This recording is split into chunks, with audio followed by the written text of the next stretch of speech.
Yo, what's going on? What's up? What's up? What's up?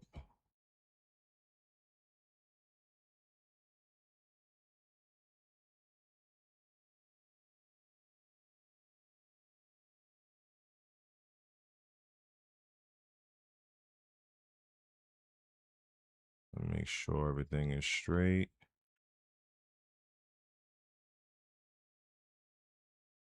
Chris Younggun, what's going on, man? Not too sure all my stream elements in and pick that up. What's up, Armin?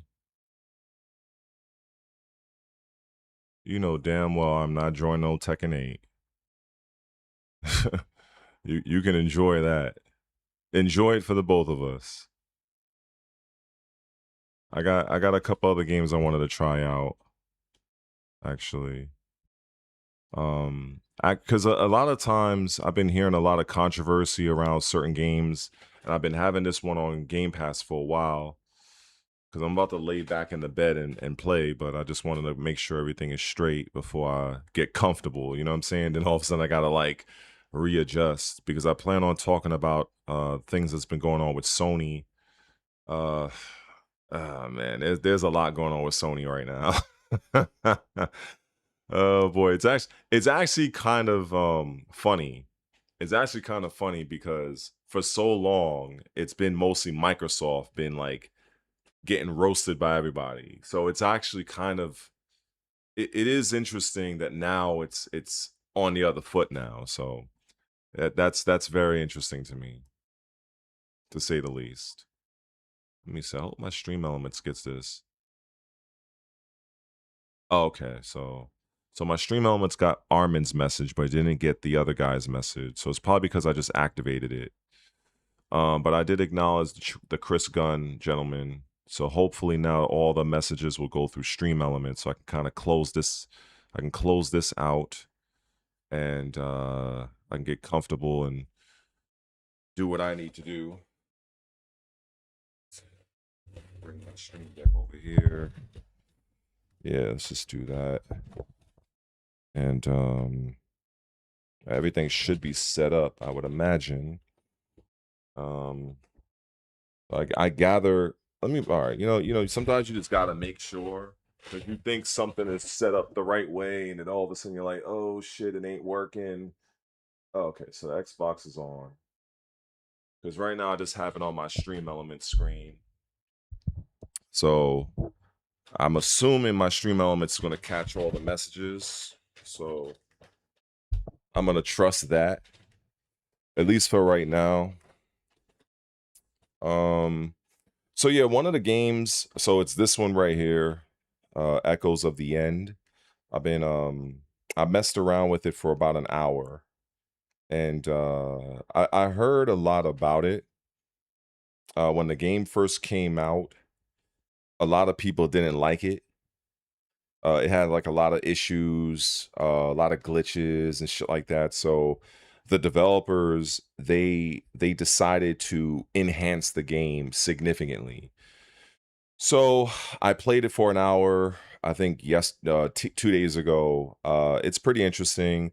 Some of the early dialogue, at least for me, I wouldn't say it was cringy, but it was just a little like maybe that's just how I don't know. You just have to hear it for yourself. But it's a double A game, and it's kind of like people have compared it to God of War, but just kind of like a lower version of it. Um, so I was messing around with that for an hour. I didn't really get very far, but I was going to mess around with it here today. And then you got this game here. I've heard nothing but, well, some people like the game, but I've heard a lot of people shit on the game, and also it's one of the games that is the studios that Microsoft plans to close. So I've never really played it, so I just wanted to make sure that it was able to be ran on my remote, because whenever I'm playing games on this, I got to do it remotely. It's a pain in the ass. So what I did do is I reduced the resolution of my Xbox to 1080p, so it matches up with what I'm outputting on my laptop. So hopefully I won't have that many stutters, because I feel like if I'm playing my game, if I'm mirroring my Xbox to the app and then I'm screen recording the app on OBS, then I feel if if my source if my source resolution is 4K, my laptop has to do some work to downgrade it so it can get sent out. So I figure like, all right, let me just set my shit to 1080. So at least that's my thought process. And based on what I've looked on, like from online, they say that can help reduce the stuttering, because that means that the hardware has less. It's not working as hard to convert the 4K signal down to 1080p to be sent out to YouTube and to Twitch, because my laptop isn't like, some of y'all guys' equipment is probably in the thousands of dollars. We poor over here in New York, you know. But aside from that, I got a lot that I want to yap about, but I still want to play some games, and so that's why I'm here. What's going on, everybody in the chat? Hope everybody is well. And I guess that's about it, really. What's up, Mike? So I'm gonna fucking activate my little headset and just get to business. Let me see, this is working. Let me make sure this is working. Okay, I hear it now. All right. So you can see I only played like an hour and 8 minutes of it, so I didn't really do much with it. In fact, I'll just hold on, let me see something. Oh, and that's another thing. The reason why I got it was because it's literally 75% off for the next 10 days. So it's literally $10. So I'm like, it was on sale. It was on sale one time before, but I didn't pull the trigger on it. So this time I'm like, something, fuck it. Why not? It's $10. It's not breaking the bank. And why not? That was my thought process. So I'm sure, well, I'm assuming they have a similar sale on PlayStation or Steam. Maybe, maybe not, but that's what we got going on over here. Let me see. So I might as well just delete what I did already, because I didn't really do anything anyway. So we'll just start from scratch. And that's it.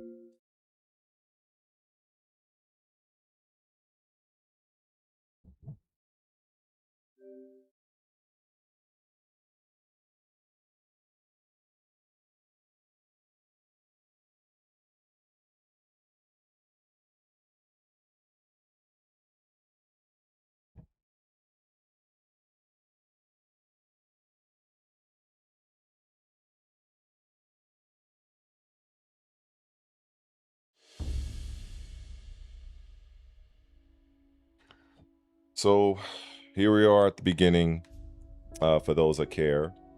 So as you can see, it says the enhanced version edition, right? So if I press the start button or whatever, so this is what they did. So they gave it more outfits, more relics. They overhauled chapter 1. They did a new game plus, which a lot of people of these style of games they prefer. Carry over your progress into a fresh challenge. Now the thing I like about this is that it says with each subsequent playthrough, you fight enemies that are more difficult and they have different skills. So it's not just, oh, well, we're just going to make the game more difficult because we're going to make the enemies more spongy. They actually do different tactics. So that's pretty cool. So you see it has numerous animation and performance improvements, a vast array of balance and design changes to combat, and more. And then you go over here, you have this little bit of insight over here in terms of more schematics to create more outfits and stuff such like that. So you see here where it says fresh challenge. So it says special elite variants of enemies offer challenges beyond the standard game with new abilities and enhanced attacks. All enemies are tougher, and each new game plus cleared makes them even stronger in the next run. I'm actually very interested in that, just to see how that actually plays out. And then we got the combat overhaul. There's new animations. In terms of what I saw right away is if you attack an enemy from a distance, there's a new animation that allows her to hop toward the enemy and strike. So that's pretty cool. They got more environmental hazards for you to utilize against the enemies that you encounter. They have more enemy redesigns. They changed a couple of things here for the controls to make it a little bit more streamlined. So overall, I mean, it seems to me that these guys did some good work for the game. Also, given the fact that this is this studio's first video game, so you have to bear that in mind. So I just wanted to kind of put that out there. Like, this is not a AAA studio. This is literally their very first game. So just wanted to you know, temper expectations. All right, so let's get started. Oh, I thought I deleted this, but okay. Well, we'll start over. We'll just start on normal.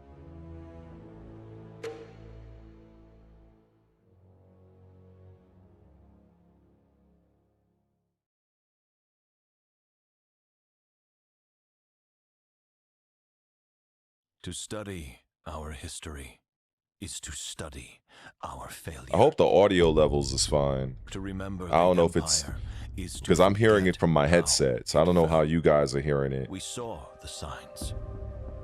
We chose. Well, I know how you guys are hearing it, but I don't know the volume. Refused to believe our paradise might burn. Instead, when the rivers of Ima ran red and the world descended to chaos, we turned away. We hid behind our mountains, behind the wards. After all, they had stood since time immemorial. We trusted in their unfaltering nature, harnessed their magic and called it our own.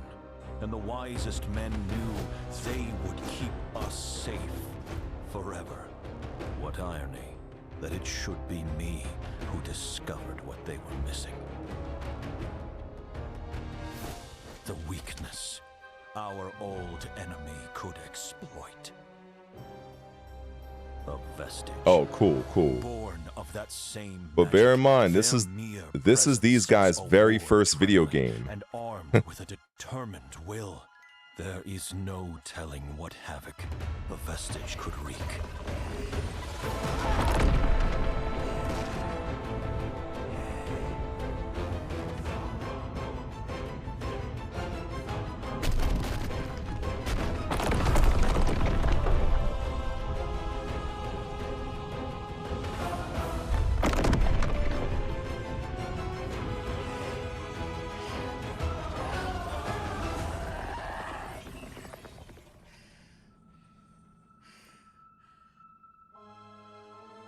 The world has learned to fear the vestige.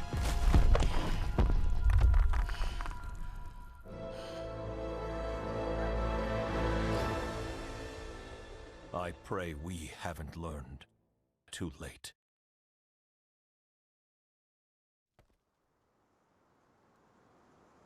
So this is how the game starts, for the most part. Yeah. That's like her half-brother or something. I think she looks pretty good, actually. She definitely looks a lot better than some of them ugly-ass females I've been seeing coming out of Western developers recently. Being here without Dad. Yeah. I can practically hear one of his lessons right now. Right? Guardianship of the wards is a sacred duty. By protecting the wards, we protect all the people of Noisaruf. I don't think we got quite the same lessons. Right. No, I guess not.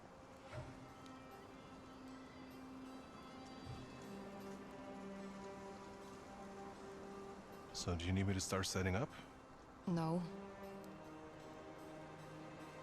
What did he say in the letter? How do we do this? Just stand back and watch. Okay. I get the impression that they have a very strained relationship. But they're like brother and sister, but I guess same, like same mom, different dad, or Was that same dad, different mom. Did it Like work? they're related halfily, half Yeah. brother sister. Looks like he was onto something, at least. Still, it seems harmless enough. What if it isn't? I don't know. Come on, we've got a lot more ground to cover. Whoa.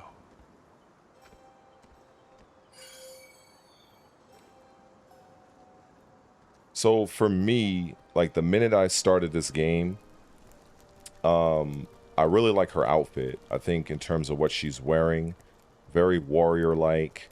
Also in terms of her weapon, like the sword, I think it's like really good animations here. Because one, it isn't very floaty. Like I can tell like there's some weight behind her strike. But there really isn't a lot of variety.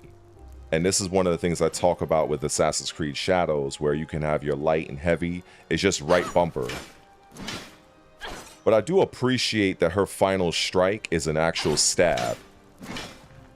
That looks pretty cool, by the way, in terms of how she changes her hand positioning on it. So I really like that follow through. Now, there has been people who talk about her jump animation. Honestly, yeah, I'm not really a fan of it. But again, this is a double A game, so I don't think they did a lot of choreography with certain things. What else is there to do? We proved his theory. The ward reacted. I don't know. I just don't want us to miss anything. That letter was the last thing Dad wrote, and he seemed to think it was important. Look, his trail should pass by a couple more wards. If we make good time, we can try this again there. Deal? You're on.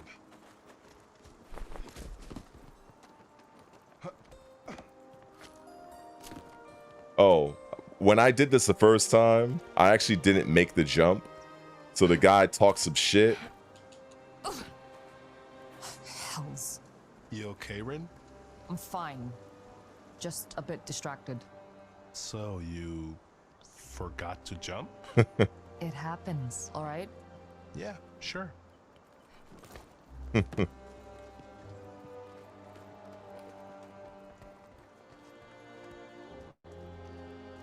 Are these Emic ruins? That's what Father said. There are places like it all over the border. Let's check it out.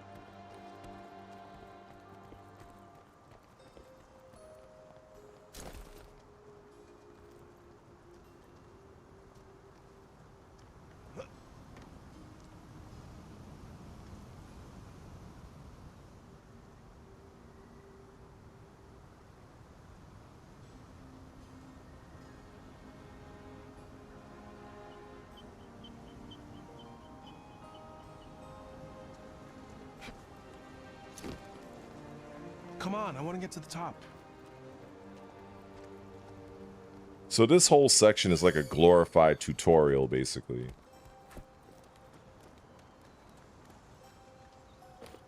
There's a rope here we can use to swing across. Hold on, I better go first. Relax. This place has been here for centuries. It's not gonna collapse now.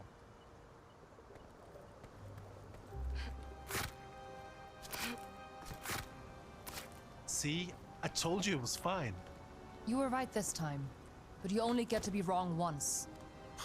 You make Dad seem like a free spirit. Hardly.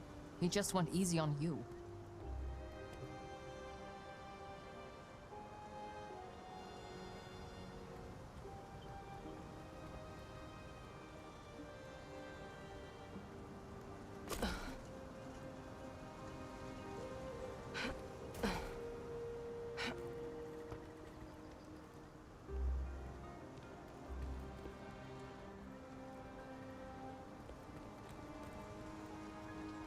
Oh, what's up, J-Main?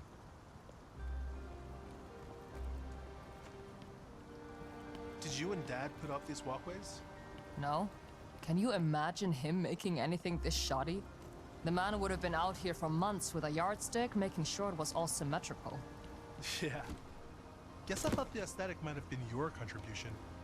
I see you got your mom's sense of humor. I see you got Dad's. Yeah, so they definitely throwing a few barbs at each other. So yeah, as you just heard, they have the same father but different mother. And I guess maybe her treatment from her father was more strict and rigid than it was with the boy here.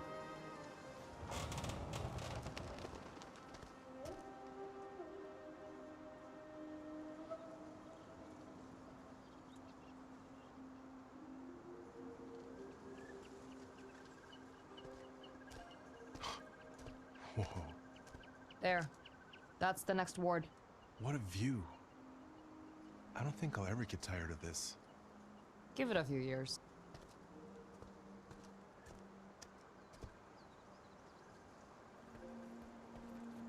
Of course, you know me. I'm always looking to see if there's any little knickknacks around.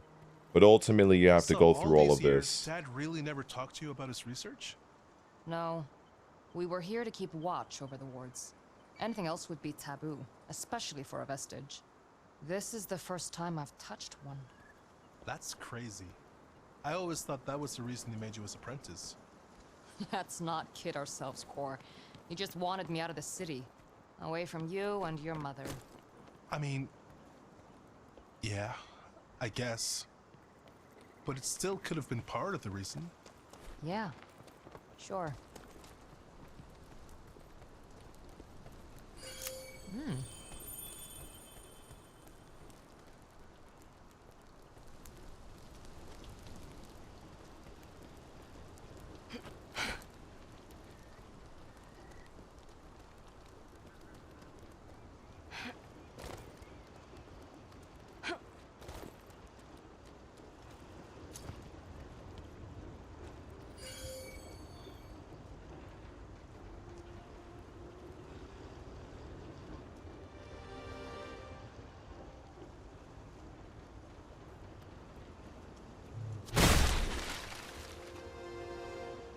Come on, we're going down this way.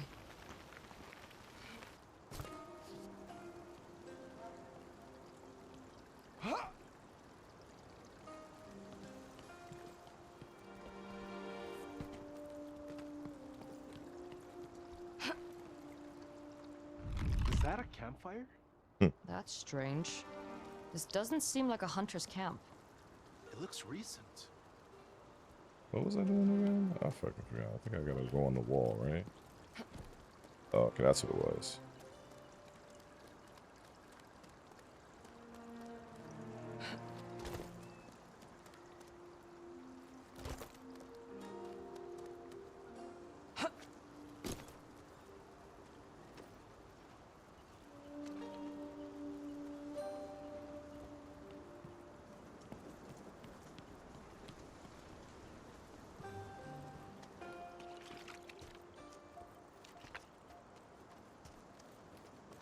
I knew I'd find something back here.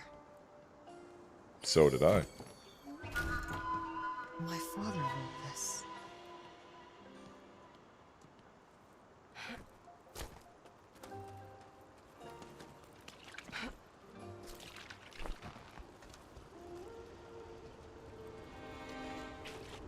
Come on, let's see if we can catch whoever made this.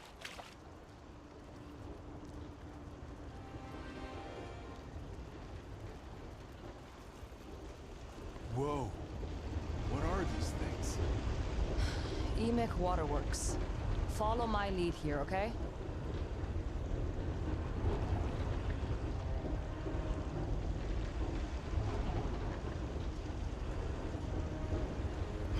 Whoa.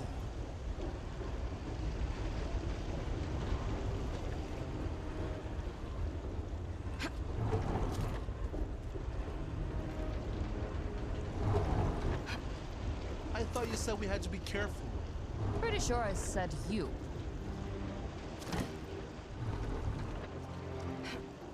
Now what? How do we get up there? I make us a path. Just trying out this game that I picked up. I think either 2 days ago or yesterday. I forget whichever one. It was like $10. It was on sale. It's called Echoes of the End. This development studio, it's like their first game, so it released to not so favorable you know, reviews, but then the developer put forth a lot of changes to the game. So this is a double A. It's not a triple A game, and the studio, like I keep saying, is this is their first game. So yeah. Let me see.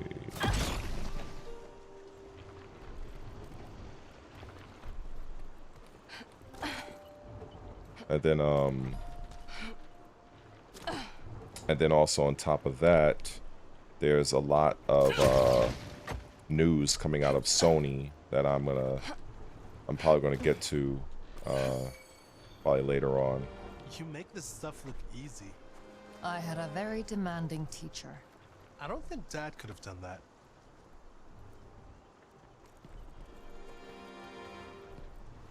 Let me see. Where do I? Okay, there's something over here. That's why I always like to explore. You never know what you'll find. An old design, and broken beyond repair.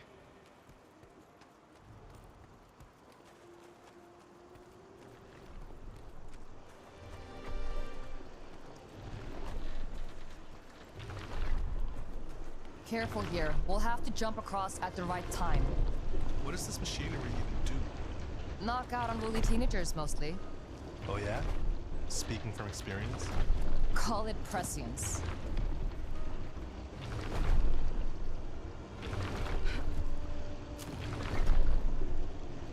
What's up, Ish? I get why Dad liked this What's place going so on? much. He must have loved being around all this Emix stuff. Probably. We didn't really talk about it. Oh. So what did you guys talk about? So I like that they have a little bit of a choice option here that you can choose. So I'm gonna pick stories. He'd tell me stories sometimes. So that's pretty cool. Yeah? About what? The Empire and the Descent, Haven sometimes, and monsters. I remember his monster stories. Did he tell you the one with the cursed deserters? That was our Reichendahl story, wasn't it? Yeah. I think I remember that. But the Reichendahl rarely came up outside of combat training. Or whenever we had to deal with one of their scouting parties. Oh. Yeah, there's a lot of news regarding Sony right now in terms of their lawsuit, the physical game situation. I made a comment on my Instagram on somebody else's account that was talking about that with the that after 3 years, if you don't log in, you lose your stuff or something. So I made a comment on there. I got dogpiled as expected. So typical foolishness. So that's why I was like, you know what, I'm just gonna talk about this shit on my own channel, because the more I keep going back on somebody else's account, it's only benefiting them. So I'm like, hey, if I'm gonna have that sort of engagement, I might as well have it on my platform. And I don't think people really, it's usual. Like, a lot of times people don't understand the finer details behind what's going on. Like, they don't want to acknowledge that when it comes to certain changes that's going on, when it comes to Sony or just companies in general, these changes are largely driven by consumer behavior. But a lot of the gamers don't really get that. They keep thinking of themselves as individuals. Like, oh, I'm the type of person that I only play physical games. They don't give two shits about you as an individual. They don't. They care about they care about the overall purchasing history. So if you have like 15% of people that still buy physical games and the other 85% that just buy games digitally, who do you think they're going to listen to? But the average gamer don't seem to comprehend this. So it's like, it's really stupid in my opinion. Here, I can make us a path across.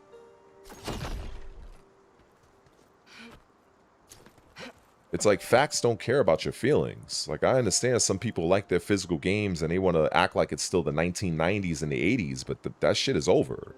I feel like this path would be a lot It's that trickier if you simple. weren't a vestige.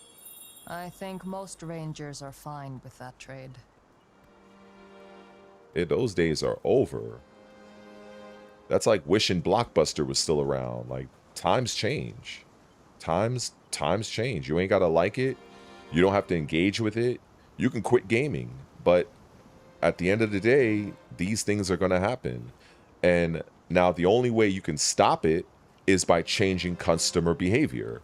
But that's gonna require a very massive campaign to get people to start buying more physical games. And quite frankly, I don't see that happening. So that's partly one of the reasons why Sony is getting rid of it. It is what it is. So looks like the path is overgrown. when I get my I can help out with that. when I get to a Let me know when part you're in this ready. game that I feel fine with or content with, I'm going to completely destroy that whole narrative and educate people, because I think there's a lack of understanding and information. Is I see a lot of people that talk about this, they're merely reacting, but they're not educating anybody on why this is happening. That's the difference.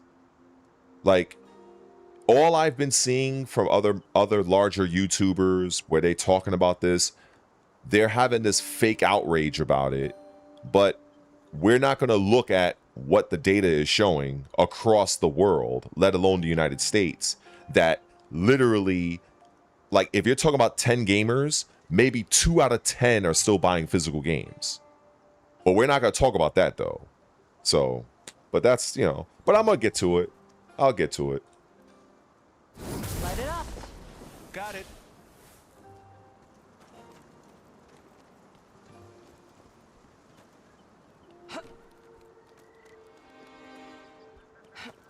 I still can't believe Commander Kellan gave you a focal brace. He said I had a talent for fire. Really? You got a compliment from Kellan. Yeah. I think he likes me. Must be a nice feeling.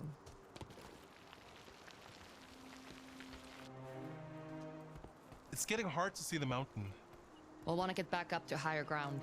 It's easy to get lost in the gullies.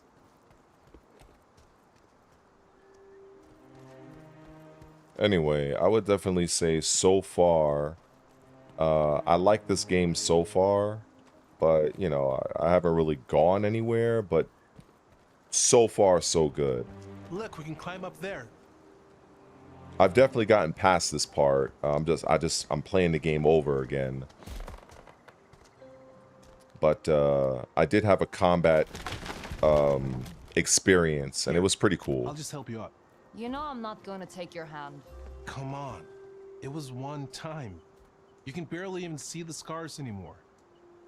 I'm not taking your hand. You wait there. I'll find another way.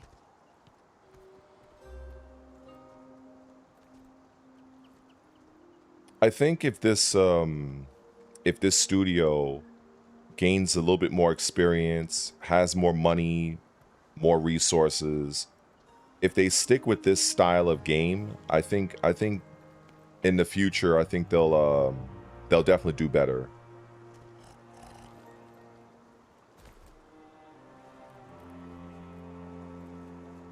I think this team is set out of Norway or one of those Icelandic countries or whatever. Right. How do I get across this?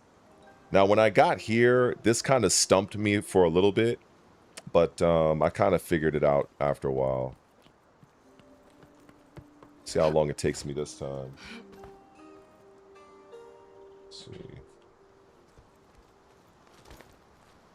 Here, this should do the trick.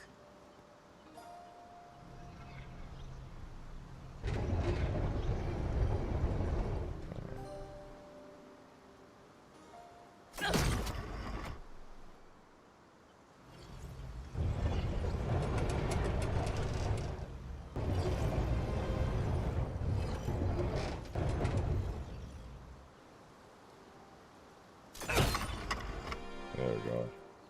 I gotta admit, like, when I first got here, I was like, took me a few minutes to kind of figure it out. Oh, I barely made that one. There we go. Better catch up with Core quickly, or I'll never hear the end of it.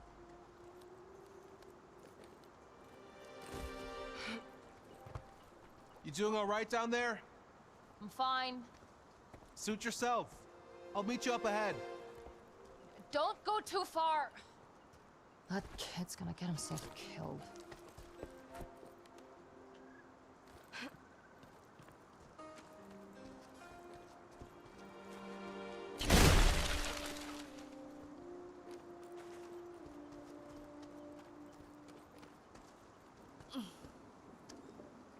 What?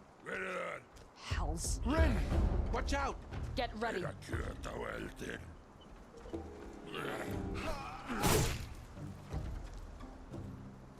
So we're gonna try to dodge.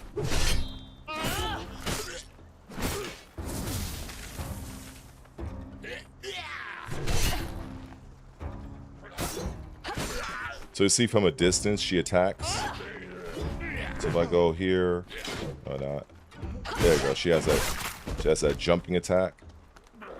If I try to, oh, see, I missed the parry. There we go.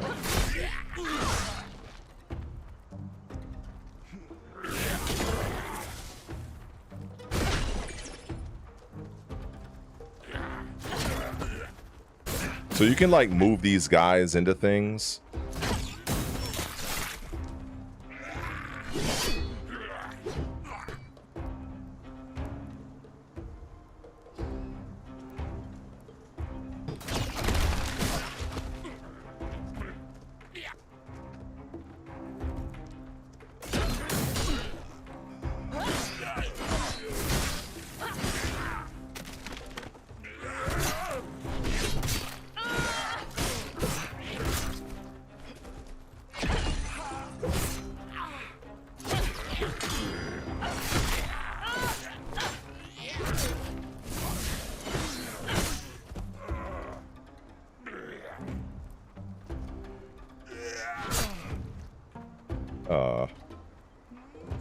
I'm still getting used to the parry timing.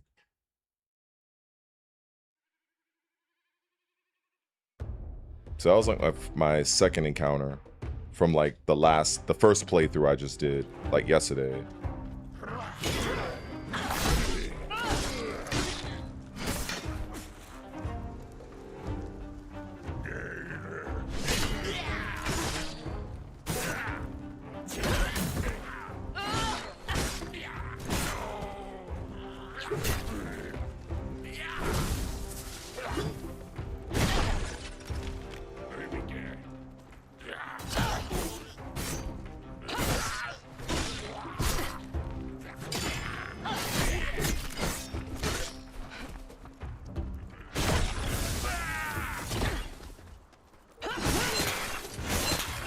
I think that was all of them.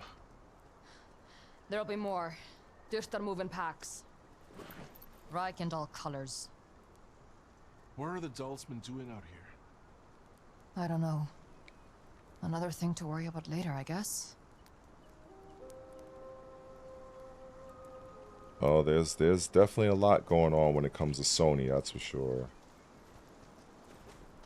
Even though I didn't have to, but I did isolate a few articles that I definitely will be referring to just for YouTube purposes. Help me with this. Got it.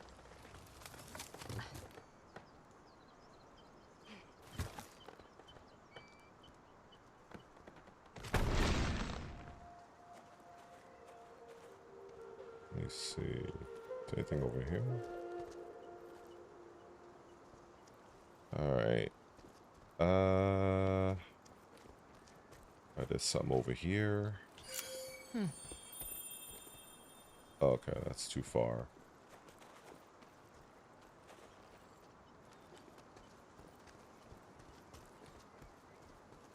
Here, we can get up this way. No sign of Tirster up here. Oh.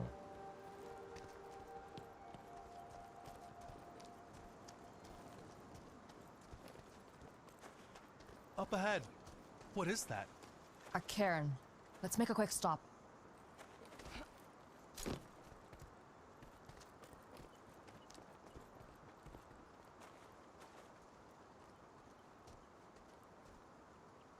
It's brimming with energy.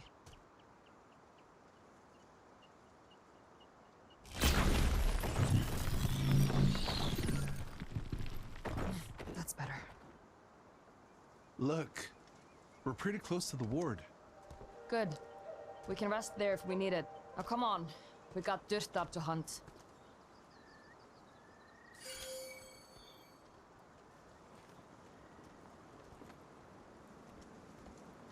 Watch the rope. We're gonna need that.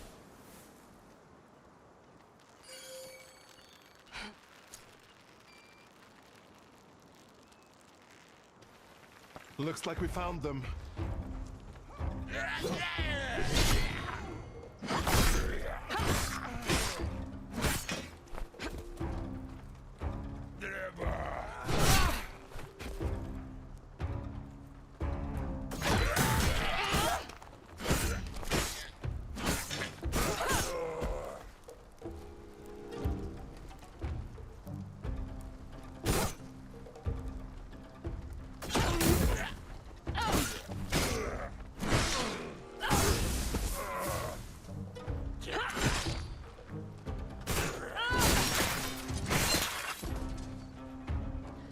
Last one.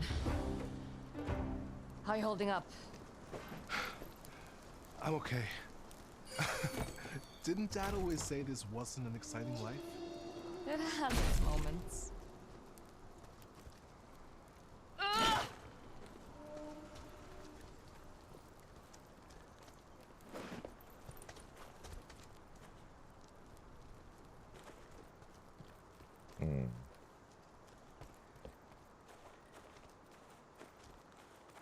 This whole thing's overgrown. Can you clear out the vines? I can't reach them from down here. Can we get any higher up?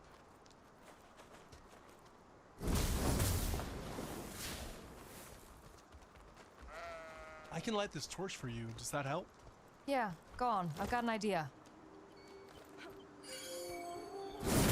Like a charm.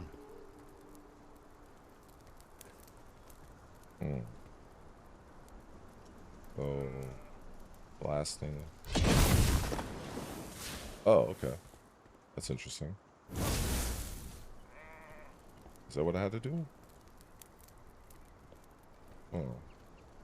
Now we just have to turn the lever. Oh, okay, I see. That's pretty cool.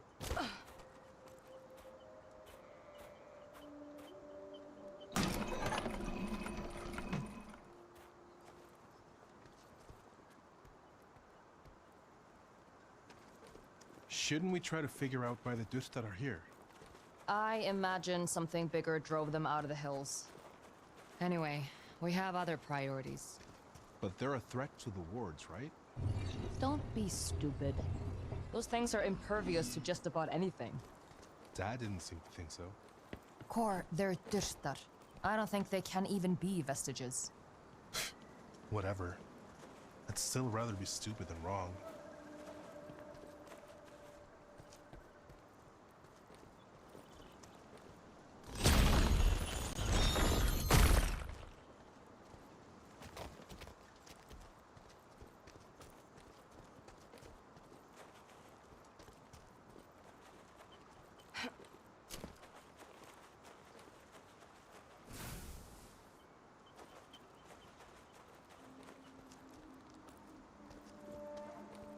Oh, guess I can't.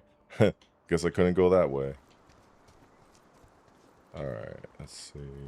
Oh, there's something over here. I'll take it.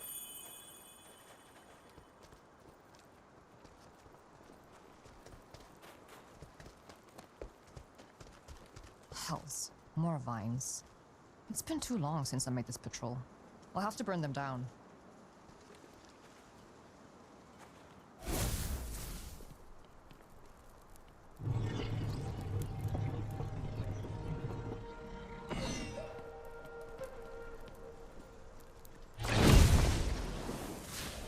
And there we go. Where would you be without me? I'll admit it. Your focal brace is pretty useful. Hey, come on, that took a lot of practice. You're right, sorry.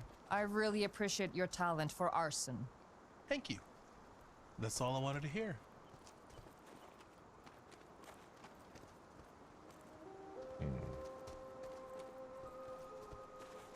Enough of that. Just ahead.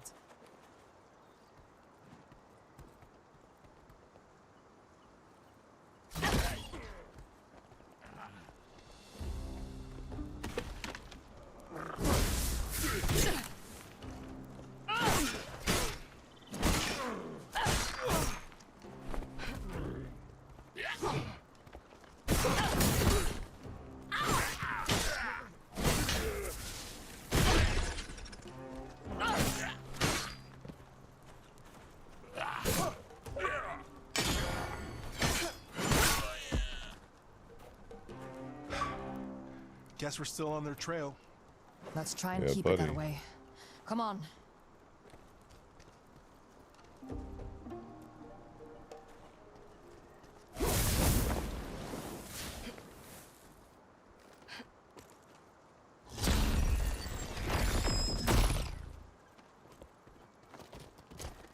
Gate's shut. We'll have to get you up to those vines somehow. I've got an idea. Here. Can you shift this platform up? I think so. It worked! Now let me get those vines. There we go. Looks like there's more Dürster down there. Oh, there was something up here.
We need to get over this wall. Alright. Anything useful around? I think right here. I see a little white dot right here. Oh. Oh, I could have probably used that in the fight. I didn't know that. Okay. Well, that's good to know. Let's see. Oh.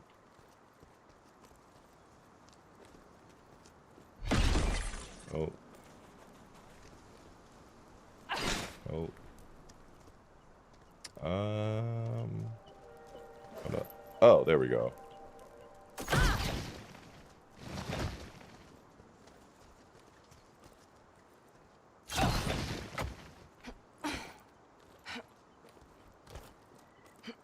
Cool. Alright. Easy. I have a feeling there might be something down over here.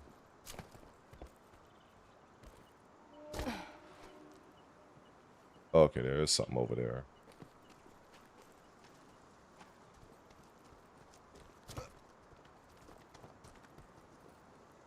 Oh man, look at this!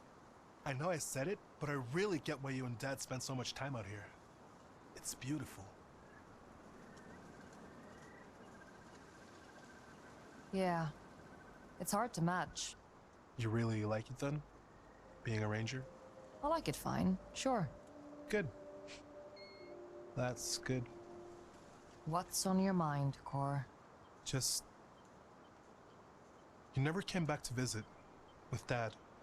You know why. Your mother... He could have talked her into it. I don't think any of us would have liked that. I would have. Well... You're here now. Yeah. Yes, I am. Well, they definitely got underlying issues. Oh, shit.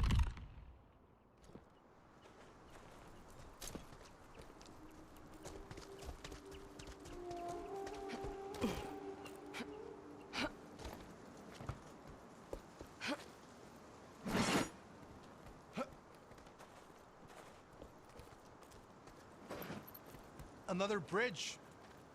Any ideas for lighting up those vines? I'll figure something out. If you shift this down, I should be able to reach that torch. All right, let's see.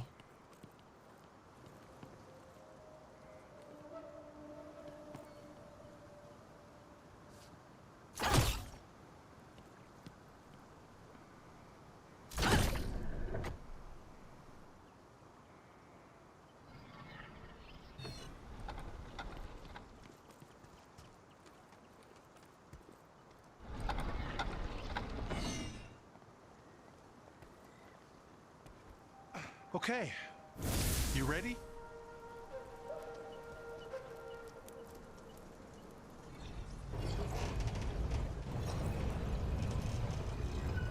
Now I just need to get the fire across.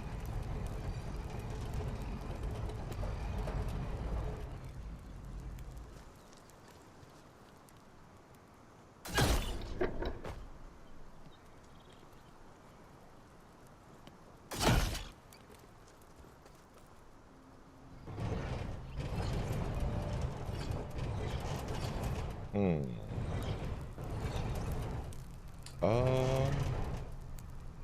me see something. No.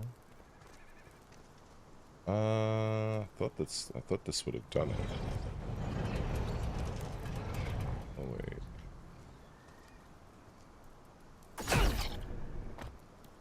Oh.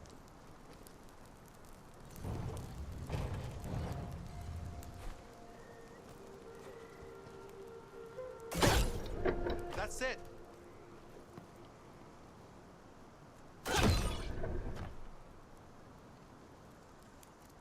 Oh, yeah, yeah.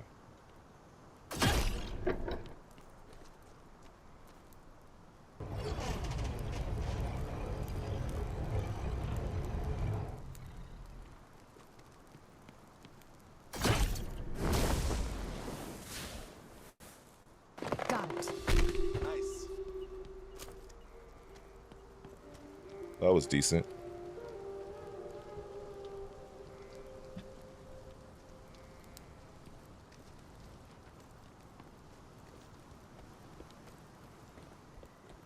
Okay, so I can go there. This is another bridge, which I feel like I'm probably missing something. Let me see. Alright, so I can go there, but I can also go here. Rin, I'll need a hand getting back over to you. Oh, you know, I totally forgot about this guy. Damn, that's... Totally forgot about this guy.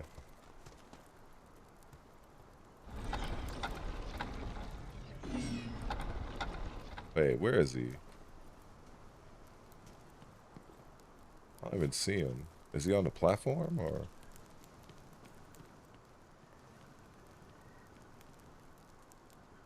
I don't even see this guy. Thought he was on the platform.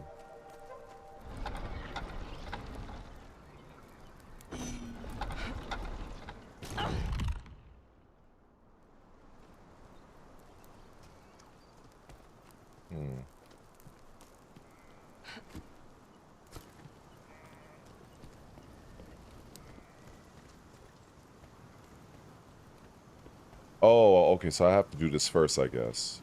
Alright. Oh, there he is. Okay. But first, let me see if there's anything over there for me. Where are you going? Just making sure you didn't miss anything over Exactly. Let's make sure you didn't miss anything.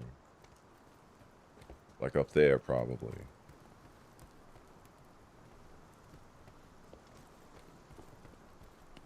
Because I like to collect shit. Alright, so... it's probably up that wall. Right up here. Yeah, buddy. Just like I thought.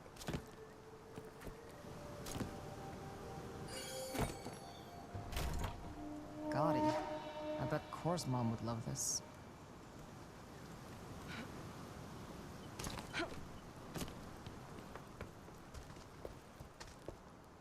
on, through here. The word should be pretty close now, right? Think we can still stop there? Maybe. Let's focus on the Dustar for now.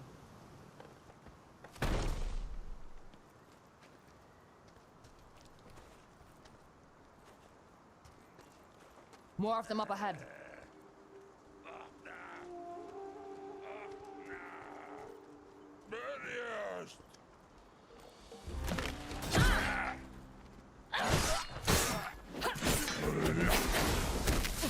Oh, what the hell?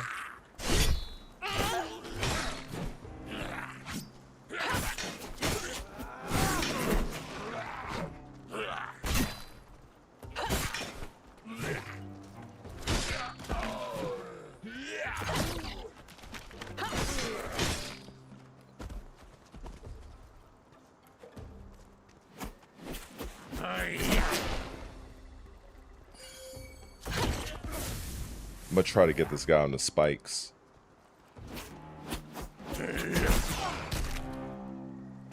Come on. Oh, I don't have enough mana.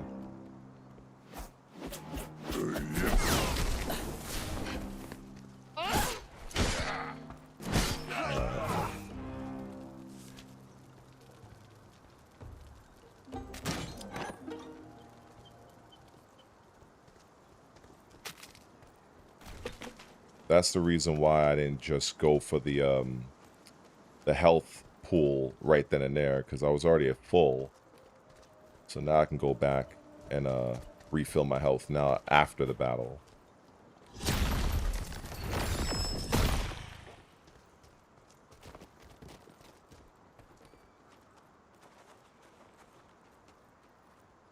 Alright, I'm pretty sure that leads nowhere. If the game was like a true open world, I would have went that direction, but it's not. I wanted to throw one of the enemies in here, but I ran out of mana to do the telekinesis stuff.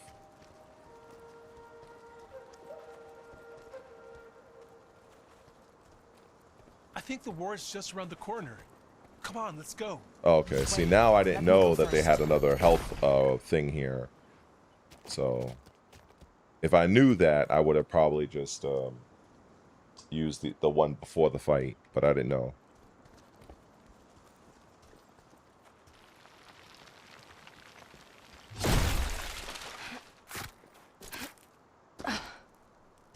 All right, come on. Ring! Get behind me.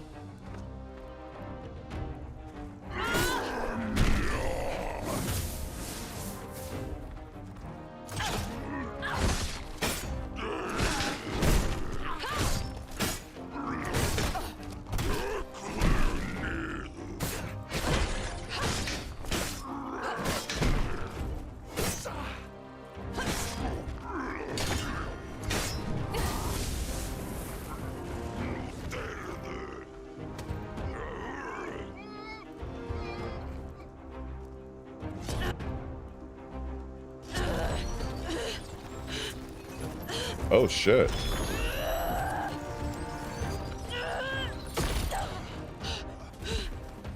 Yo, Shang Tsung. Your fucking soul is mine. Rin, are you okay? Don't touch me. Just relax. Breathe. In, out. In, out. Shut In. up and back off. I'm not scared of you. That just means you're careless.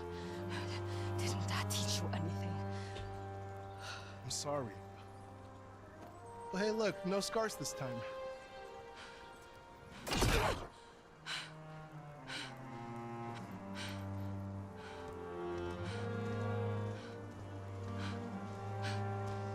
Dropped a bead. You need to be more careful. It's a hair bead, okay? It's not a big deal. It is a big deal. It's not about the bead, it's about you not paying attention. You need to stop playing around and open your eyes, because I have to be responsible for you, Core. I almost killed you. Yeah, but you didn't. I trust you. Oh man. Just means you're an idiot. All right, new ability. Let's fucking go. We got Shang Tsung in the building. Hold down left trigger, right trigger to drain your target, dealing damage to it and restoring your health. Okay. As long as you channel the ability, you can start draining an enemy at any time unless your drain bar is empty. Regain charge by attacking and killing enemies in melee combat. That's Come on. good. We need to keep moving. That Guess we're not incentivizes you stopping being then. aggressive and No. having a more combat-focused style of play.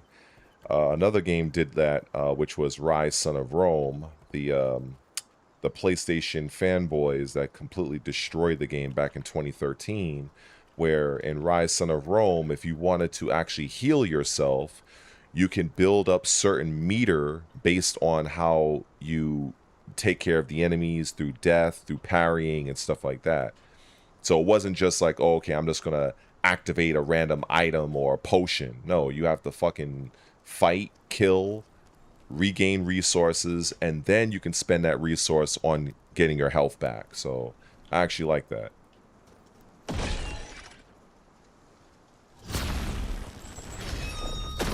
Stone rot. That's new. What the hell were you looking for out here? Stone rot? We'll worry about it later.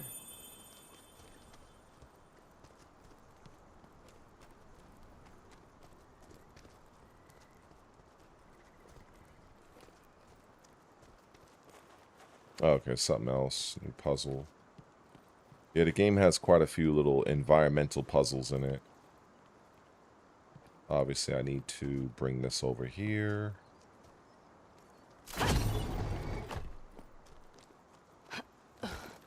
Simple enough. The creature by the ward. Was that a Dürfter too? Yes. But it was huge. You really think something scared that down from the hills? I don't know, Core. But it's the best guess I've got.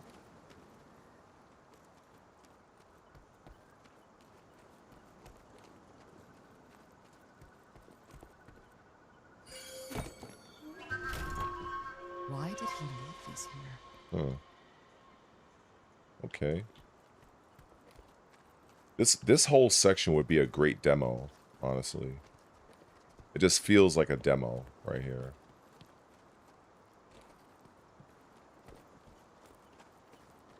Something I'm strongly advocating for. I'd much rather see more game developers There's release still more more of them? demos. Can I throw this guy off the roof? I mean, off the roof, off the ledge. Come on. Let's try my theory. Yeah, buddy. I love it. Get the fuck out of here. Oh, I ain't got enough. Come on. Build it up. Damn it.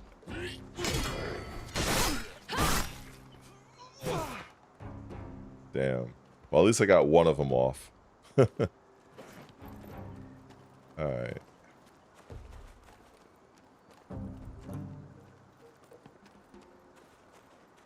Alright.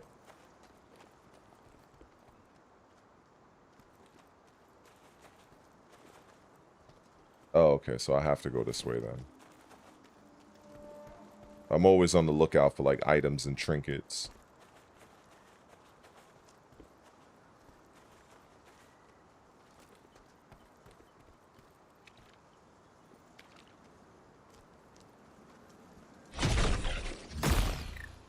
Being gonna light this on fire? Oh, there it goes. Okay. Could it be something else? What? The Dürfter. Could there be some other reason they're here? Maybe they figured there was some loot worth grabbing and they decided to risk it. Like what? There's nothing to loot around here except us. It doesn't matter, Core. They're here and we have to deal with them. I just feel like if there's something to find out, we should try. That's not our job. Oh, went back this way. We'll report this to Kalanet Bodyguard and he'll take care of it, okay? Okay, yeah. I got it.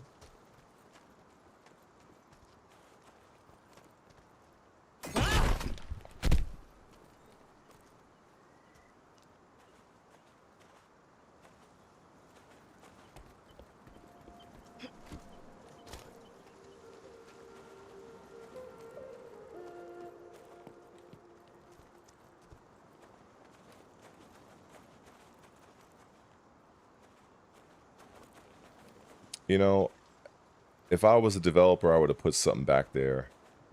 That would have been a good spot.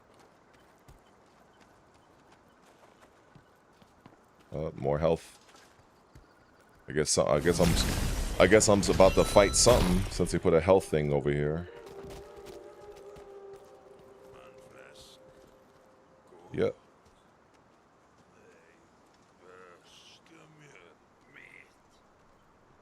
I think we found their camp. Stay behind me.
There's so many of them. I told you, they move in numbers. Are you hurt? I'm fine. I'm just getting kind of worried.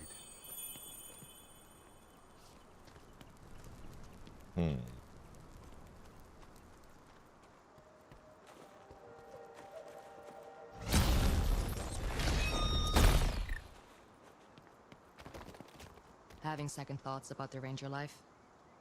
Man, What's up, Kai? Mom would never chilling, let me bro. come here if she knew even half of this. Mashing some I'm buttons. sure there's a lot of things your mom would never let you Trying do. to be stress-free today. We're nearly there. I had enough of the nonsense in the last couple of days. So I'm just playing this game. Here, help At you least with until this. I get past this I part. got you. Because I think I'm getting close to finishing whatever this section is, and I want to transition to something else. Here. If you shift me up, I can get those vines. Go on then. There. All right, that worked.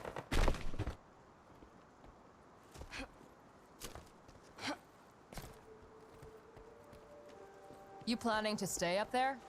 The view is really nice. There's another platform up ahead too. Can you give me a lift? Just a moment. Ready when you are. This looks rough. See if you can clear it out a bit from up there. Oh yeah, this is all clogged up. But it's nothing a little fire can't fix.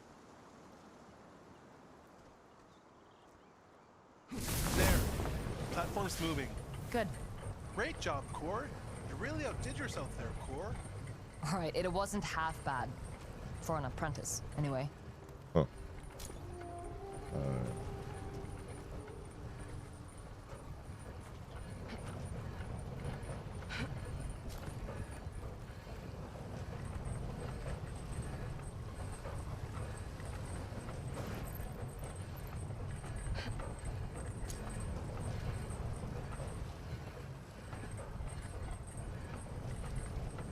Ren!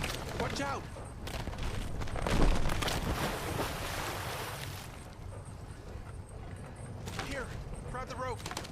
Other side, there's a second platform. I'm on it.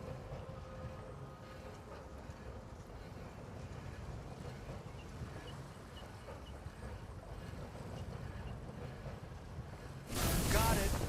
Right. Now just stick the landing.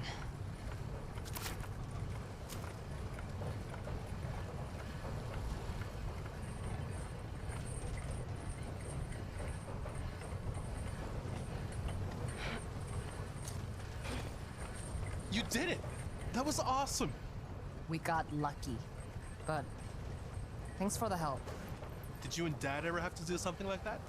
All the time.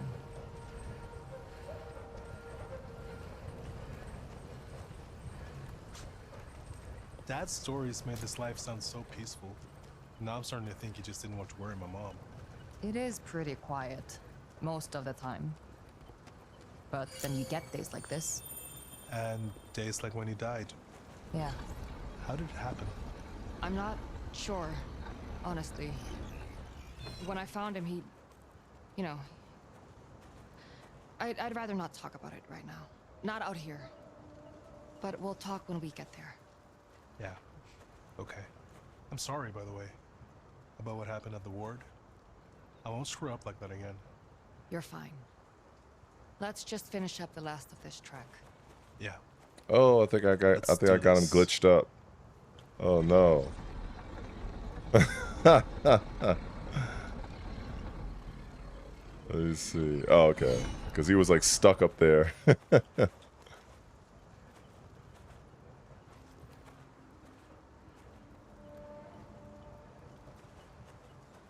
I think I hit. Hey, did I hit the X button? I think I did. I can't get any closer. Okay, there we go.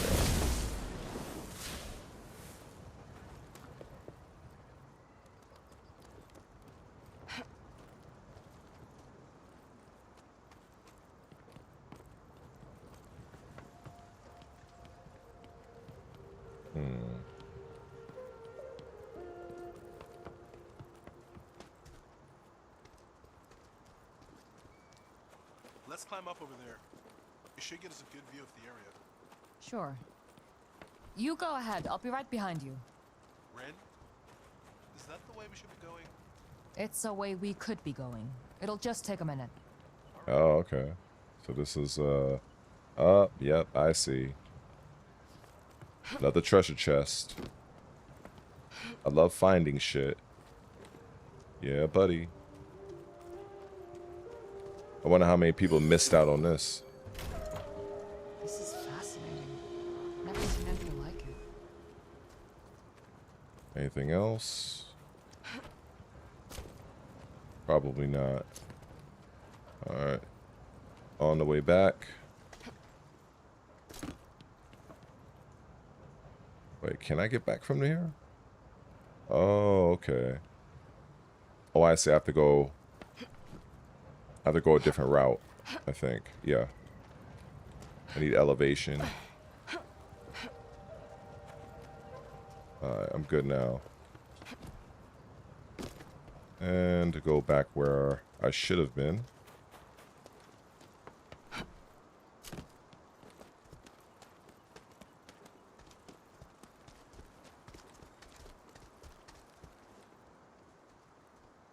Wait, am I supposed to go this way? Oh, yeah, right here. Okay. Ren! Oh, shit. Come on. Are you okay? Yeah. Come on, I can pull you up. I'm not taking your hand, Core. I'll find a way up. You stay put. Did you hear that? Hear what? Hold on. I'm gonna go check it out. Core, Uh-oh. wait! Oh, he done fucked up.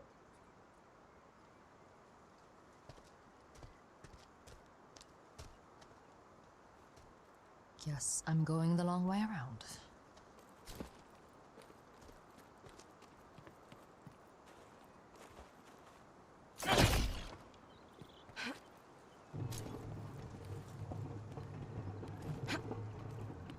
Core?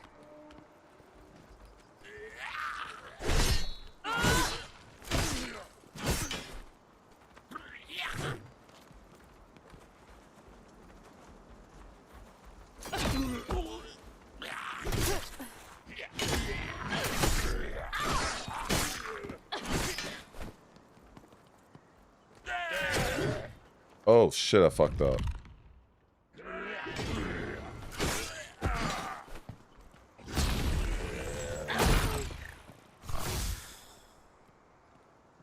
Oh, okay. Okay, what do we got here now? Okay, Rin channels raw power.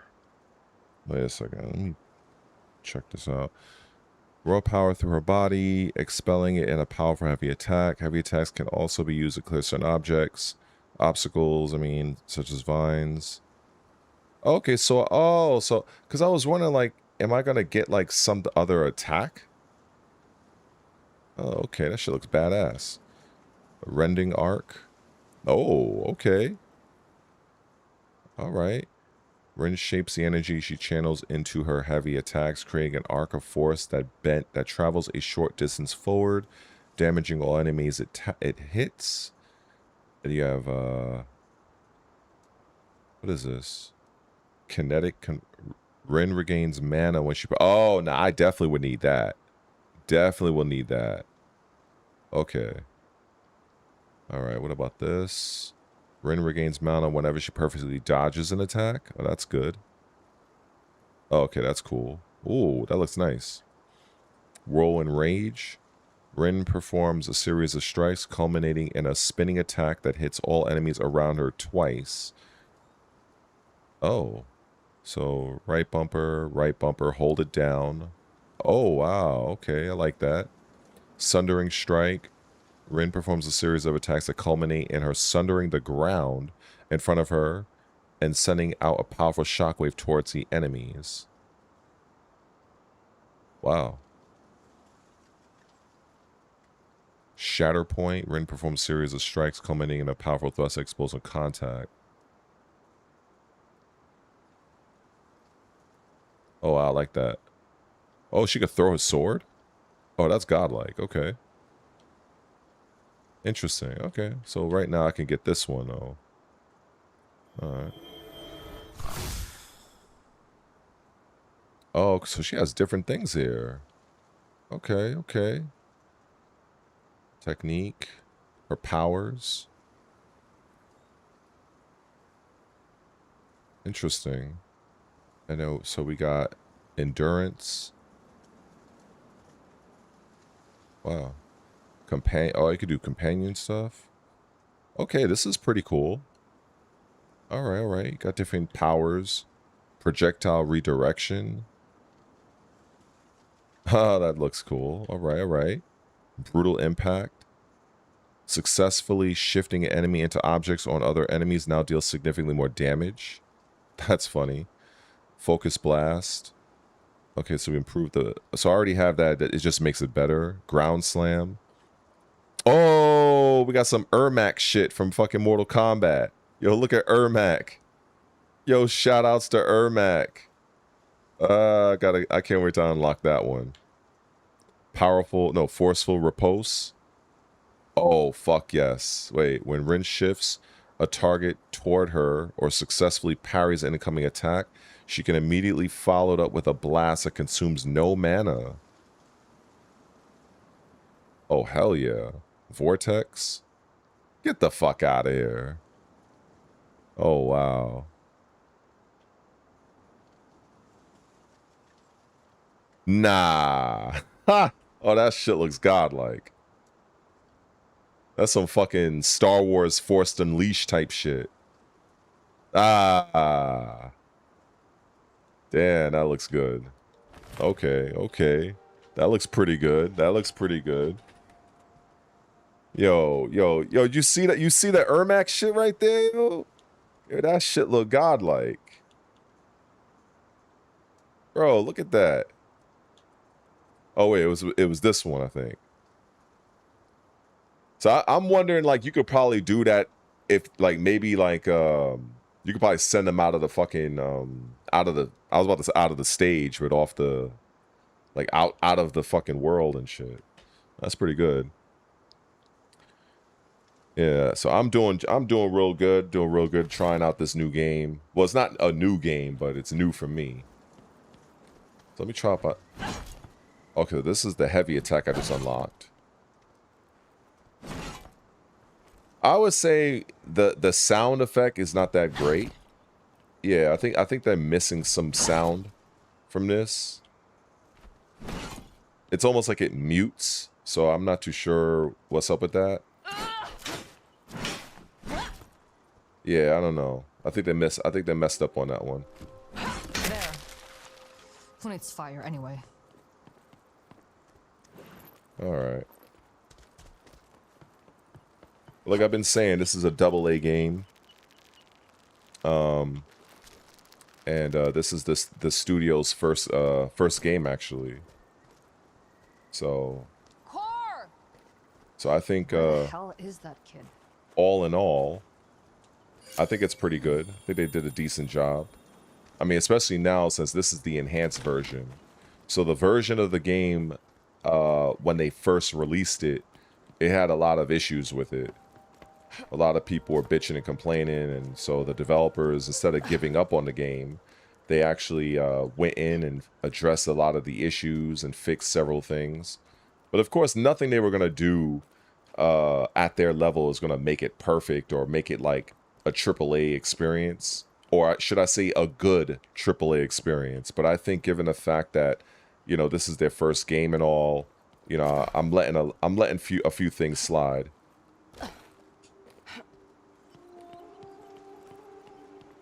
Core, where are you? Like father, like God's damn son.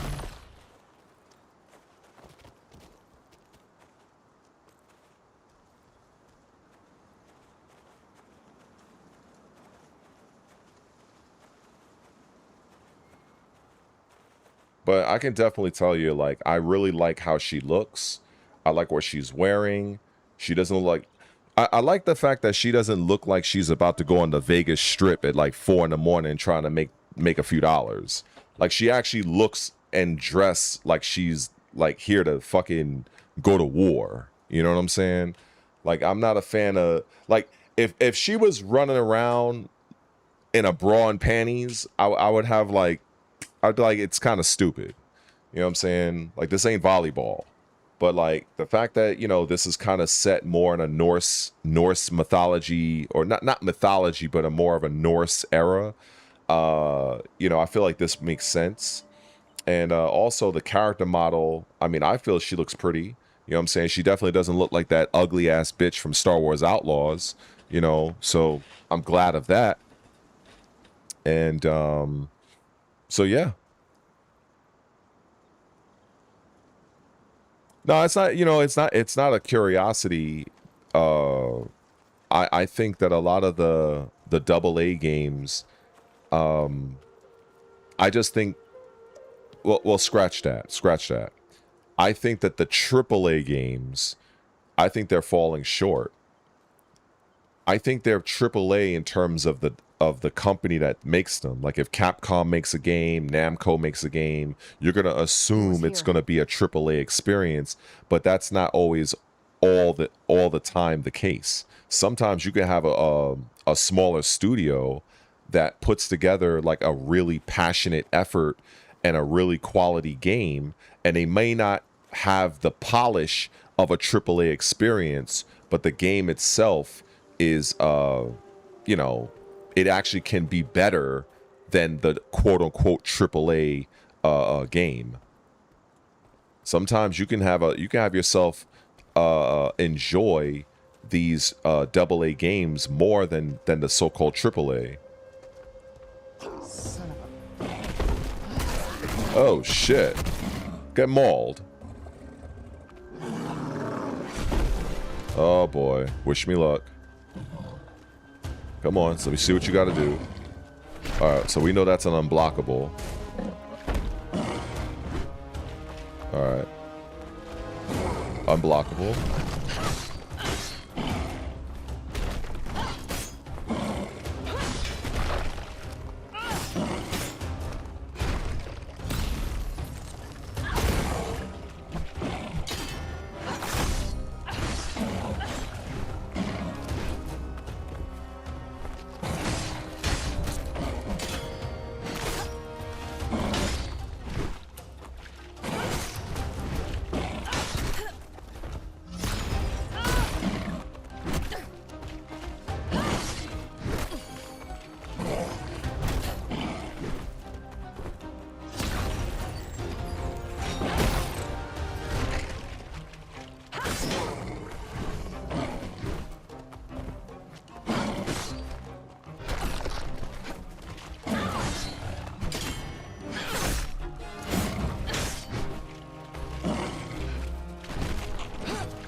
Ah, you bitch. Shit. If I would have got out of the way with that, I would have drained him of his health. Am I loaded yet? Cool.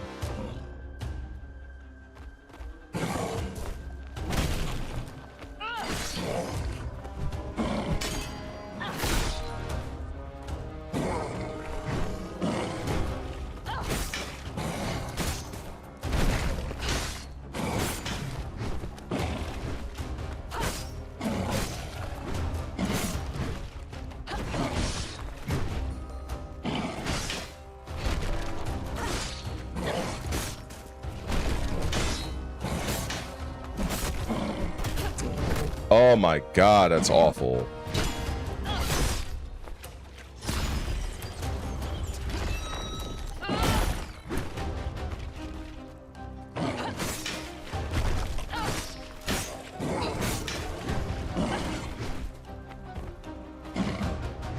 Come on, I'm missing that fucking timing. Oh my god.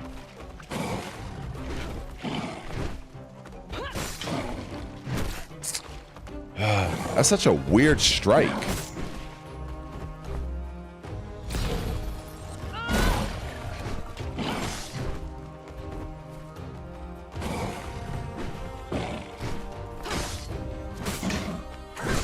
Come on, what the fuck is that?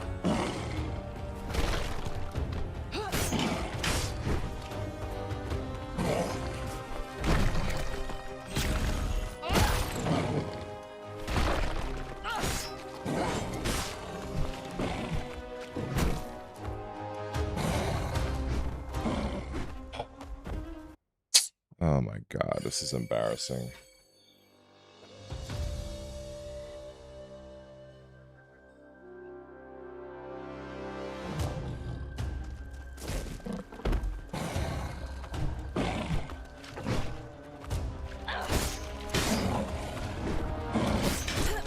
Yeah, right. Come on, man.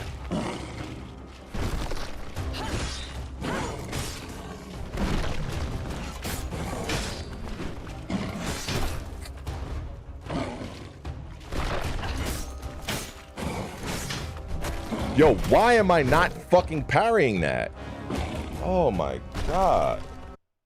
Shit is so annoying. I know it's been a while since I played a fucking Souls-like, but shit. Damn.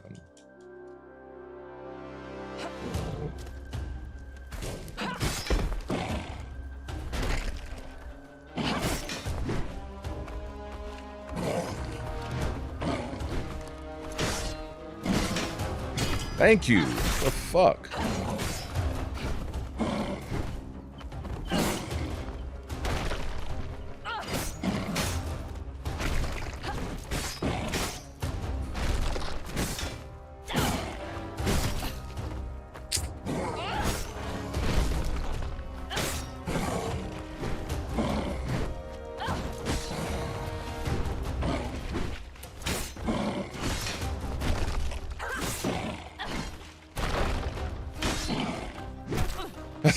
Yeah, I can't seem to fucking parry that dumb shit.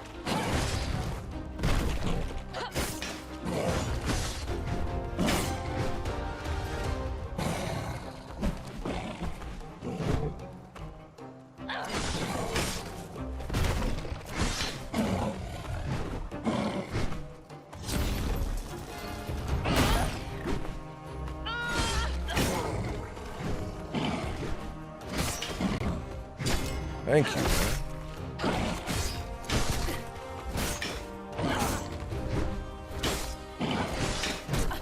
Oh, give me a fucking break.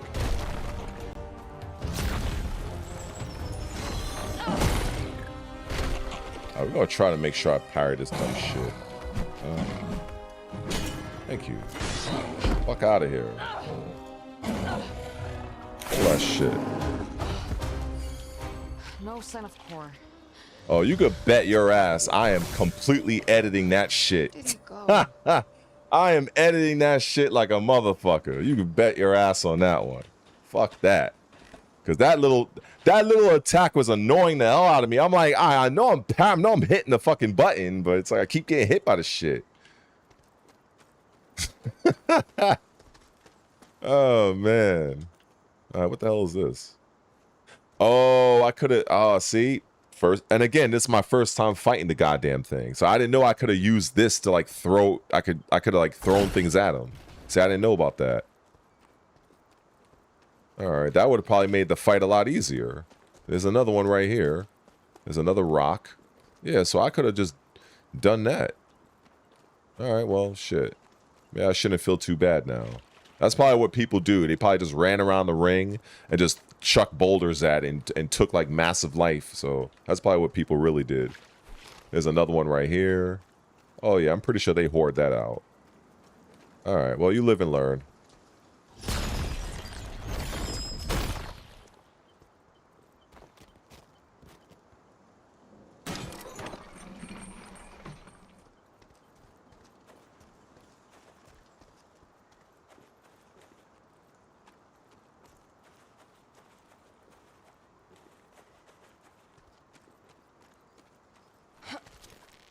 Oh, really?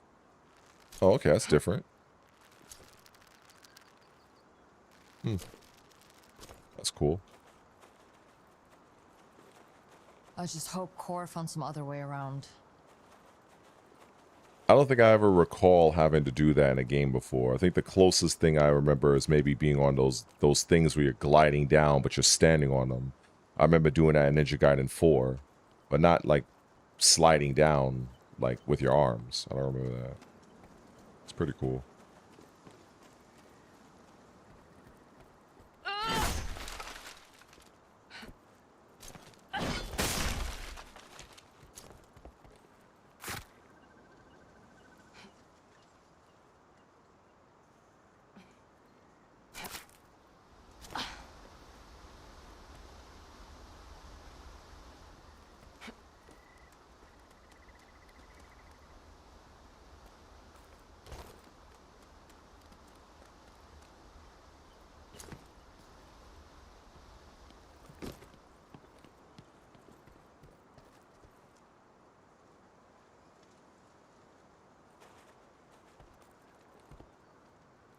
Okay, so that looks like to be the way forward, but anything else over here?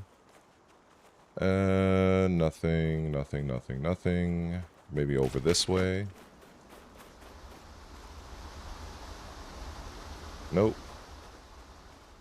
Just gotta be sure.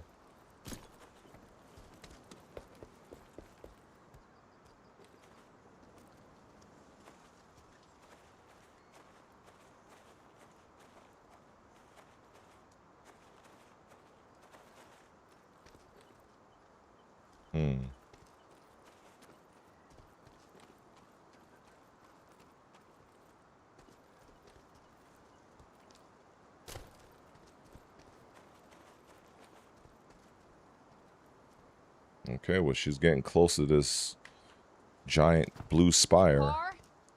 Are you here? Hang on.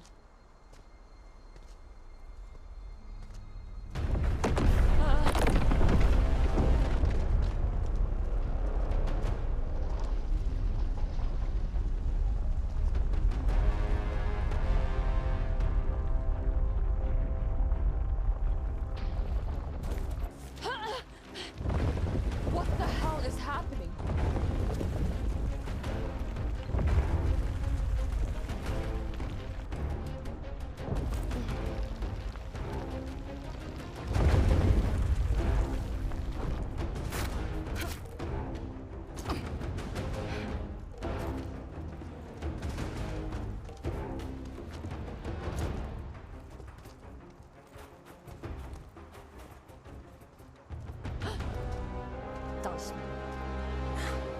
Is she mad? She'll tear the whole valley down around us. Do not doubt the commander. He knows what he's doing. You think he can control her? Of course. She's his catalyst.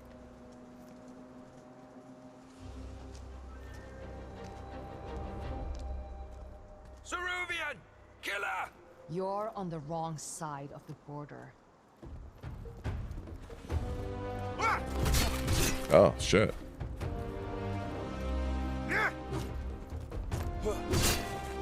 Come on, man. Yeah, the parry timing for me is a little bit different than what I'm used to seeing. I don't know. It's gonna take some time getting used to this.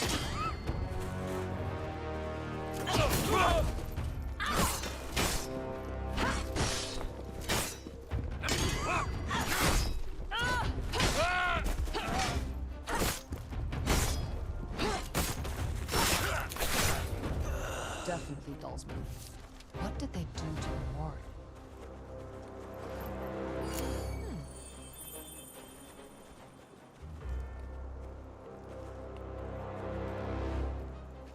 Oh, I think this is where I was. All right.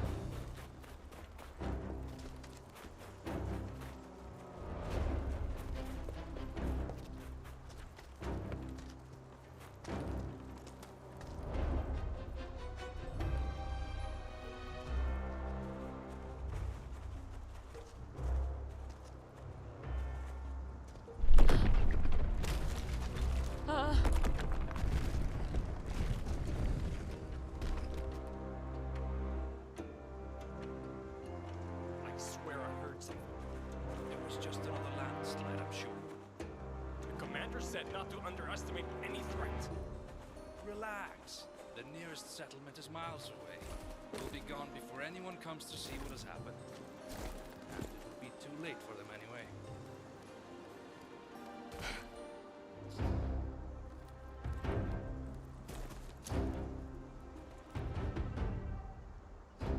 Well, somebody's getting tossed off this Come on, then. For the fatherland! Oh, you're getting sent off. Oh, god damn it. What?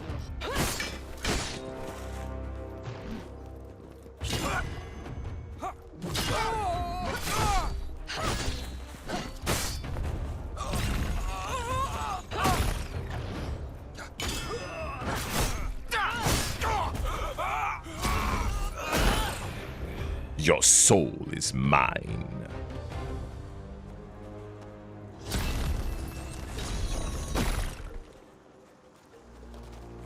I need to keep moving. Gotta keep it moving. Here goes nothing. Oh shit.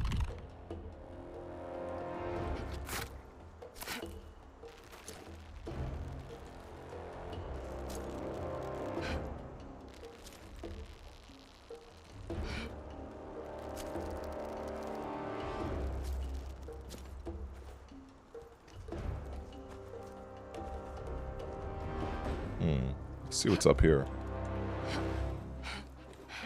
Yeah, buddy. Interesting.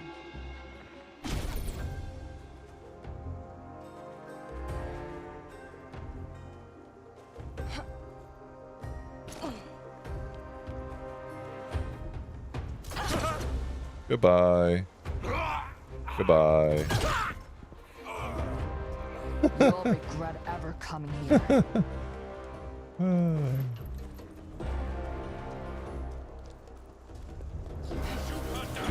Oh shit. Ah, fuck you. Oh, that looked horrible, but whatever.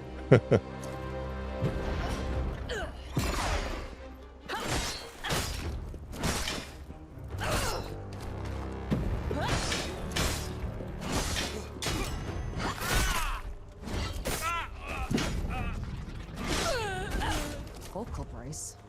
These guys are armed to the teeth.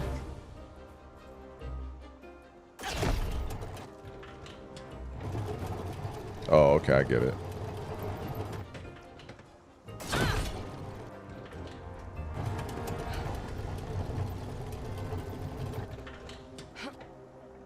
Oh shit.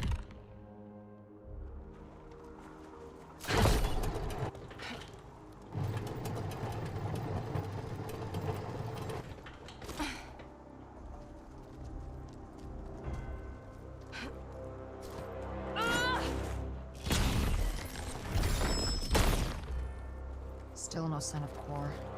Where the hell are you?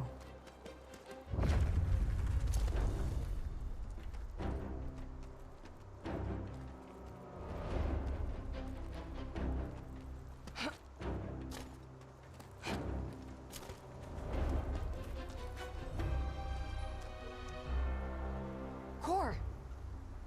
Shh, there's Dalsman. Well, get down then. You had me worried sick about you. Sorry. Never mind.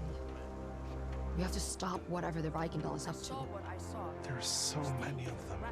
Just stay close and do as I say. And don't even think about running off like that again. This is serious. Okay, I got it. Come on.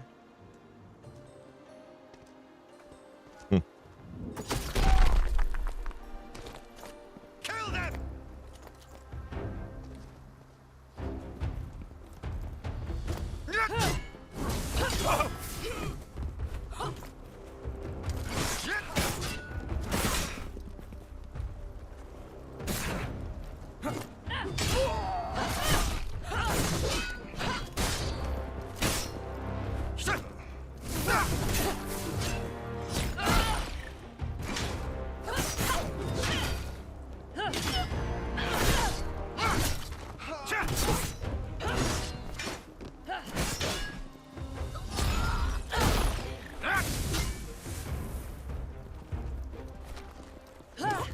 Oh, I didn't see that.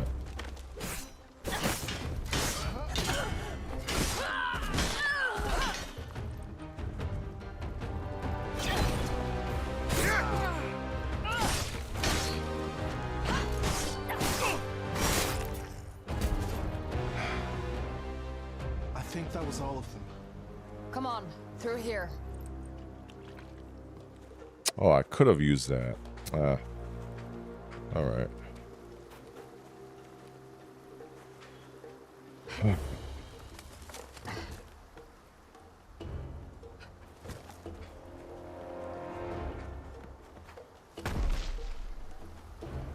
Did you see what happened with Ward? Yes. Whatever our father was looking for, we're not the only ones on his trail. We should check it out, right? Where do you think I'm going?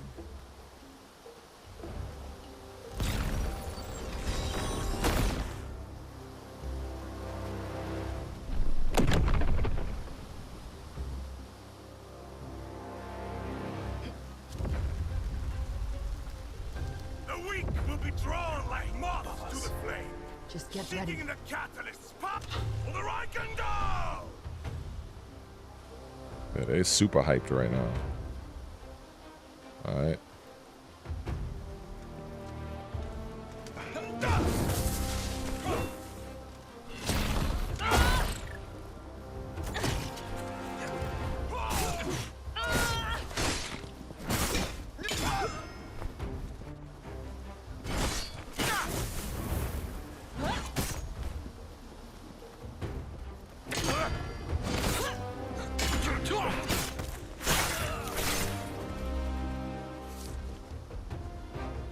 Yeah, buddy. I think that was all of them.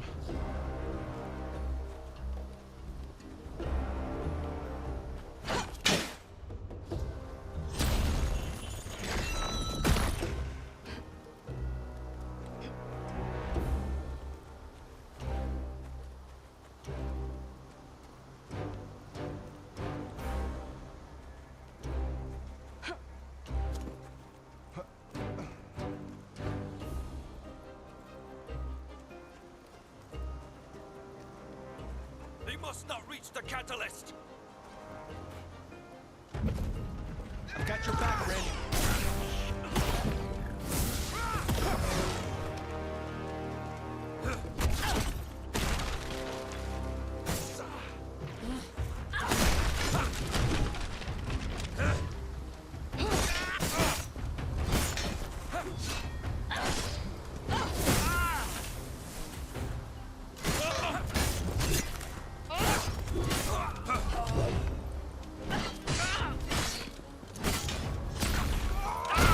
Oh, nice. No time to rest. That was like a finisher. Right here. Okay, that was cool. Oh, I could have used that. God damn it.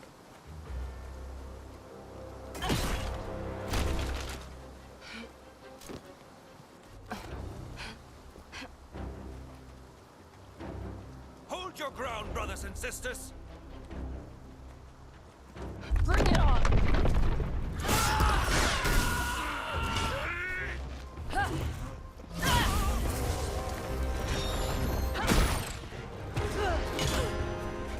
Oh shit! Fuck.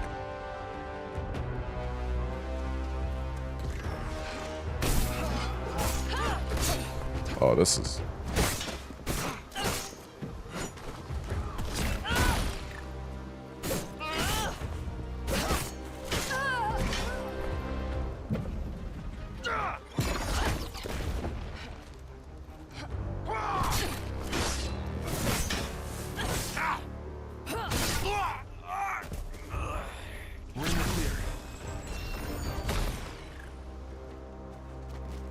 Here, I'll clear us a path. Alright, let me try to... Let's see what we got here in terms of, Oh, we got different outfits, huh? Oh, that's cool. Huh. What's this? Relic. Oh. Mana cost of all abilities reduced by 10%. Oh, okay. Oh, alright. Let's do that. Deals 5 more damage. Oh, okay. See, this whole time I had them, but I just didn't really do anything with them. Okay, so now... Alright. Let me see what skills I can learn now.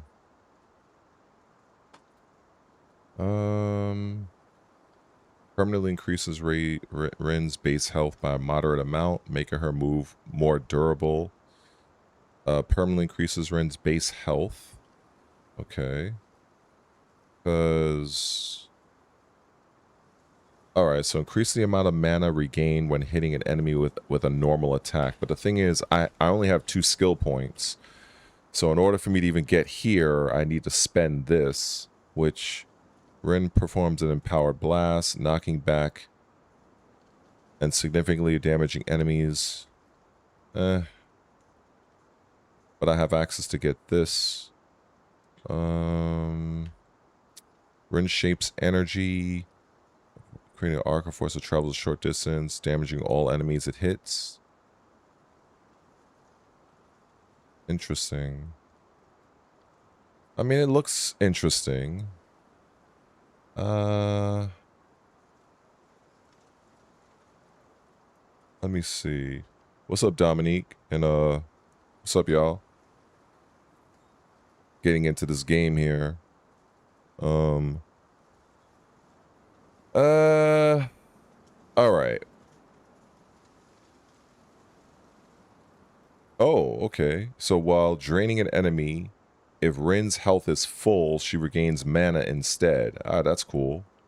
And this one is following a successful parry, Rin stomps down to send out a shockwave around her, dealing damage. Oh, okay. That might be pretty cool. I could probably make use of that. Okay, but I need to get this first. Let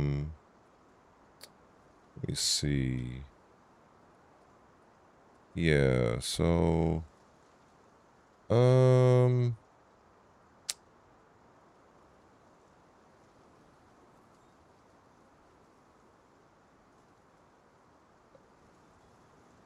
alright. I'm gonna get this.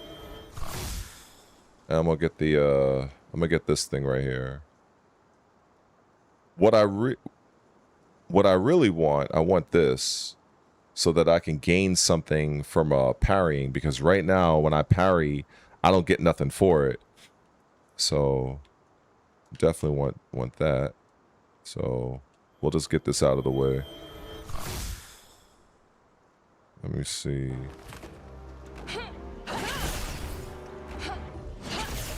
I like it. Looks good.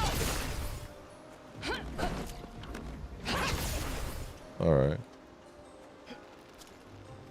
I think I'm nearing the end of this section. Get for a fight. Yeah. Show no mercy!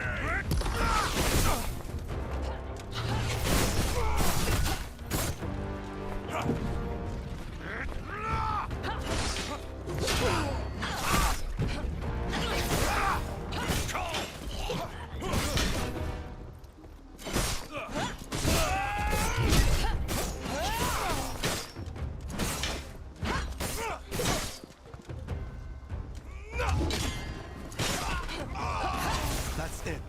Quick, All the right. gate. Oh, I could have used that to throw it at them. Shit. See, since this is like my first time playing this game, I'm missing out on a lot of opportunities I could use for like the environmental stuff. But that's what second playthroughs are for.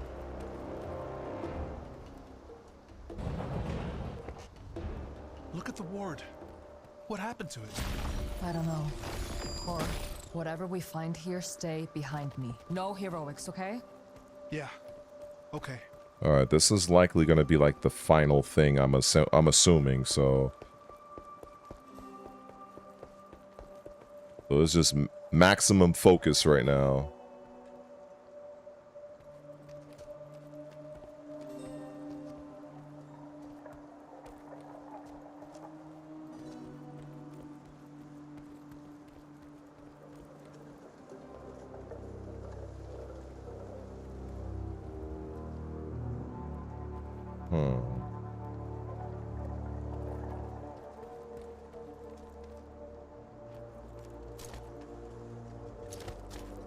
Where am I supposed to go?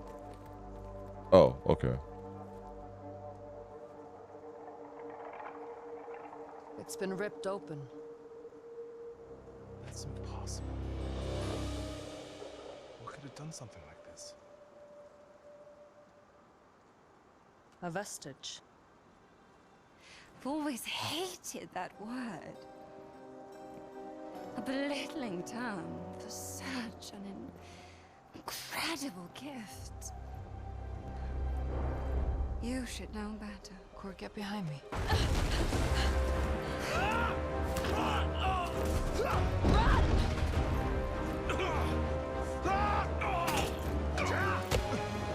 Enough! Let him go. Don't touch her! Listen to the two of you. So selflessly gallant. You really shouldn't debase yourself like that. Your life is worth so much more than his. You'll have to forgive Sarah's enthusiasm. We heard Valestin's daughter was another catalyst. I think she was hoping to find a kindred spirit. We'd be getting along much better if my brother could breathe. Ah, brother is it? How poetic. My search for your father ends disappointingly at his grave. And now fate sees fit to guide both his children into my grasp. We have a word for that, don't we, Sarah? I do. Destiny. Huh. Perhaps that's exactly what it is. But the word I was thinking of is opportunity. A chance for all of us to get something that we want. Let him go. Then we can talk about what you want. She is so desperate to save you. Don't. Are you really that incapable of helping yourself? I'm afraid I'm slow to trust a Ceruvian. Centuries of enmity have that effect on a man. Yeah, it's hard to trust someone who disregards your borders. There are no borders for the heirs of Ema. Sarah?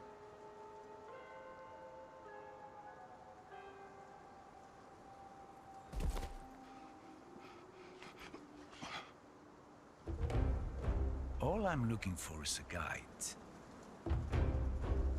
Now that could be you.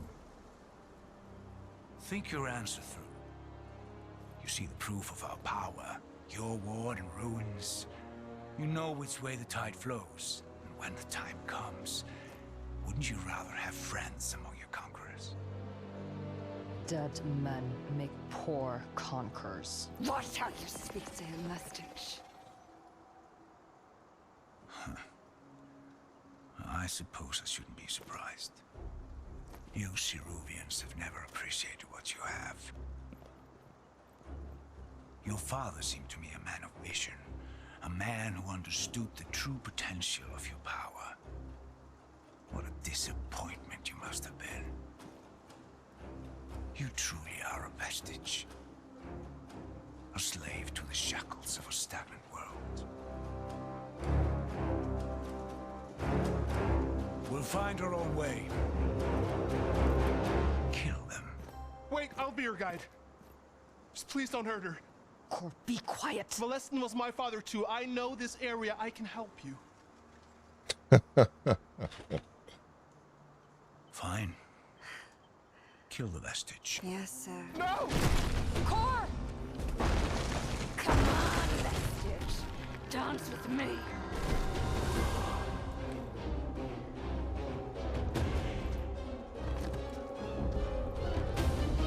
Enough of that.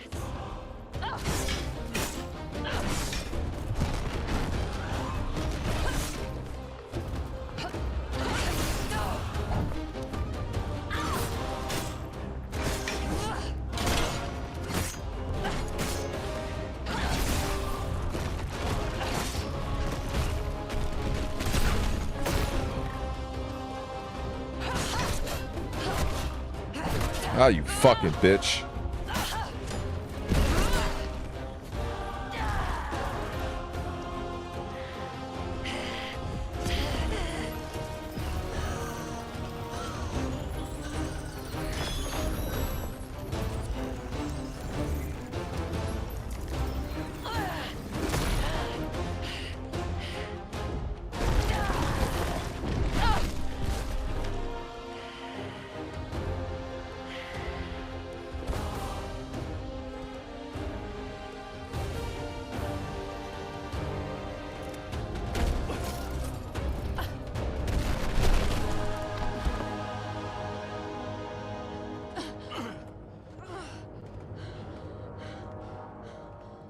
Wait! You can't! Listen to me! Stop! Please! You're bringing this whole place down all around us! Just listen to me! Or just keep going. I'm sure this is a great big misunderstanding. Who are you, old man? Why are you here? My name is Abram Finley. I'm a scholar, specialized in wards and ward-related phenomena. May I?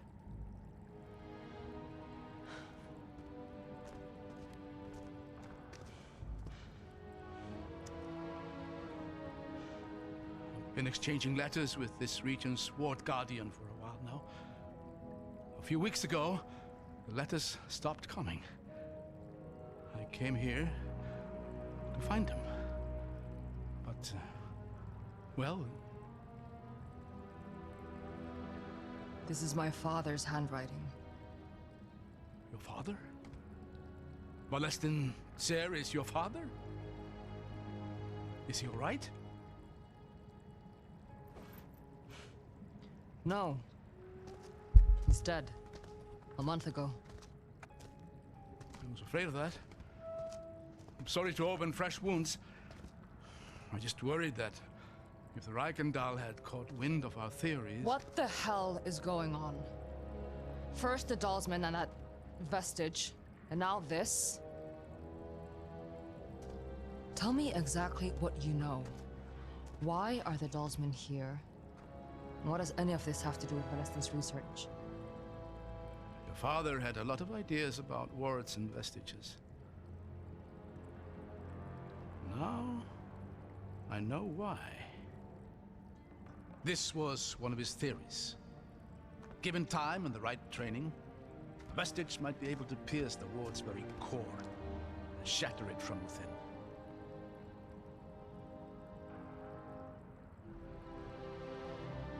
Look, I know these Dalsmen. Their commander and I have history. And I promise you, Auric isn't the type to be satisfied with a minor victory.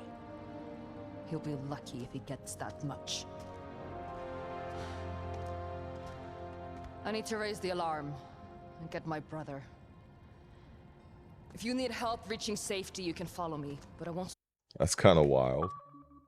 Okay, now I'm replaying. Okay, that's strange. I'm assuming that if And I we'll find an exit. The nose knows. Always a sound bit of wisdom. Sure. all right, I'm assuming if I go back to the title, his last save is. All right, I'm assuming I should be fine. Because it's not, I don't see like an option to like directly save the game. Let me see. Okay. All right. I could take this off and see who said what. Because I'm not about to watch chat when there's a whole bunch of shit going on in the game. So, all right.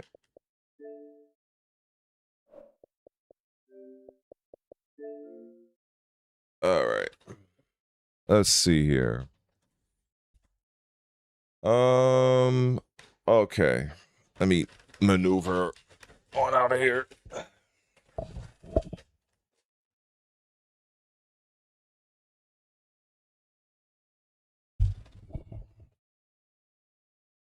All right.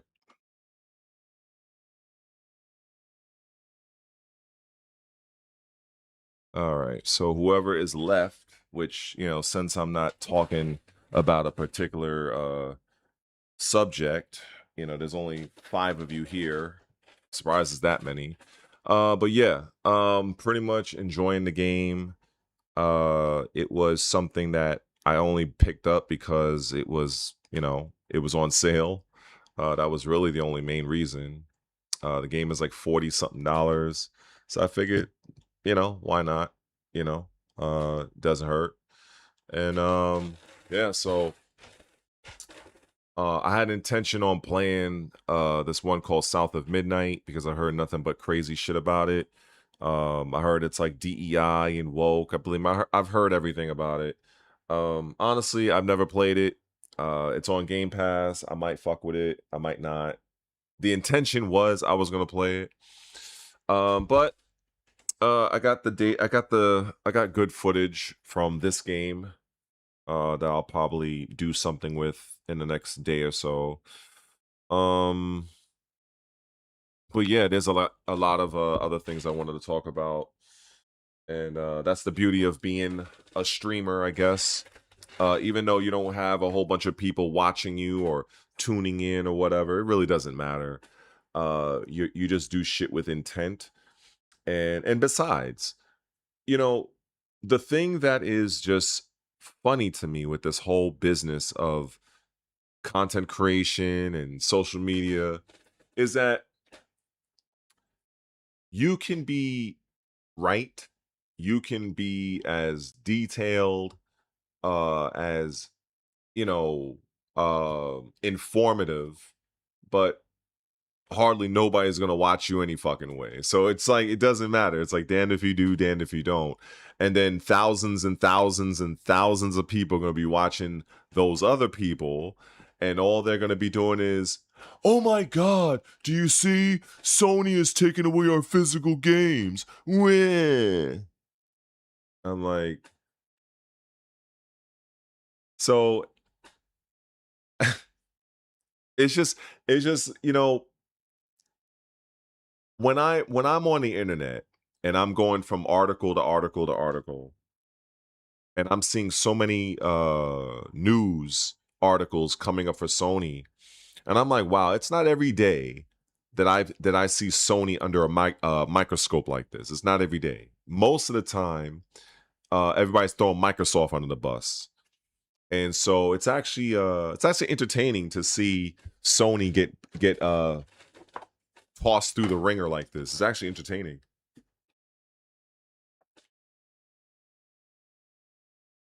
Because I have a feeling that there are people out there that feel that Sony can do no wrong.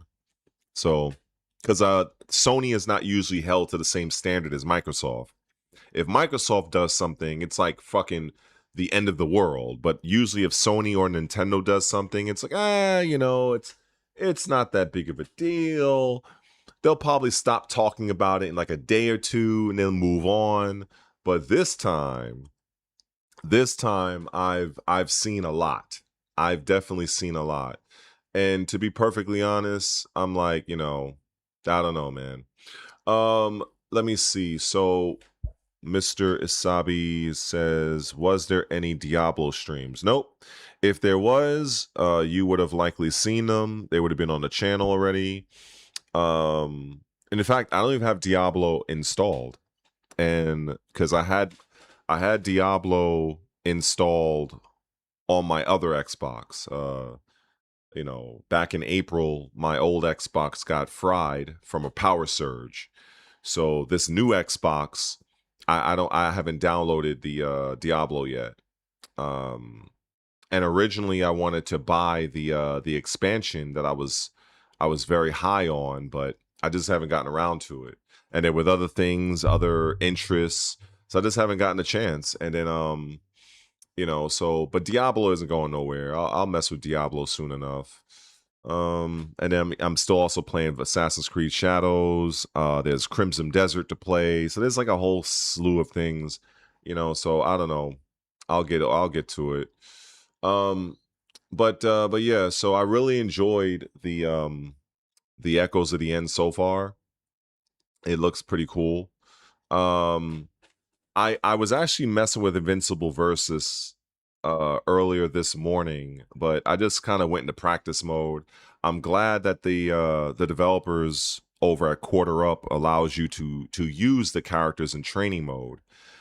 This is a practice that was done with Killer Instinct. This is something I would like to see more often, with Tekken and Street Fighter, where you don't have to go and buy the fucking character just to go into practice mode and test the character and see if you like the character or not.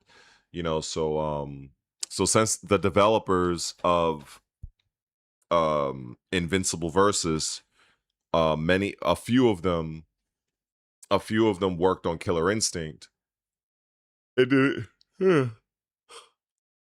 didn't surprise me that they allow you to use Universa, which she's a fucking hottie. I ain't gonna lie, like she looks fucking good. She's well animated, she looks attractive, she's tall, she's fit, she has a good walk, she has feminine features. She's green, but hey, whatever,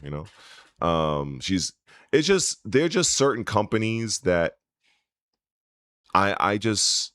you look at how they design female characters and it's just absolutely egregious. It's like they're trying to be disrespectful. You know what I'm saying? So, but yeah, Universa in Invincible Versus, she looks really good. Well done character. Immortal, I didn't try him yet. I didn't try Immortal yet, but I don't know. I'll get around to him. I think he has like some sort of like, he comes back to life if you kill him or something. I don't fucking know. I'll get to him. But yeah, so she looks good. I've already figured out, I think I figured out the general plan for her.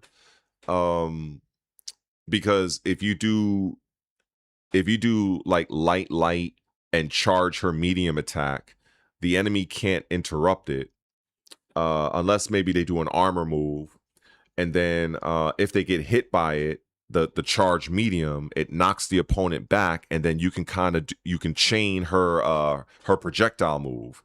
So when she so basically she'll knock you away, and it'll be like a wall splat of sorts, And then while the character's recovering, she sends these little lightning bolts at the enemy. And then at that point, once they hit with that, you can dash in and continue your attack. So she has I like that she has some different ways in which she can get her damage. Also, from what I understand, she can take away your meter. It kind of reminds me of if you've played Omega Red in the old Marvel. I think it was Marvel Suit. No, was it Marvel vs Street Fighter? It was whatever those versus games were that had Omega Red. That's basically what he did. He would hit you with his coil, and then he can either like throw you in the air or whatever, but he can also take your. I think he could take your super meter. I think he could take your health too. So it seems like that's what she can do. Not your health, but your meter. And anytime you have a character that can take your meter in a meter based game, that's significant. That's like having a character in Street Fighter that can drain your drive gauge. Like you kind of need that. You know what I'm saying? So I think that you're gonna see her a lot.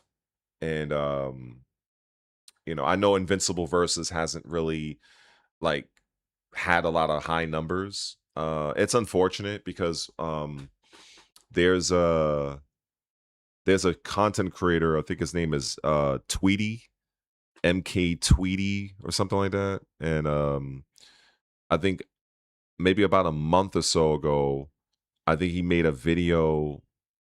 I didn't watch the video because it was just I was kind of I don't know. I didn't watch at the time, but at least it was him basically saying that he feels that Invincible Versus is either dead or dying or something like that. I was in the middle of something else. I was just kind of like scrolling through YouTube, and I just happened to see it on my feed.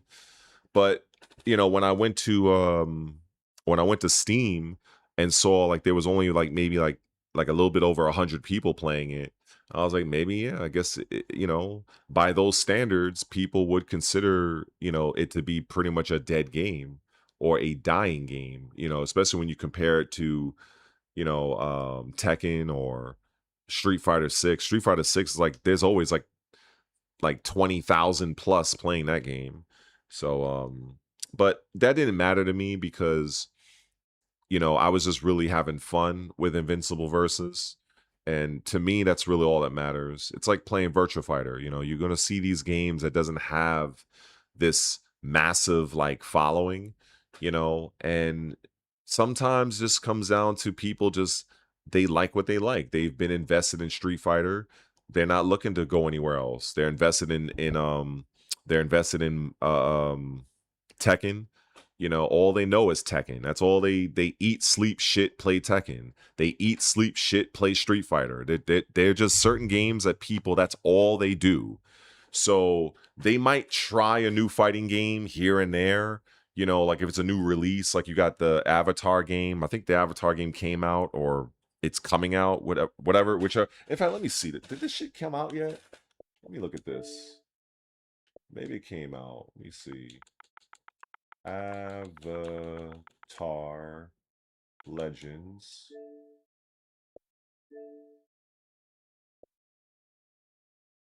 Oh, it says it comes out on the 23rd. July 23rd. Okay. So I guess whoever has it, because I have seen some people, maybe they have an early version, they got access or whatever, but the game comes out on July 23rd, so it's only $30. It looks interesting. It looks like it has enough scumbag shit for people that want to just do some wild, wacky shit.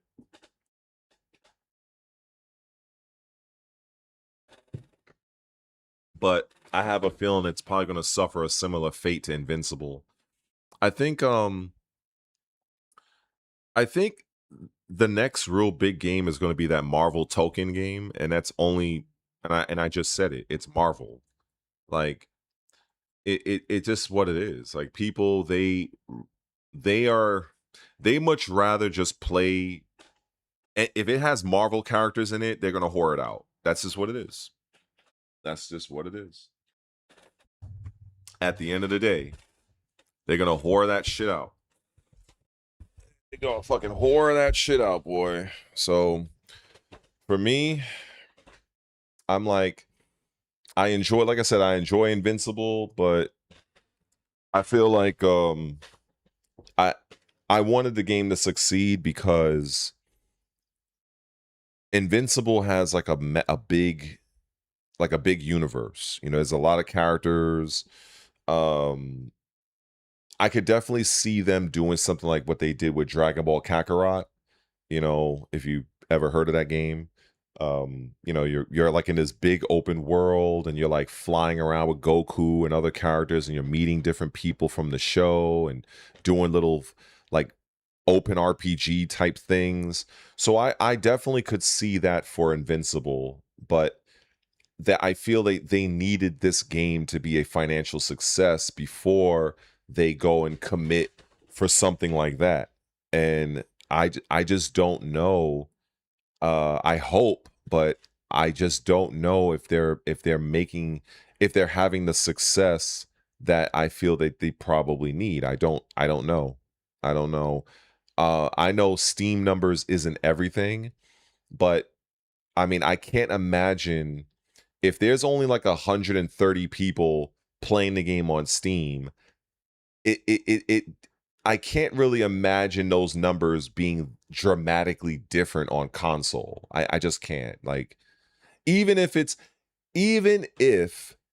like 300 people on Xbox, I mean, that's still, I'm sure the company would prefer to have thousands of people playing it. And I'm sure that's not the case. So I don't know, you know, maybe I would imagine that the new character is going to bump them up. I would imagine, because I think that she is a cool character. I haven't tried the other guy yet. But I mean, time will tell. Time will tell. Ugh.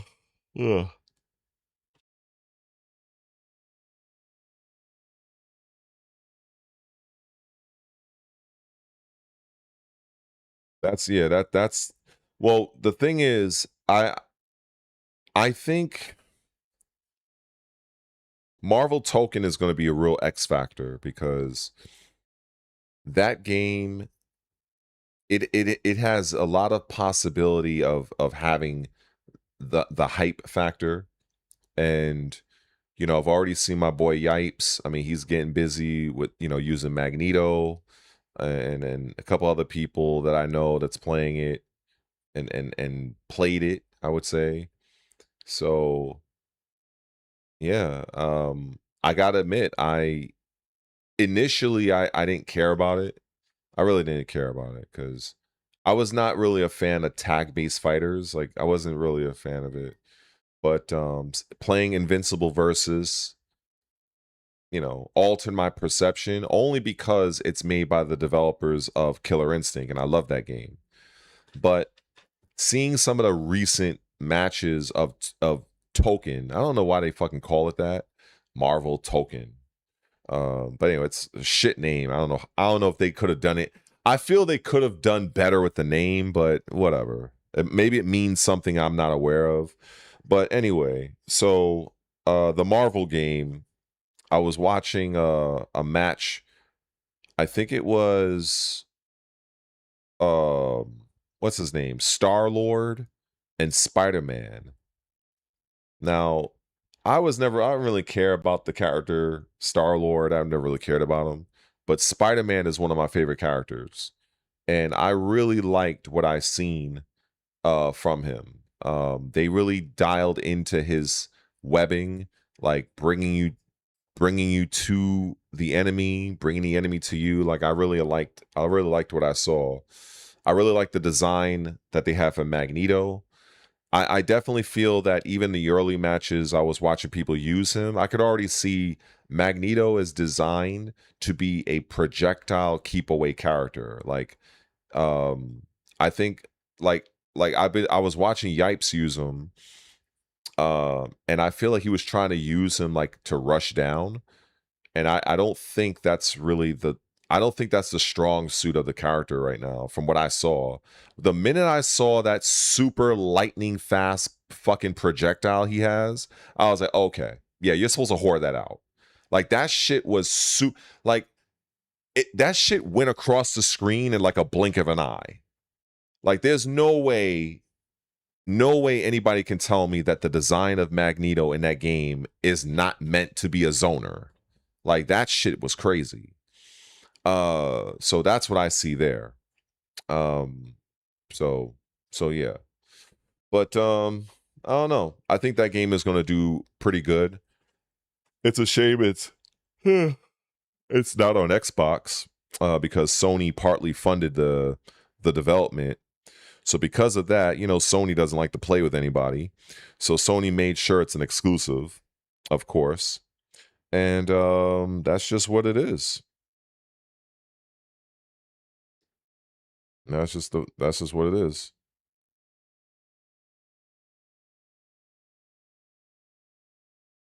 Let me see.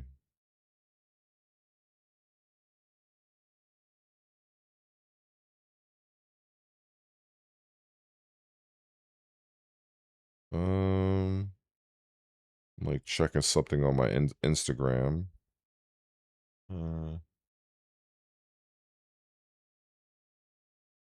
Well, yeah, it's minus Capcom. I don't think anybody really cared about the Capcom characters so much.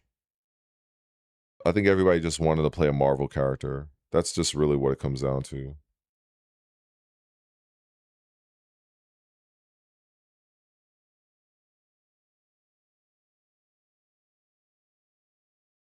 Yeah, that's what I think.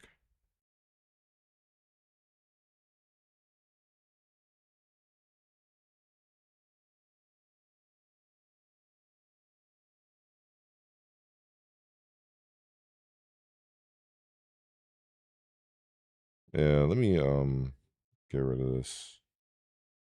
This is like really ridiculous.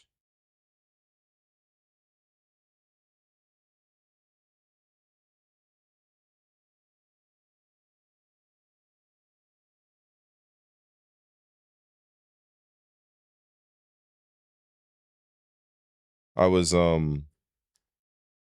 in another situation where people wanted to dogpile me, and I just get tired of it, especially from the last situation from that other idiot's fucking community. That shit's just annoying. I only have but so many of them in my patience. Like I'm just tired of dealing with. Honestly, I'm just tired of dealing with dumb fuck gamers. I really am. I just feel. I know this is gonna. I'm just gonna keep it fucking real. I'm gonna keep it super fucking gangster right now. I think social media, like I honestly feel like social media is fine and everything, but I just think it gives voices. It gives a voice to dumb fucks that really shouldn't have a voice. I'm gonna be fucking honest. I'm just being honest. I don't know how else to break this down. Like I don't know. Like there's too many people on Twitter and and now even on Instagram that maybe other things, maybe like if they're talking about cars, guns, medicine, whatever. But when it comes to video games, yeah, there's too many dumb fucks out there. They really are. They really are. It's incredibly vexing because it feels like it's like there's so much of a mob mentality out there that. All right, so let me give you an example.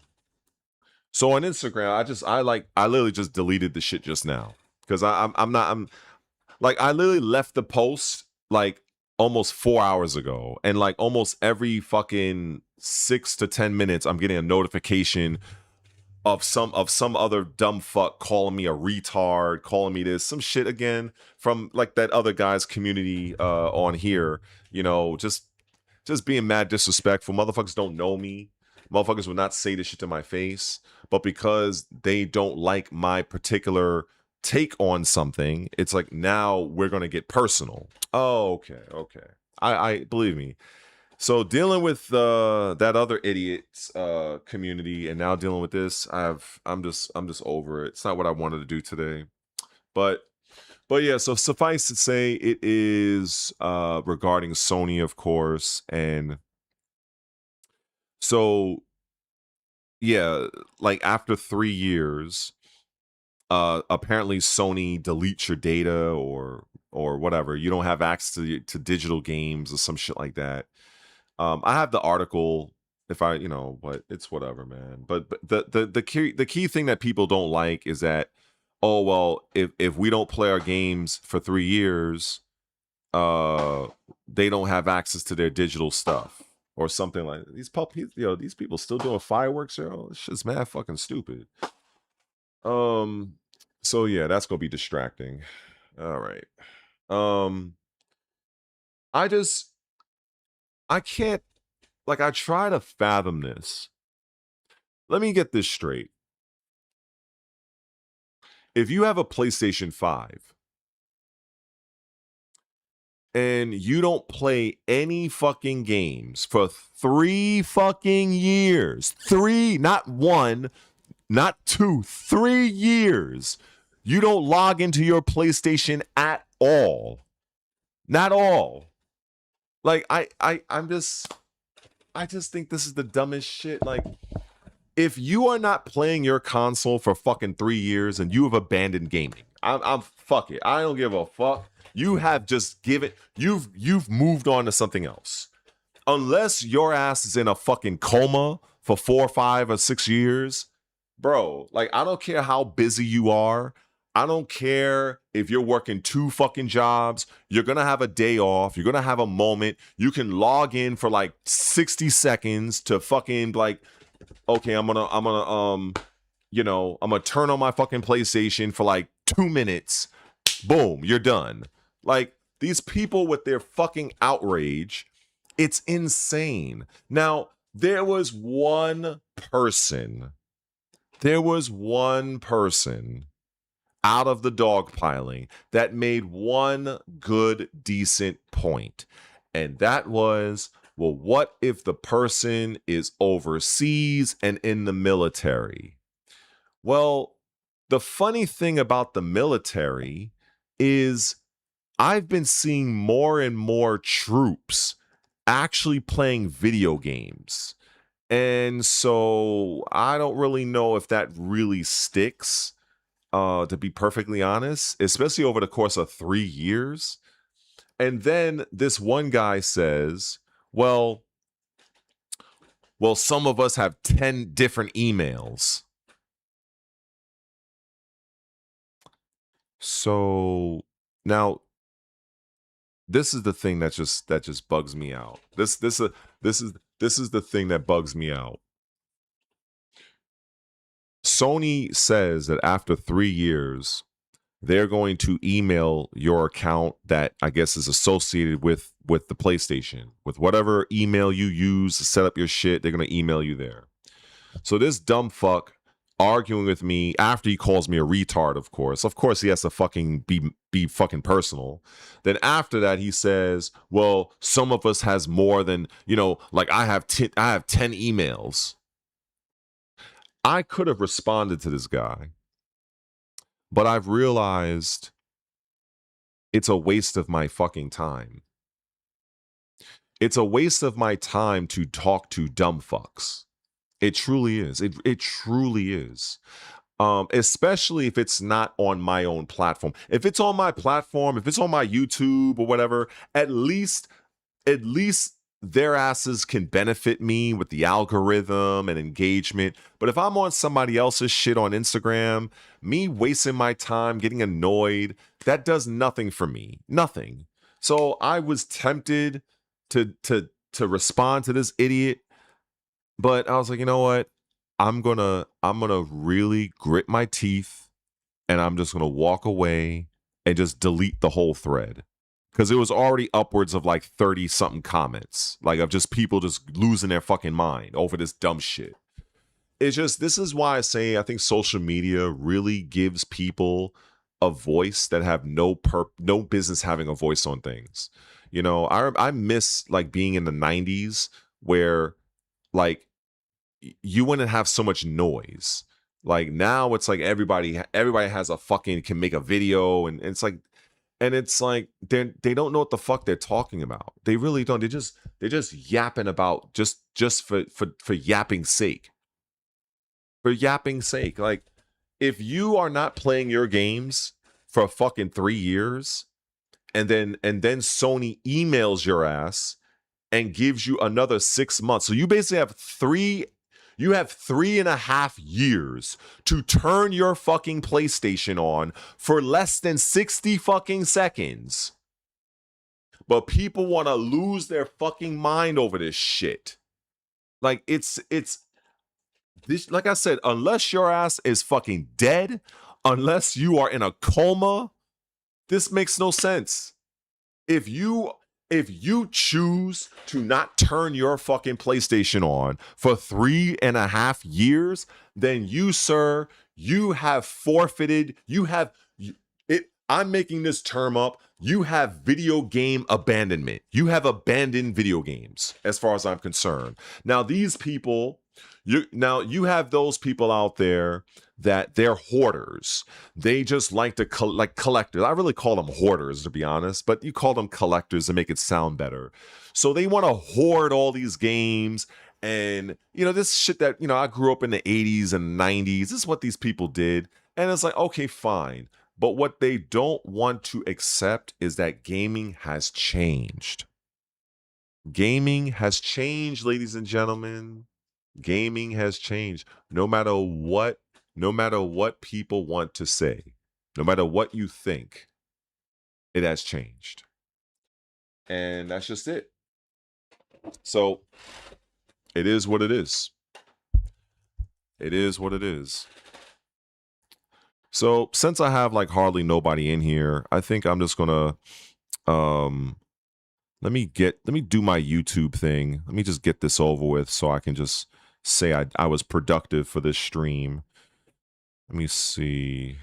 Let me X out of that, and because hardly nobody watches me anyway, and that's fine. I'll the only time I'll ever have over 100 live streamers is if it's drama related from certain fools. So we already know what time it is.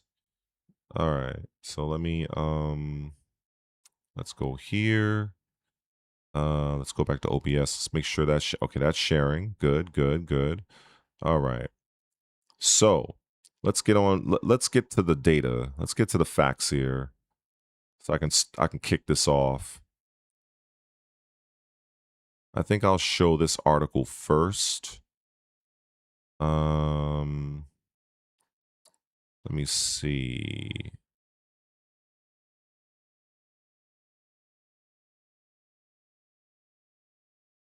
Well, first there is the, let me see, which one should I talk about?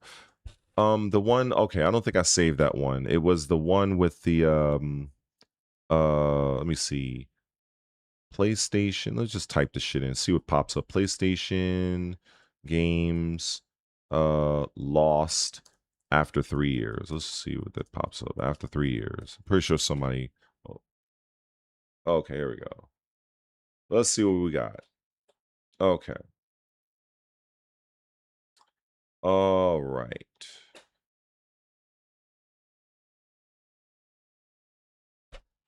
What's going on, everybody? So in today's video, I want to discuss a few of the issues surrounding Sony PlayStation, or just Sony in general. It's not every day that I've been seeing any real significant issues surrounding PlayStation, because everybody dogs piles Xboxes for everything. But this is very different. So I wanted to do a general search, and this is what popped up for Copilot here. The general search I put in is PlayStation games lost after 3 years. Well, a bit of a typo here. So this is what basically is broken down. And this is what everybody's losing their mind over. So PlayStation accounts and games after 3 years of inactivity. If your PlayStation Network account has not been used for 3 years, Sony reserves the right to close it under its terms of service. This can result in the permanent loss of access to all digital games, DLC subscriptions, and other purchases linked to that account. This is cited by Tech for Gamers, which I will look at little by little as I get through the article here. So basically, Section 21.2 of Sony's updated terms of service states, quote, if you have not used your account for at least 3 years, we may take steps to close it. Sony will notify you by mail with a 6-month grace period to either log into your account or contact Sony to request that account remain open. If you do not respond or reactivate within that 6 months, the account is permanently closed and you lose all digital licenses. Now, the key points here is the policy uses the word may, meaning it's not automatic for every account. Sony chooses which ones to act on. There are no documented cases of Sony enforcing this for US accounts, but it's a real risk if you leave your account unused. Physical game discs are not affected by this rule. They remain your property as long as you own them. This policy is part of Sony's broader shift toward a digital-only ecosystem, which only includes plans to phase out physical disc production by 2028. Why does this matter? If you have a large digital library, leaving your account inactive for 3 years could mean losing years of purchases. The rule has sparked widespread criticism from players and petitions to preserve physical media. If you plan to be away from PlayStation for an extended period, you should log in periodically or reactivate your account before the 6-month window ends. Tip: if you're inactive but want to keep your games, log in once every few months or reactivate your account before the 6-month grace period expires. This ensures your digital library remains intact. So, okay, so what do we have here? We have a bunch of gamers that are getting outraged because they feel that Sony is trying to rob them of their purchases and this, that, and the other. So I wanted to talk also about the whole story regarding the physical games being phased out for 2028. Now, I have done a video on that I will link in this one for those of you that have not seen it. But I did make one small mistake in that video, and that was basically stating that Sony and Microsoft, they pay retailers for shelf space. That's incorrect. Upon doing further investigation and research, as per one of the people that made a comment on that video, I learned that that was not the case. However, everything else I said about the video is 100% factual. So I did make an updated, I updated my pinned comment for that particular video. But again, I will link that video in the description. But anyway, to go forward with this, I believe that gamers out there don't understand how business really runs. The fact of the matter is simply this: at the end of the day, no matter what you have to say about anything pertaining to the gaming industry, these companies are 100%, they are here to make money. That's it. They are here to make money. They are here to increase their market share in whatever genre or what have you. That's what they're here for. The facts do not care about your feelings. It just doesn't. They do not care about you as an individual. That's another thing. A lot of gamers, they seem to have this notion that, well, because I'm buying my physical games, they shouldn't close it. With all due respect, they don't give a flying fuck about you as an individual. What they do care about is the overall data across several months to years in terms of the overall gamer demographic. Like, I've done this before. I'll do it again. Okay, I'm gonna show you real time. You ready? We're gonna do this right here. Right? We're gonna type this up. In fact, it's probably still in my search. Let me see. Here we go. I typed this already. How has customer behavior changed over time as it relates to the purchasing of physical games, disc versus digital? Now, look at what it say here. So here, customer behavior has shifted dramatically from physical game disc to digital downloads, with digital now dominating. You see that word? Keyword, dominating global game sales due to convenience, faster internet, and subscription services. Historically now, so you see this is what happens when you subscribe to Red Related. So you get the fucking facts. You don't get all the outrage bullshit from some of the larger channels. You're getting the real info right here. So in the early days of gaming, nearly all games were sold as physical cartridges or discs with no digital storefronts available. During the 7th console generation, digital storefronts like PSN and Xbox Live were introduced, but physical copies still dominated, with full game downloads accounting for less than 20% of sales by 2013. Now, 2013 was actually the start of the 8th generation, as they go on to say here. By the 8th generation, digital adoption accelerated, with Sony reporting that full game downloads jumped from 19% in 2015 to 70%. 70 fucking percent. That is literally 7 years. So in 7 years, that shit went from fucking 19 to 70%. The 9th generation, this is the generation we're currently in, cemented digital as the default with 83, if I can zoom in anymore, I would. 83 to 85% of console games sold digitally by 2023 through 2026. I don't understand. So, like, let me put the camera back on me for a minute. I don't understand the fake outrage, the fake bullshit outrage from some of you gamers out there that you guys don't seem to understand how business is ran. You don't. Companies are going to look at the purchasing habits of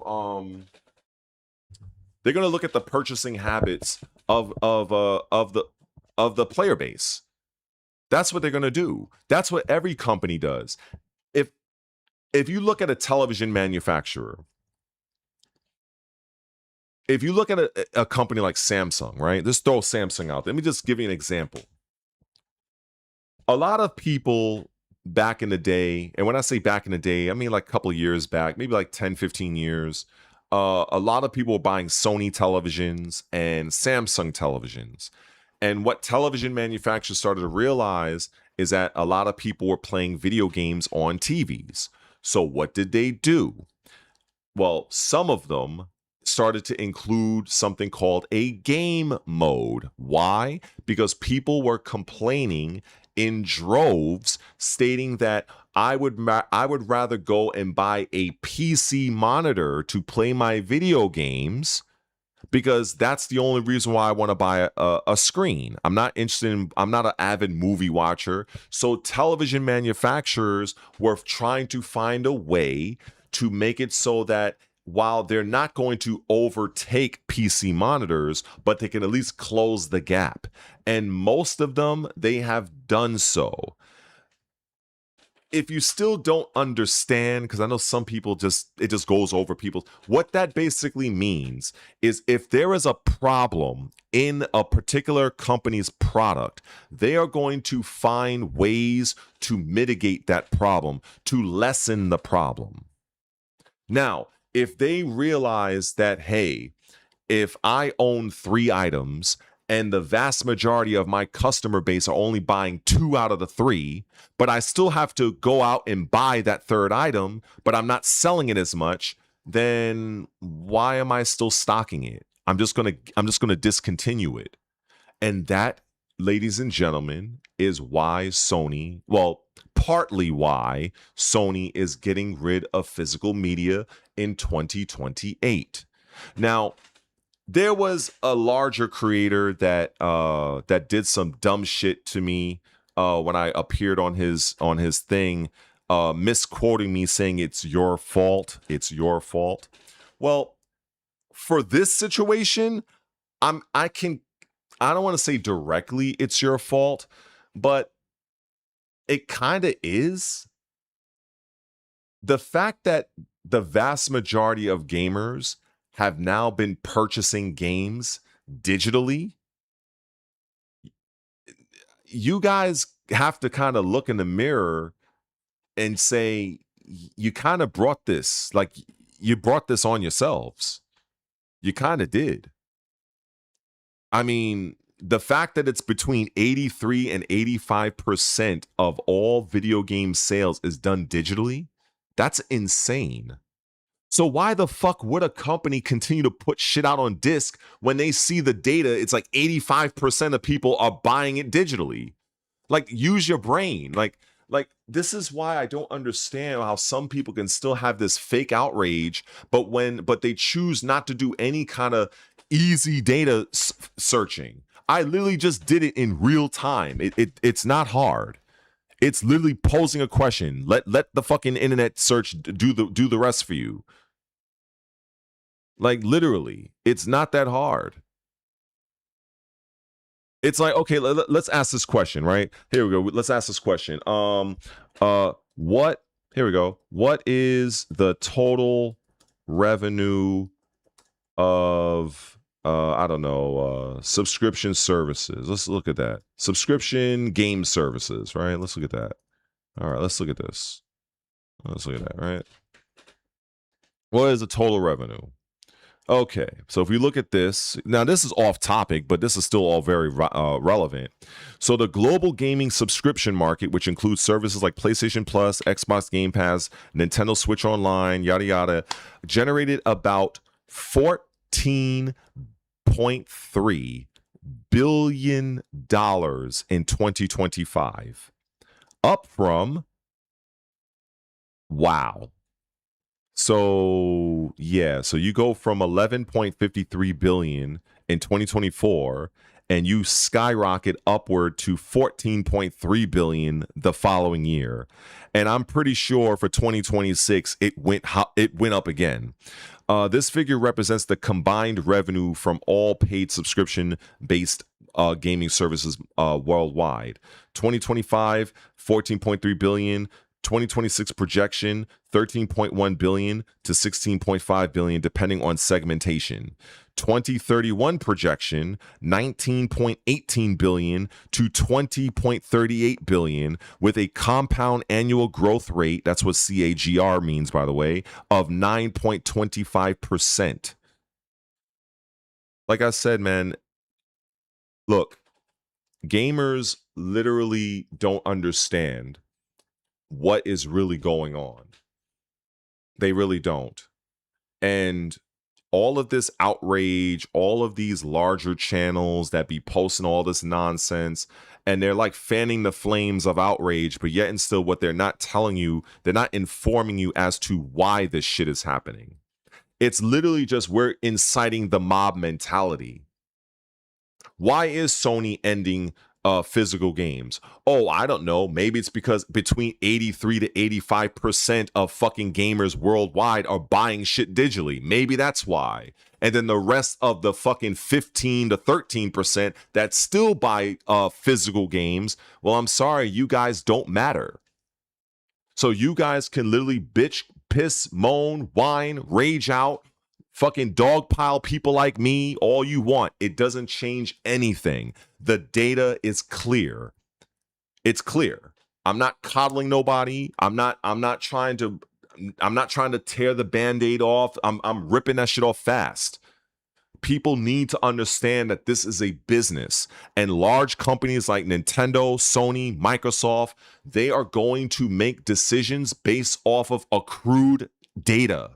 That's how this works. So all of the Dustin Lagarys, the Colt Eastwoods, the fucking all these other creators that I see that talk about this shit, that they want to focus on, well, Sony is trying to kill your games. They're taking your games.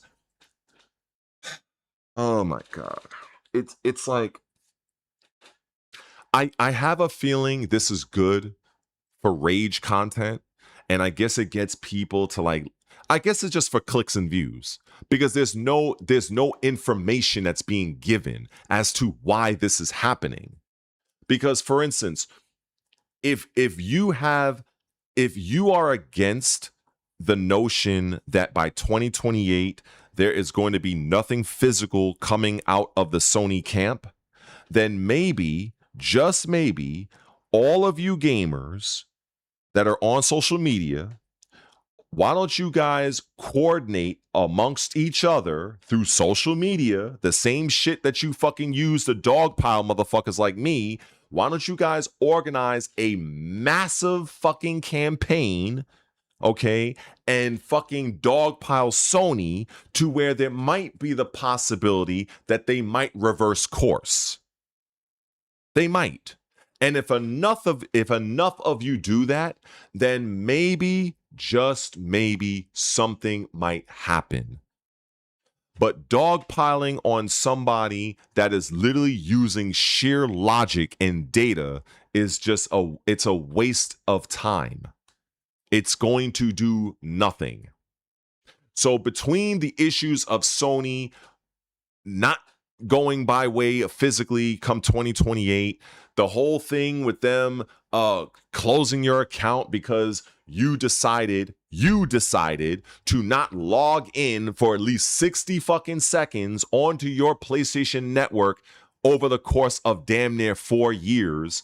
I'm sorry, I can't, unless you are dead, unless you are in a coma, I can't. What's the excuse? The only one that I have heard that is somewhat, I might be able to give a little bit ground to is, oh, well, what if you're in the military? Okay. Well, I mentioned this earlier, and I don't know if I meant to include it in this recording, but I have been seeing a lot of soldiers actually able to play games. Now, maybe, obviously, if they're like in fucking Afghanistan or, if they're in a fucking combat zone, that's different. But, but if you're like on home base or if you're on the ship, if you're in the Navy, yeah, I've seen them, able to have certain luxuries, which one of them is video games. So I've seen that. Literally, I've seen that shit. So yeah, I think ultimately, it's a lot of fake outrage. I think that if Sony was like a year, then I'd be kind of like, all right, that's kind of, even that, I'm like, I can't imagine not logging into your shit for a year. But they give you 3 fucking years, like, bro. And then they give you an extension of 6 months. Like, I understand people, they want what they want. That's what it is. I think the argument is they don't want to feel like they're losing out on what they paid for. And that's fine. I understand that. I totally respect that. The problem is that this is a multi-billion-dollar company, and this is the path that they're going down. And if you want to bitch and moan and you want to pump your fists and rage out, then you have to redirect that energy to Sony. Not in the comment section, not in somebody's fucking live stream, not on somebody's Instagram. You have to direct all of that anger, all of that angst, all of that energy over to fucking Sony. Every single last one of you that wants to see this change, because that's the only way it's gonna change. I'm giving you straight talk. Like that is what it is. You have to be the change you want to see. And you have to galvanize amongst your fellow man or fellow woman. You have to make it happen, because that's how these companies operate. These companies literally work and move as a unit. That's what they do. Politicians, they move and work as a unit. They pass laws that affect every one of us. So bitching about it on social media is not going to do anything unless you actually mobilize a viable and sizable force to say, we collectively say this is not what we want. If you are not doing that, nothing is going to fucking change. And dare I said that about the Dead or Alive community, and we saw what happened to me with that bullshit. So I don't even need to repeat that. So that's why I'm out of the Dead or Alive business. Fuck all that. But when it comes to the Sony thing, that's exactly what you people have to do. because it's not going to change any other way.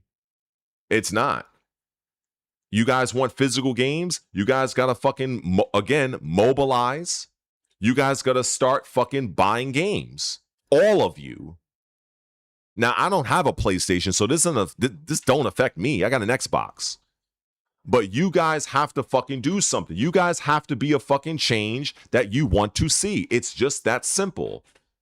Now, I understand I'm not everybody's cup of tea. People don't like me. It's true. I don't got many viewers, and that's totally fine, because I'm not here to coddle people. I'm here to inform. I'm here to pass on information. I'm not here to bullshit. I'm not here to gaslight nobody. I'm here to tell people exactly what it is. And some people, they don't like my delivery, and that's totally fine. Maybe you're like I said, I'm not everybody's cup of tea, but I'm some people's shot of whiskey. And sometimes, in order for you to fucking wake up, you need to drink something pretty hard. You got to have a hard drink sometimes. Like, yo, we got to man up. If you want to see this change, you got to do something about it. That's up to you. That's up to you. Real talk. Because even Microsoft has their own thing that they're looking to plan that is actually, as usual, since Microsoft has demonstrated they are more customer focused than PlayStation ever has. But I don't need to fight the PS fanboys on that, because it's a losing battle. I just know what the facts are. But Microsoft is looking to come out with a program where you can take your already existing physical library and convert it to digital games, and at the same time, your physical games will still work. So it's like you're getting two licenses. You're getting an additional license by using a physical game on your Xbox. Is Sony doing that? No. Well, you know what? I wouldn't be surprised if, like many other things, they're going to copy Microsoft and do it. I'm pretty sure. I wouldn't be surprised. But make no mistake, people, we are going...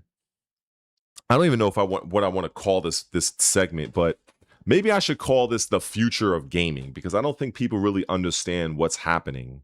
The future of gaming is cloud, subscription-based services, digital, no more physical game. Them shit's done. And AI. That's it. That's your future. You guys don't like it? It is what it is. You guys don't like it, that's up to y'all. At the end of the day, all I know how to do is tell the truth. I don't tell bullshit, I don't tell lies. And the people that want to say otherwise, they're fucking trolls, and they don't know anything themselves. They just go by whatever their other masters that they follow tell them.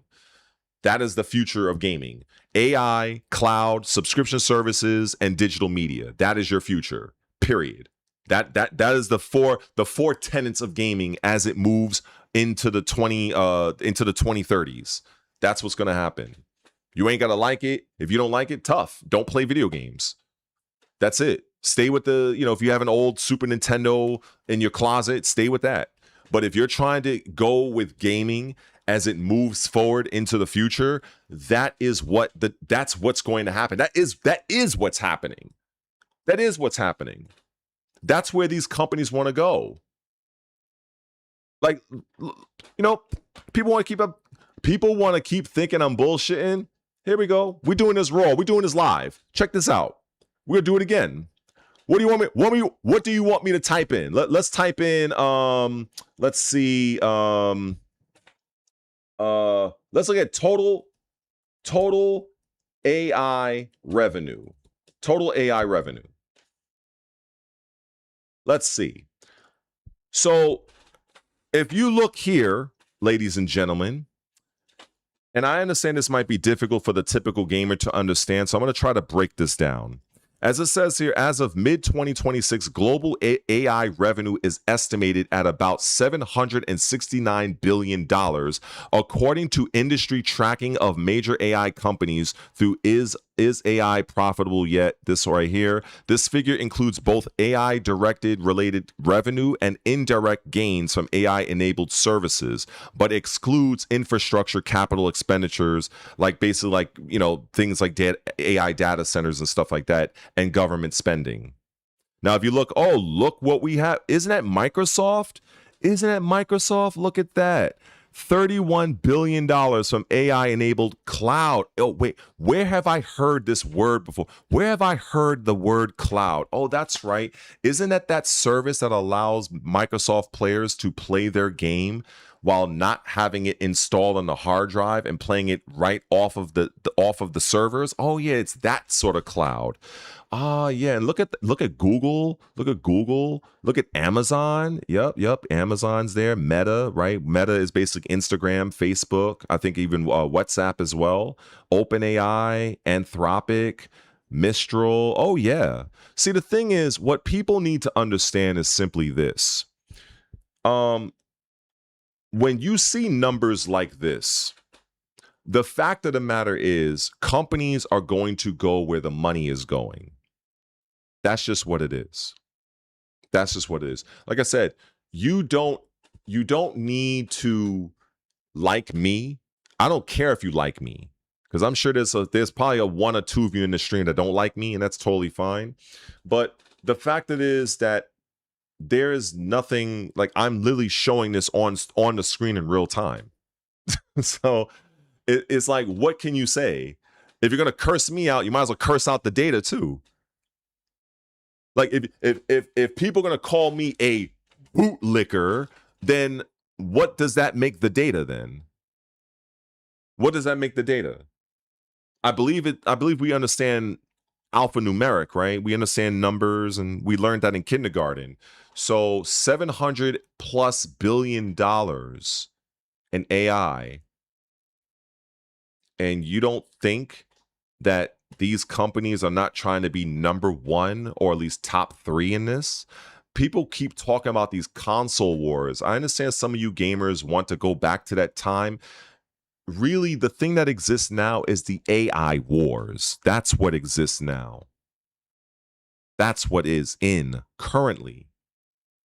So if it hasn't been made clear yet, what is relevant is large companies, whether it's Sony, Nintendo, Microsoft, Amazon, Meta, every fucking company, they are looking at your purchase habits. That's what they're looking at. That's what it is. It is what it is. It's just, I just find it, the thing, you know what it's like? It's sort of like it's like somebody telling me that I'm wrong in saying that 2 + 2 is 4. But then when I use every single means to showcase that 2 + 2 is adding up to 4, and they're still fighting me, it's like, what? Like, is it? It almost makes it feel like, are you trolling me? Because I'm literally showing what is. I'm literally showing what the fuck it is. In fact, hold up, I got another one for you. I got another one. I got all these shits. I've actually saved these. Let me see which one do I feel like showing. Let's see. Let's look at this one. I like this one. Let's look at the subscription economy. Look at this from Global Finance, July 5th. See, a lot of you gamers don't look at shit like this. A lot of you guys don't look at this. So we look at subscription services, right? Oh, look at this. Okay, posted in 2025, February 27th. All this shit is still relevant because all this is increasing. Global economy has undergone a structural shift with the rise of subscription-based business model, fundamentally transforming how companies generate revenue and how consumers access goods and services. Over the past decade, the subscription economy has expanded. Oh, we have to zoom in on this. By 435%. Do you see this number? I want this to be completely understood. You guys, I want these people to understand. All of this goes hand in hand. But the typical gamer that only really understands how to press buttons and do a FADC into Ultra or a touch of death combo, they're not going to know this shit. But that's what people like me are for. See, don't worry. I will be your guiding light. I will be your guiding light. Because at the end of the day, there's too many people I see that try to match wits with me in my comment section, in my streams. They try to dogpile me. But at the end of the fucking day, this is what it is. This is why you have the industry that we currently have that goes beyond gaming.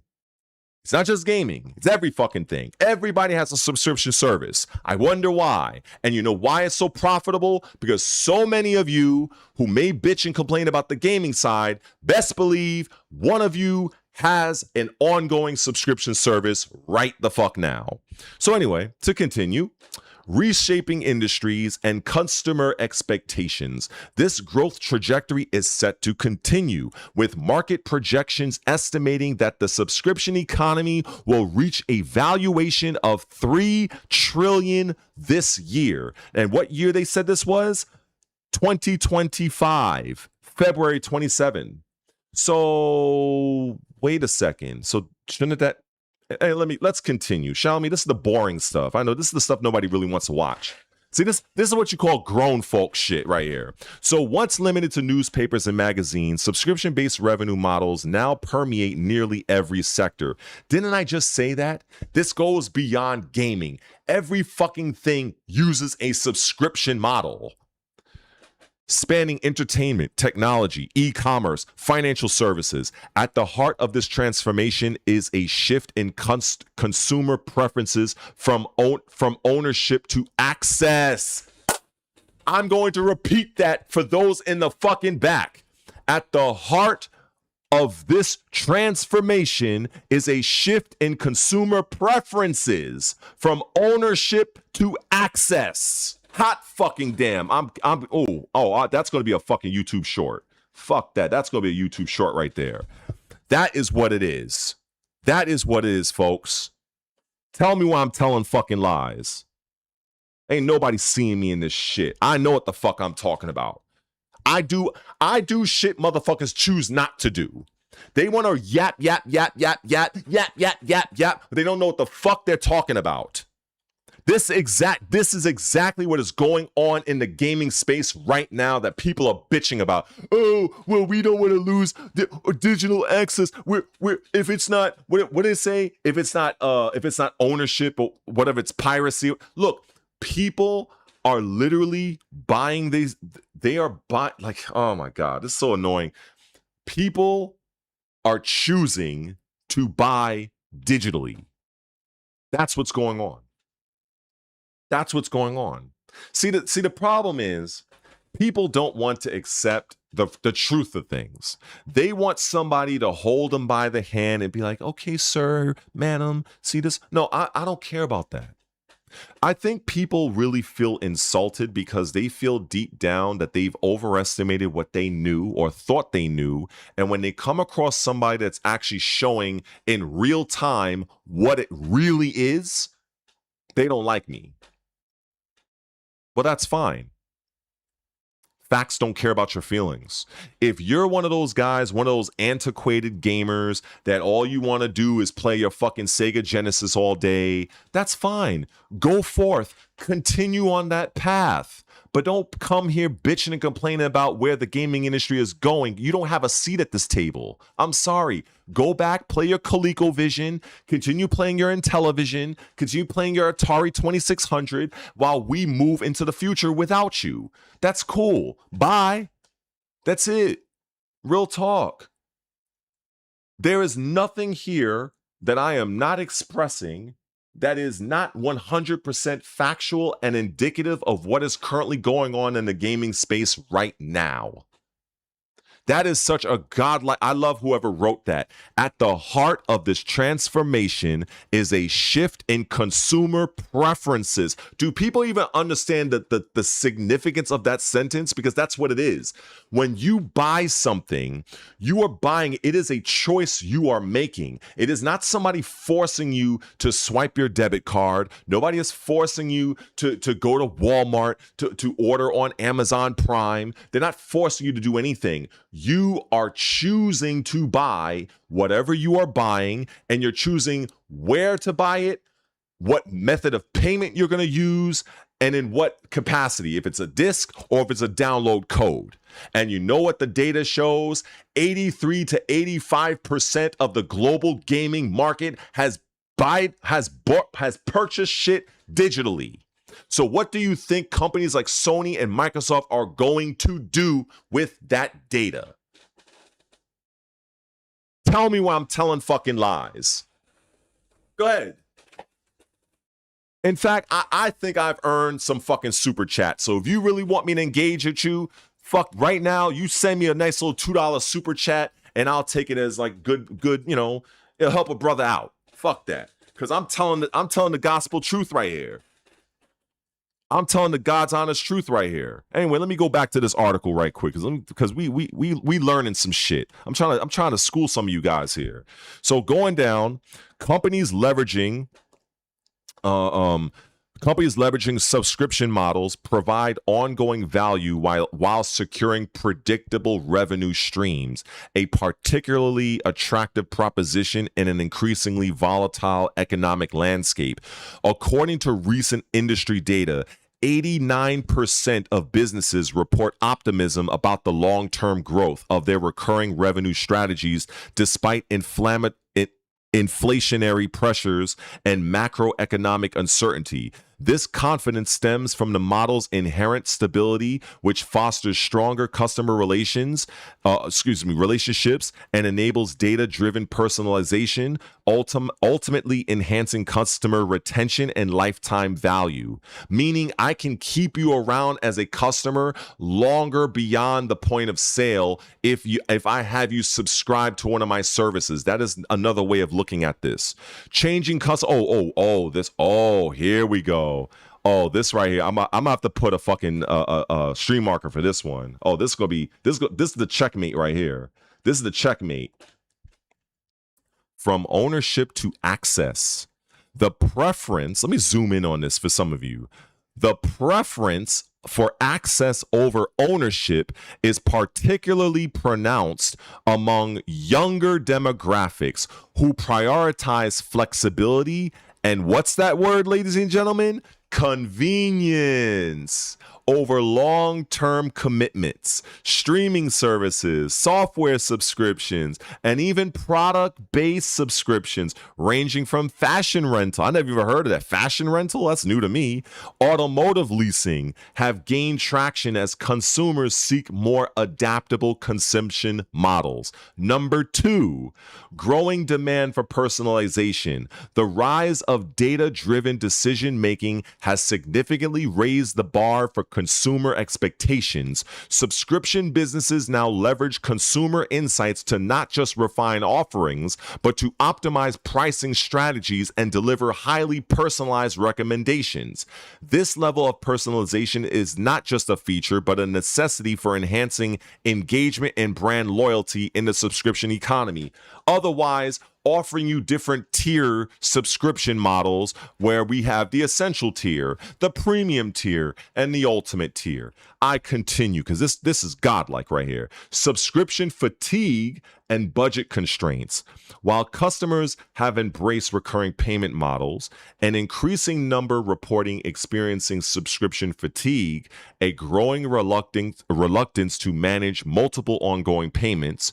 Research indicates that younger customers in particular are reassessing their subscriptions, weighing necessity against discretionary spending amid rising costs. This trend forces businesses to refine their value propositions. You know what's funny about that word? Did I not, to any of my older YouTube subscribers, how many times have I used the term value proposition when talking about the cash grab that is called Dead or Alive 6 Last Round? If some of y'all are around, y'all know it. Anyway, I'll continue. Let's see. And offer greater flexibility, such as tiered pricing. Didn't I just say that? And bundled services. Oh, and here's something else about bundled services. You know what, you guys? Here we go. You know what Microsoft is planning? Now, you're not hearing it here first, but I'm gonna just let you in a little secret. What Asha Sharma is what's the word? I'm like getting ahead of myself right now. But what she's propositioning is that there is going to be a Game Pass membership that is going to be bundled with Netflix. Yes, you have heard that correct. So Asha Sharma is currently working on a deal. Now, I don't know if it's going to go through, but where there's smoke, there's fire, that in an effort to drive more eyes, more value proposition to Game Pass, she is looking to bundle, I think, an aspect of Netflix along with Game Pass. Because if you notice, right now they have already bundled a premium tiered version of Discord with Game Pass as well. So things are moving. The chess pieces are moving, but you guys have to fucking keep up. You guys got to keep up. Anyway, let's see now. Moving on forward. Industry disruption and growth. The subscription model has redefined business strategies across multiple industries, driving diversification and customer retention in traditionally transactional markets. Technology and sales and software as a service sector has become dominant, replacing conventional licensing models with what? Oh my God, chat. What does that say? What the fuck does that say? Oh my God. I believe that says cloud-based subscriptions, doesn't it? I think that's what that says. Isn't that the same cloud-based model that's currently making billions upon billions of dollars right now? Isn't that the thing that Microsoft has been pushing? Isn't that what Amazon has been pushing with their Luna game service? So this is just what it is. So anyway, let's continue. So yes, this transaction has democratized access to enterprise-grade tools, enabling businesses of all sizes to leverage cutting-edge technology without the burden of significant upfront investment. Oh, and here's our favorite part, entertainment and media. Streaming platforms like Netflix and Spotify have revolutionized content consumption, steering the entertainment industry away from ownership-based models. The subscription market's momentum is expected to continue, with revenue forecast to exceed $996 billion in transaction value by what? 2028, mainly driven by digital content consumption, consumer goods, and e-commerce, product sponsorships, subscriptions, from curated fashion boxes to grocery delivery services, which I've seen. I think there's one called, what's it called? Healthy Eating or something like that. Health One. I remember there was like something you can order, and Hello Fresh, that's what it was, and they'll like literally deliver food to your fucking apartment or something. Yes, have gained significant traction. Retailers and brands leverage the model to establish recurring revenue streams while fostering direct-to-consumer relationships. Companies increasingly focus on enhancing subscription flexibility and sustainability as customer expectations evolve to remain competitive. And this kind of goes back to what I just said, that Asha Sharma of Microsoft, and in addition to enhance the subscription and improve the value proposition, they have not only enabled more games added to each Game Pass tier model, but they've also enhanced the cloud functionality to make it more stable and faster connected. They've also augmented the maximum resolution that somebody can actually stream their cloud games at 1440p.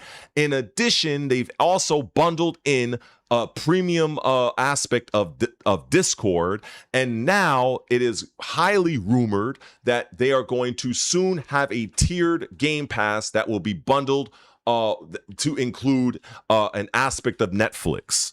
So again, tell me when I'm telling fucking lies when it comes to this game industry shit. Because I can tell you right now, I watch a lot of the top people a lot of the people that got fucking bajillion fucking subscribers, and I don't see shit like this being expressed. I fucking don't. I just usually see outrage. Oh my God, look what's going on. Okay, why is it happening? How is it happening? I don't know, but it is happening. Yeah, that's the easy part. It's easy to say, oh, this is fucked up. Well, how about you tell us what's going on and why it's going on? So maybe we can have a better understanding of how we got here.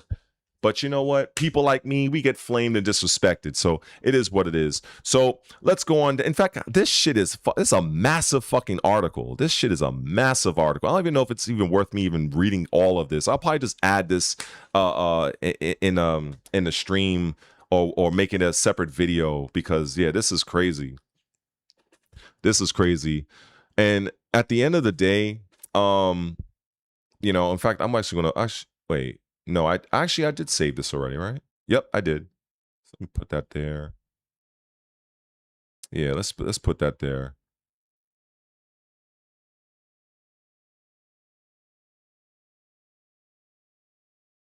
Let me look at some of this here. Amir, so man, you have a long name. Amir Salamark. I don't know what I can call you for short, but what's going on? I see you. Some guy named Lubble doesn't like me, so oh well. Moving on. Hyper Stark, what's going on, man? Eskimo Joe, what's up, bro? Let me see.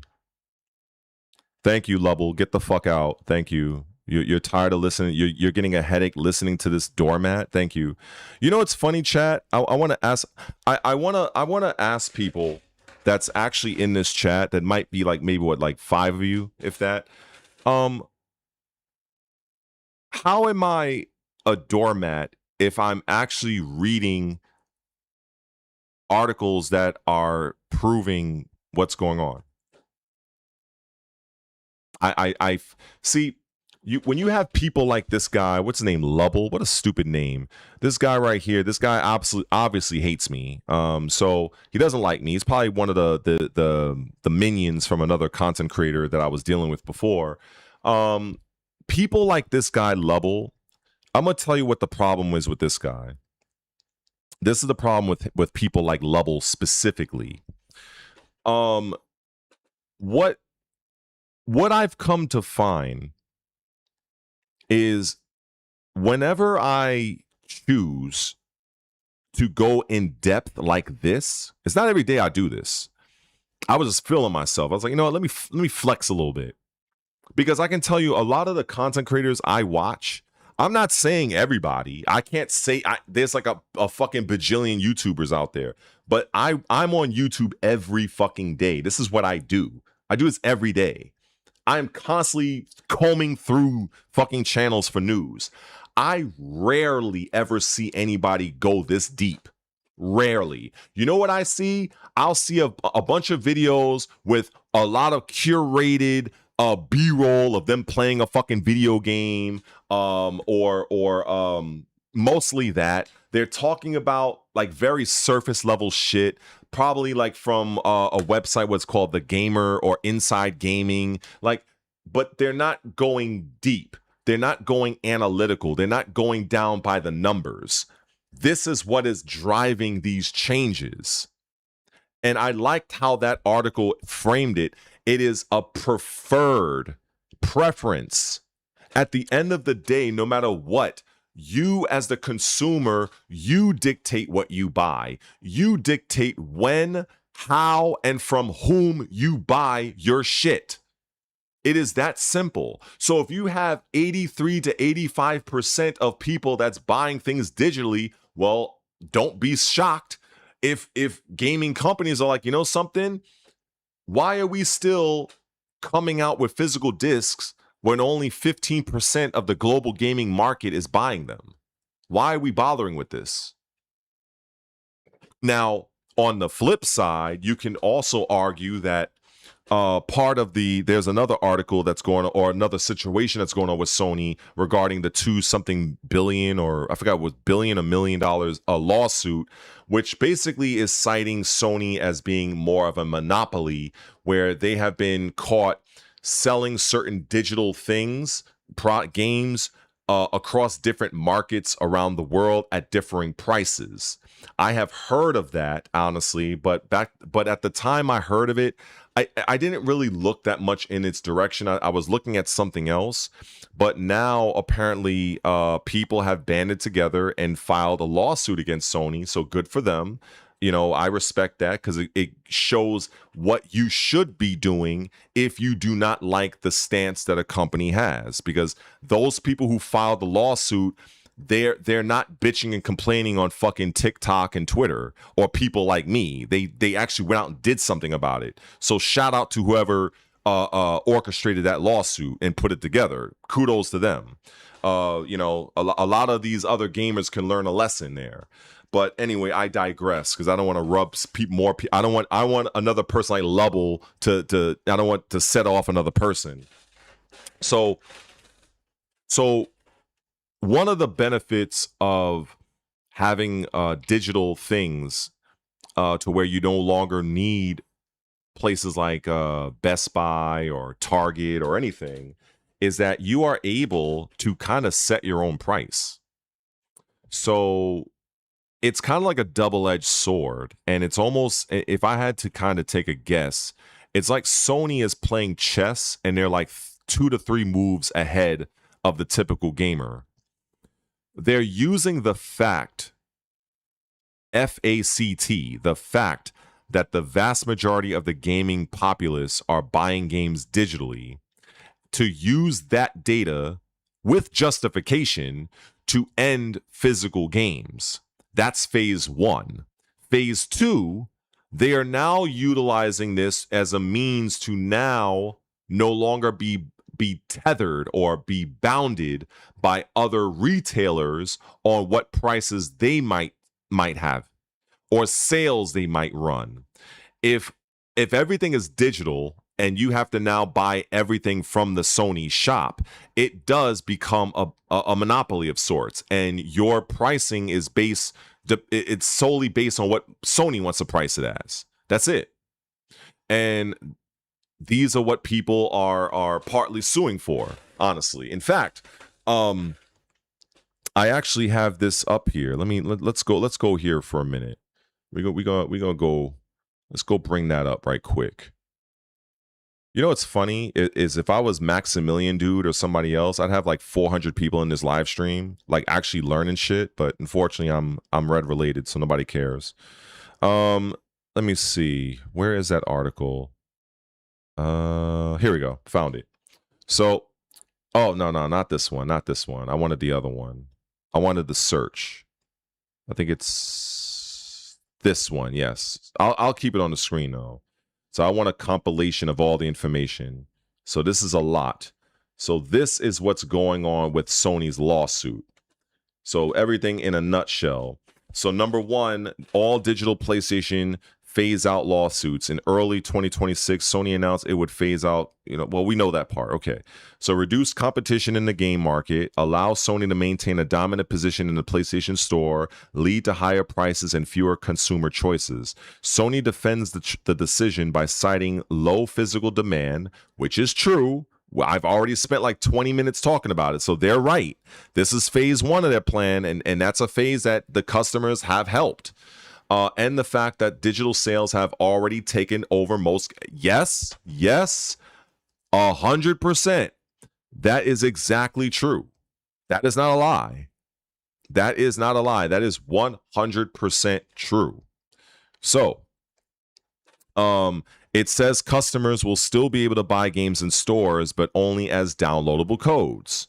I'm actually seeing it more and more. In fact, to be honest, I've been seeing Microsoft do that far more. I go to my local Target, the Xbox side, or should I say the Xbox space, is like next to nothing. It's just a bunch of cards on the wall. That's it. The only ones that maintain a real viable spot is Nintendo. That's the only one I've really seen. Even Sony is kind of shrinking up. But anyway, it says customers will still be able to blah, blah, blah, download the codes. Okay. Now, number 2, California digital purchase disclosure lawsuit. A separate class action in California alleges Sony violated AB 2426, a law requiring clear disclosure that digital game purchases are licenses, not ownership. 4 plaintiffs claim the PlayStation Store's buy now and confirm purchase buttons mislead customers into thinking they own the games, when in reality, they only hold a revocable license. The suit seeks compensation and better upfront disclosure. Honestly speaking, I can go along with that. Because at the end of the day, I'm renting my apartment. If you're a homeowner, then that's different. But when you're renting an apartment and you're signing that lease every fucking week, every year or every 2 years, yeah, there's nothing in that lease that says I own this place. Like the fuck? Like I am renting. I am a rental. You know what I'm saying? So yeah, I think shit. I don't know how it's gonna. I think they don't like the term that it might look like it if they say instead of buy now, it says rent now. Maybe they don't like that, but that might be what they have to do moving forward, because if you look at the way the business is going and how it's being conducted, you are literally owning nothing. In fact, I've seen there was a video game that came out that I remember. I think people had a lot of people were pissed off about it by saying that the game wasn't on the disc. Like they said that the disc acted merely as a physical key. And so that's what I see happening more often than not at the end of the day. This is what I see. You know what I'm saying? But the thing is, if you have property, the like it's almost like, do we really own anything? I mean, honestly, do we really own anything? I mean, that's kind of a bit of a deep question, right? Like if you have a car, right? If you bought it and paid for it, like can it still be repossessed? If you paid all the payments and all that shit, right? All right, whatever. I don't drive cars, so I don't know that aspect. But when it comes to this gaming shit, for instance, I'm a Game Pass guy. There is nothing, I am under no illusion that when I am playing Starfield on Game Pass, that I own Starfield. The minute I stop paying for that Game Pass membership, everything else goes. Now, there are games I own digitally. And what I mean by own, that just means that it is not tethered to a subscription service. I've purchased it. I've picked up, one time I bought Assassin's Creed Odyssey years ago, digitally. I paid $59.99 for it and the DLC. Now, do I own Assassin's Creed Shadows? Well, here's the deal. Let's just say sometime in the future, if all of a sudden Microsoft decides to go out of the gaming business, I no longer have access to the Microsoft store. Therefore, if you really want to be honest, it's gone. It's something that just exists in cyberspace. I have a license to access it as many times as I want for as long as I want, so long as the service that provides it exists. That was an issue that I heard that was going on with the Amazon Luna situation a couple of months ago that I even got an email about, asking if people if they made a purchase, you might be up for some sort of compensation for another class action lawsuit that was happening with them, whereby I think it already happened, but leading up to a deadline, all games that you would buy on Amazon Luna or something like that, like say, I forgot the exact wording, but it had something to do with, I think through Luna, you were able to buy other games. Like you could buy things from GOG. You might have been able to buy things from Steam, maybe. Well, if you made those purchases through Luna, you've lost them and you will not be given your money back. That's what Amazon did. And it was I don't know how large the story was. I'm not up on all the details because I was never really one to buy anything from Amazon like that, but I do know it was making waves online. This sounds almost similar in a sense where you can feel like you own a digital license, but it's like it's just kind of like an upgrade. It's like, you know, it's sort of like this. Let me put it to you like this. If just to use an example of if I use the example of Assassin's Creed Odyssey. And so we have Assassin's Creed Odyssey, but Odyssey is also part of the Ubisoft subscription service. So basically, for a person who does not have AC Odyssey, they are able to buy the Ubisoft Plus service to play Assassin's Creed. If they stop playing the Ubisoft service, if they stop paying for the membership, they lose access. However, if I go and instead buy Assassin's Creed Odyssey from the Microsoft store outright, full on purchase, it doesn't matter if I have Ubisoft Plus or not, because now I own, air quotes, Odyssey. But if I no longer have access to the Microsoft shop, let's say if Microsoft shop goes out of business, then how am I going to fucking get the Assassin's Creed Odyssey? How am I going to get it? Or better yet, let's just say if not only Microsoft, the shop goes, let's just say if Microsoft just stops making consoles, they get out of the video game business. What happens to my money then? It's gone. So this is why when you look at other older times where back in the day when I had a Nintendo and you had the cartridge, you had the physical fucking cartridge, you know, you can put that sumbitch in the Nintendo system, you know, maybe you might have to blow in the back or get the shit to fucking work. But you know, no matter what, as long as you don't damage the cartridge, it's technically yours. This is why I feel that this whole disc, this whole situation, this was something that people, these larger companies, they were ushering toward. I believe now these people, they were playing fucking 5D chess on the rest of us from day one. You just have to admit that we all got. That's it.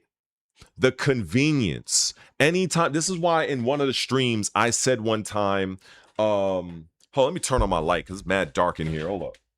Hold on a second. Mad fucking dark.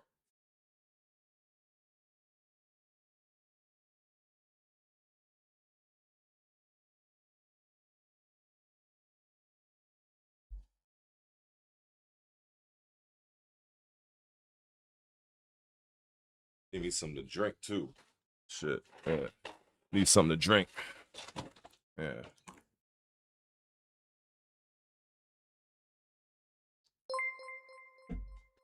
I think we all got. I think that's what it is. But what I was gonna say before is I use this as an example. Where I use this as an example. You see these? These right here? These are remote controls. Do you really need these? Not really. I can turn on my TV just fine by hitting the fucking power button. I can do that. There's a button underneath my fucking 50-inch or 55-inch Samsung TV that I can go through the different modes and I can have it access to Xbox, or I can go back to the internet or YouTube or whatever. I can do that. But with this, I have the convenience of doing the same thing plus more by sitting on my ass however far away. Subscription services is all about convenience. And it was marketed as that. And now obviously at the time, many years ago, I wasn't really thinking about it like that, but now that I'm older, I'm wiser, I'm more in tune with business than most people are, I now see that I feel that we've been got. Thank you very much, Mr. Saint Mike, for the $5 dono, as the top level YouTubers will say. If quote, if we're not owning games, then Sony, Microsoft, Steam, etc. should just put everything on a subscription service and be done with it. Otherwise, buy equal DRM free. I think that's what they really want to do. I think that that's what the plan is. I believe that the whole goal of Game Pass, for instance, the goal of Game Pass originally, in my opinion, was to get everything digitally, to get everybody moved away from discs, and therefore get everybody on board to this digital renaissance. That was the whole point. That is basically what they really wanted. But back then in 2013, during the 8th generation, which was the Xbox One, the market, or should I say the gamers, weren't ready for that, because Microsoft and Sony were aiming to have both the Xbox One and the PS4 to be all digital consoles. But of course, due to the backlash that Microsoft had back in 2013, Microsoft, they were the enemy. And everybody looked at PlayStation as the fucking savior, because Sony, being the scummy pieces of shits they are business-wise, they watched. It's almost like they watched Microsoft trip over a tripwire and got blown up by a landmine. So they're like, okay, we already see we're not going to go. Whatever we were going to do, we have a good 7 hours to change it. Why? Because Sony's show in 2013 at E3, they went after Microsoft in the evening. Microsoft's show was in the morning, early afternoon. So you don't think Sony execs were not watching that entire broadcast of them unveiling the Kinect and the Xbox One being $499 and the whole DRM thing? Everybody hated that shit. Sony literally was like, we are going to change course right the fuck now. So that whole thing with Sony then going all digital went up in smoke, because the main culprit, the main enemy, was GameStop. Because GameStop, as I've said before, if you buy a used game at GameStop, GameStop gets 100% of that profit. You don't get shit as a developer or a publisher. And this is why both Sony and Microsoft kind of agreed in some sort of unholy alliance to actually have both their consoles be all digital. But somewhere along the way, plans were changed. So that's why when I look at what's going on for the upcoming 10th generation, look at Sony doubling back to go for all digital. What an interesting coincidence.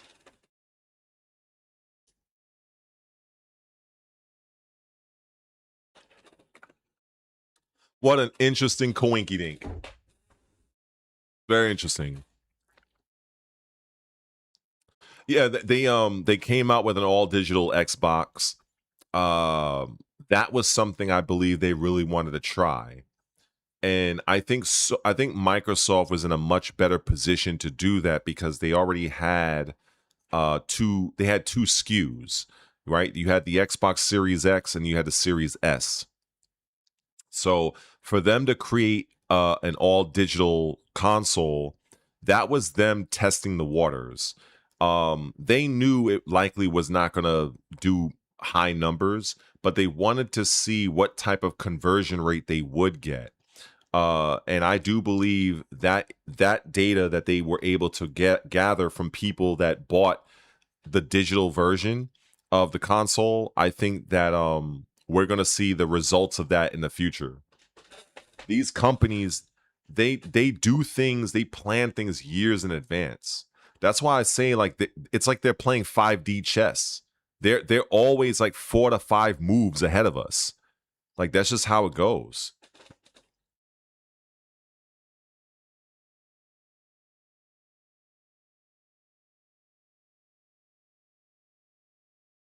I mean, when you look at what's going on with the industry right now, as I said, it's 4 things. It's AI, subscription services, cloud, and all digital. That's it. That's it. That is the future of gaming. Unless something cataclysmic happens, unless gamers unify across planet Earth, these companies are they're counting on such a thing not happening, because we're basically taught at a young age to act as individuals for the most part. Most of these large companies, these politicians, and all these types of people, they are hedging that the common folk that we represent, we're not going to really band together like that to where our power would really be so much so that it would change even the largest of companies.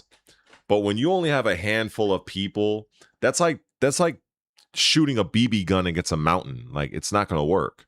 It's just not going to work. This is what I was talking about the Dead or Alive community when it came to their cash grab. And this is why I said before that fucking idiot sicked his fucking dumbass community after me, I said I don't believe they did enough. And I did say while I was there, and I will stick by this, by the way, you know, perhaps I was expecting more from them than, you know, maybe it was unfair. You know, it's like me expecting somebody to, it's like me expecting somebody to know how to jump rope. And I'm like, I hand them the rope, here, just go jump rope. And the person's like, well, I don't know how. It's kind of like I had that unfair expectation. So that's probably the only aspect of that I kind of regret. But at the end of the day, that's what needs to happen. Whatever change, whatever injustice, whatever direction that the industry is going, if you don't like it, you have to do something about it. And I don't mean just as an individual. Fuck being an individual. Unless you're like Elon Musk, then maybe you as an individual is different. But if you're like just a fucking poor, lower class, middle class person like me, our individual doesn't mean shit, doesn't mean squat. You need to galvanize, gather as many people as humanly possible. Then is the only time where things will change. That's it. That's why I said, again, to go back to the Dead or Alive situation. That's why I said what I said. Because you can have individual content creators make the most craziest YouTube videos on the planet, but they're still looked at by the company as an individual. Oh, well, if they got all these comments, they don't give a fuck about that. They're looking at the unified front. They're looking at the movement. You need movements to bring about change in these sort of things. Multi-billion-dollar companies don't give two fucks about a 50,000 subscribed YouTuber that might get lucky and have 100,000 viewed video. They don't give two fucks about that. These are billionaires. They don't care. That is when you need, and it's going to take time. It's going to take effort. It's going to take sacrifice. It's going to take it's going to take a lot. It's going to take a lot, because you're going to get those people that's going to smile in your face. Yeah, we'll take another advisement. Yeah. That's no different than going to a job interview and them motherfuckers telling you, okay, sir, we'll keep you on file. Translation: don't let the door hit you in the ass. Don't call us, we'll call you. That's what that means.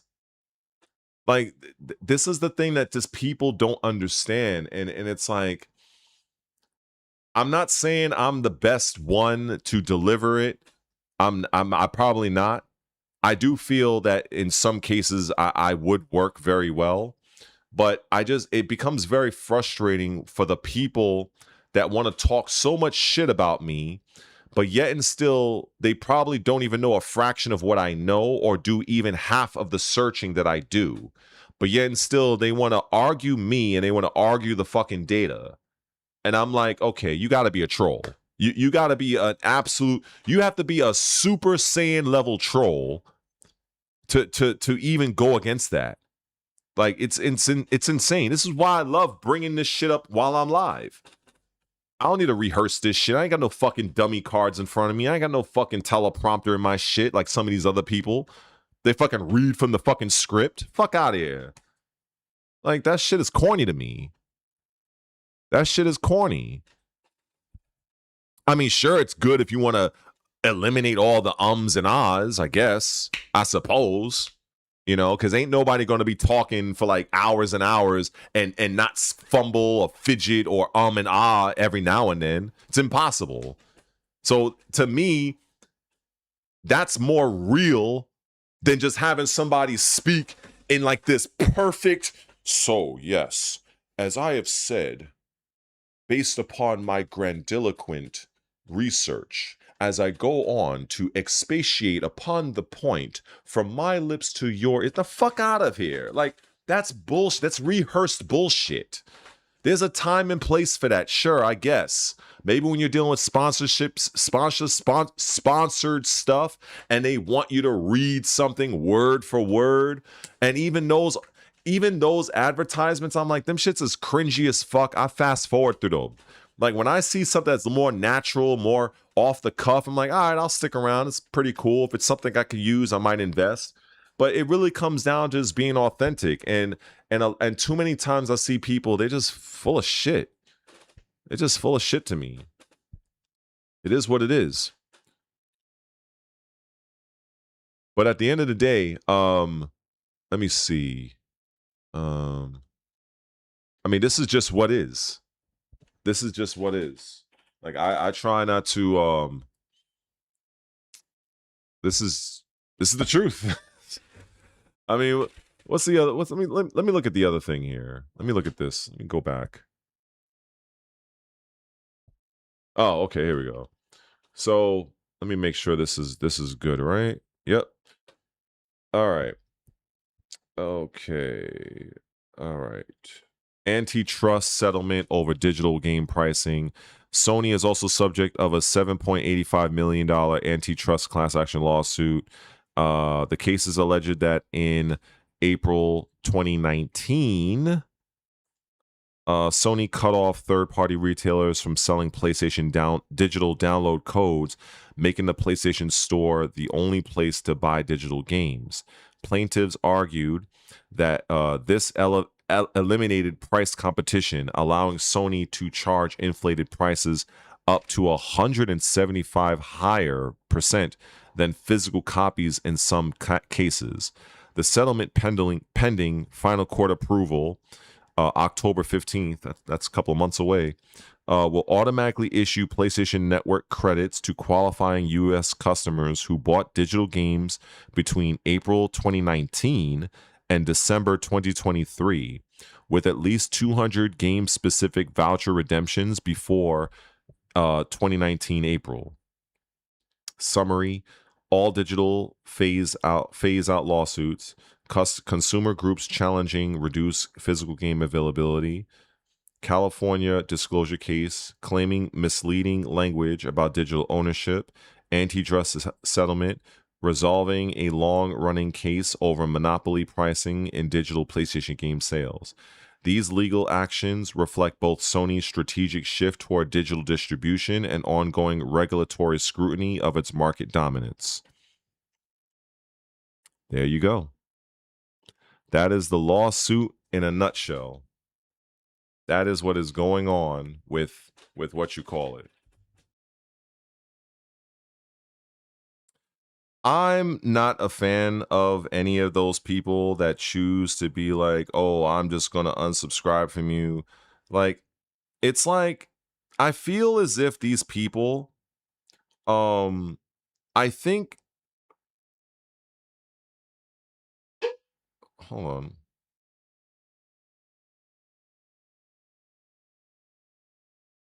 I'm just kind of looking at something here, just on my phone.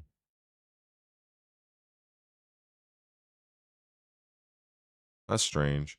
I had a situation with my WhatsApp account just a minute. Well, not a minute ago, but it was saying that my account was like locked out or some shit, and I put a review for it because it didn't make sense, and so I just got the results of the review. So now it's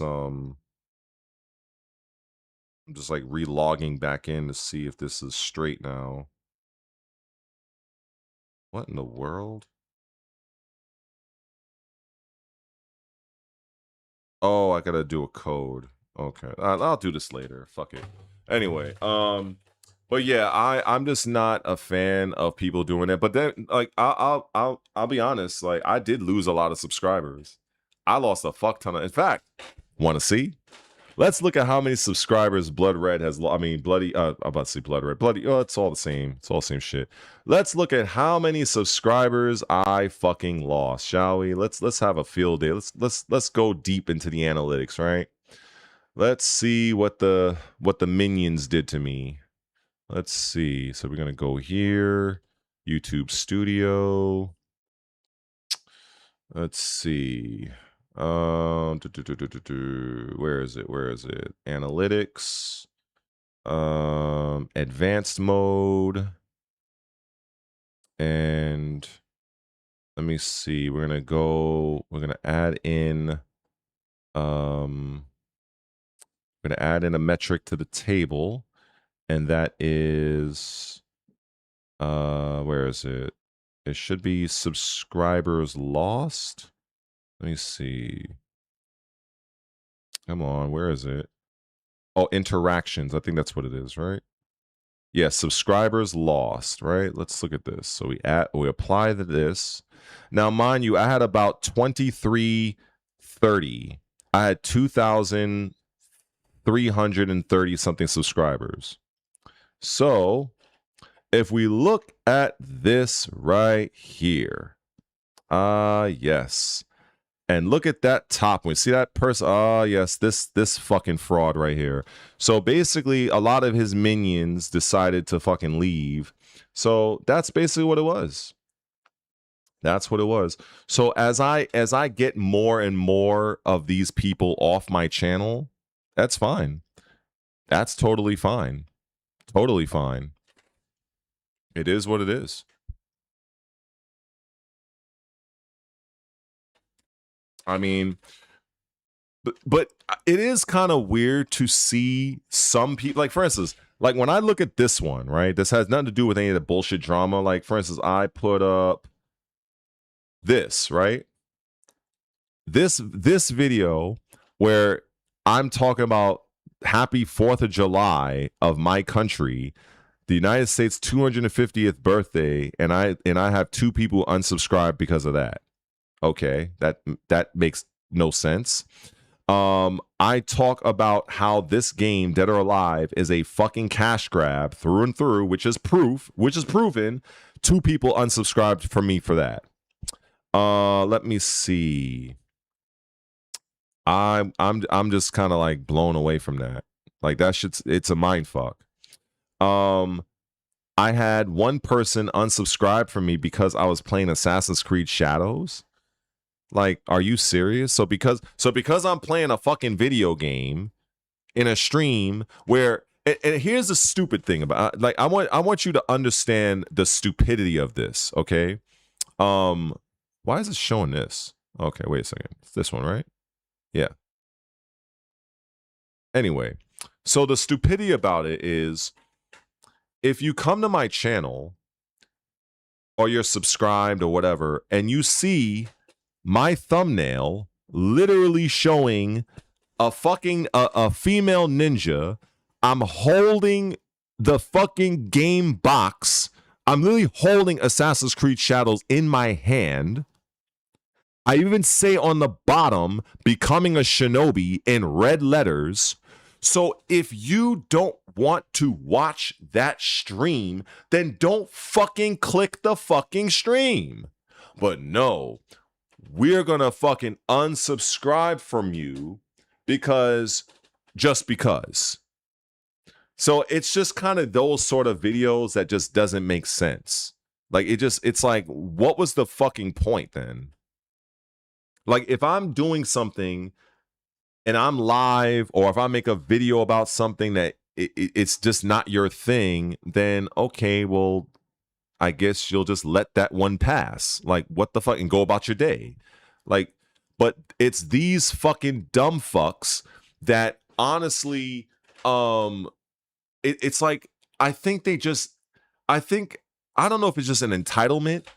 I think that's probably what it is. I think these people are such brats and so spoiled that they want what they want and they want it now. That's really what it is. I don't know what else it could be, to be honest. I have no idea. I have no idea. It's wild to me. It really is. It's like I feel like no matter what I do, I can break down almost anything that happens in my industry, whether it is off the top of my mind or whether I am going to actual credible sources that is diving deep into the analytics and showing you how we got here and why it is the way it is. People are like, fuck all that. We're just going to tune in to see him rage out and talk shit. That is the problem that is with my channel right now. I have too many people on this channel that subscribe that they're only here just to hear me rage out, get frustrated playing fucking Tekken 8, which I don't play that trash anymore. And that's basically it. That's my problem.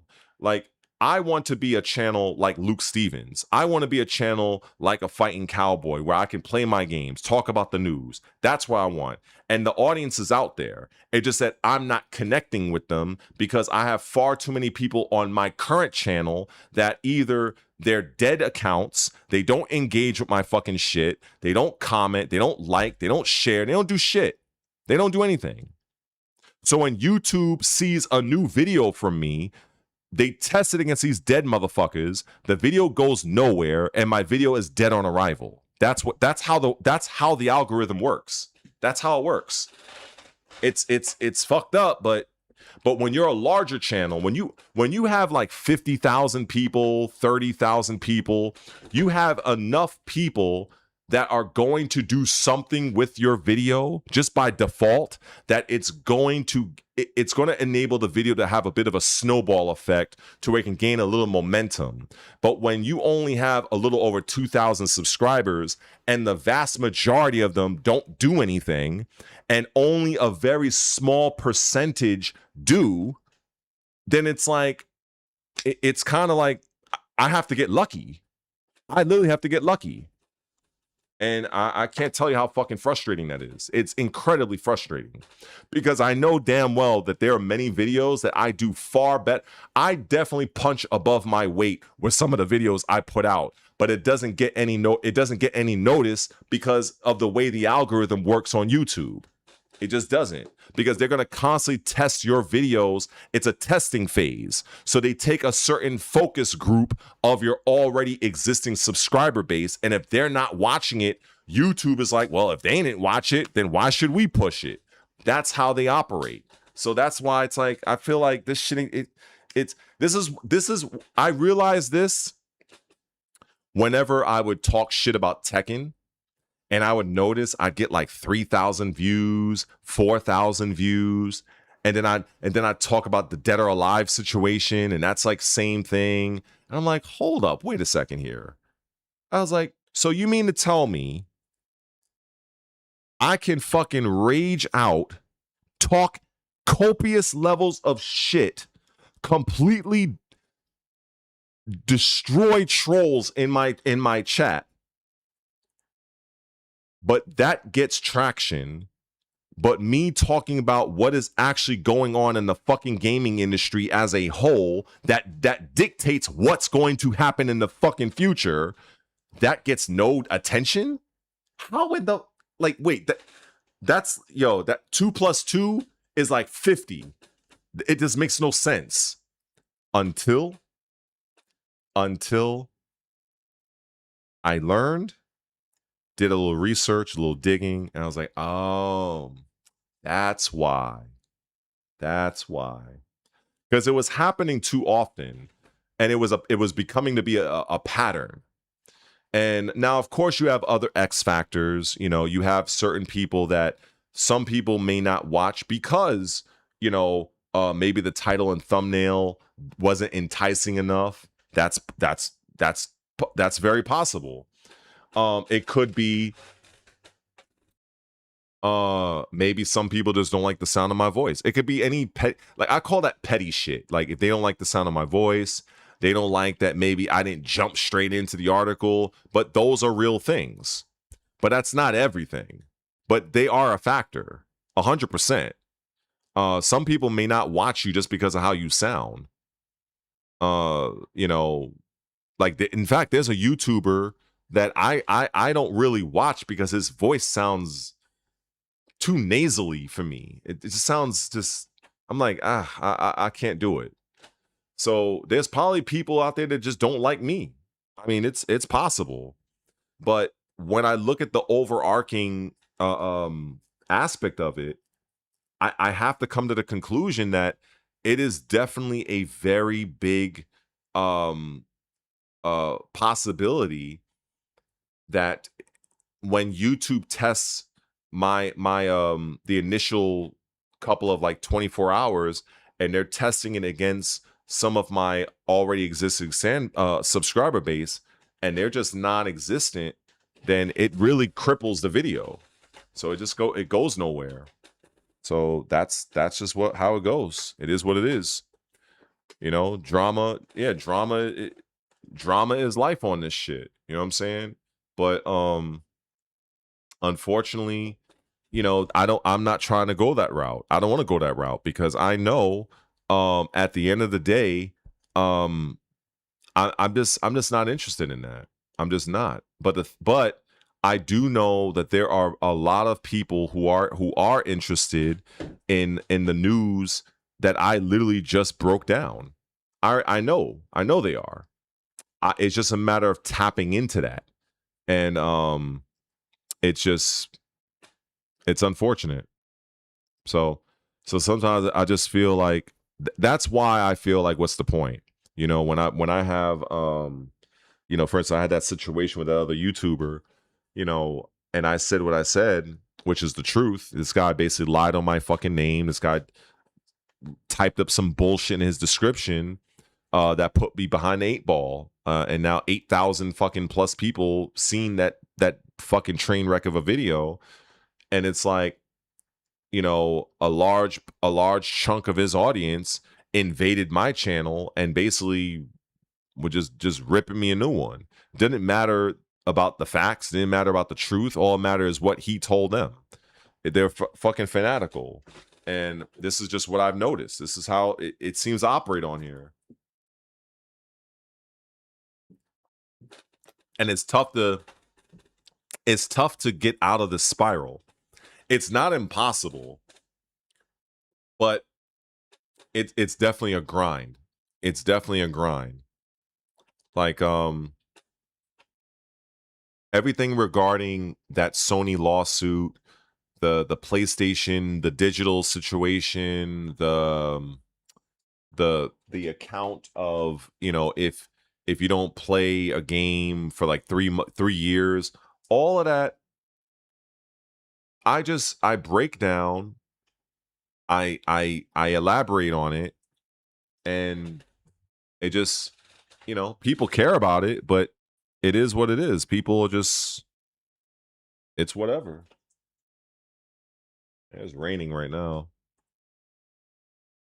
A lot. Is the water fucking coming in here?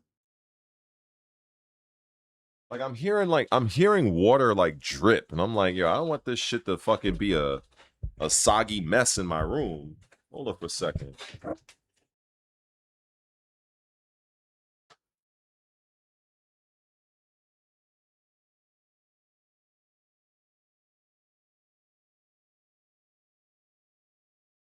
Okay. All right. So it's all right. Just had to be sure. That's like the thing that would be like really like devastating. Is all of a sudden if it's raining and then the fucking roof starts leaking and fucking leaks into my fucking Xbox, that'll be a fucking disaster. So I try to monitor that shit.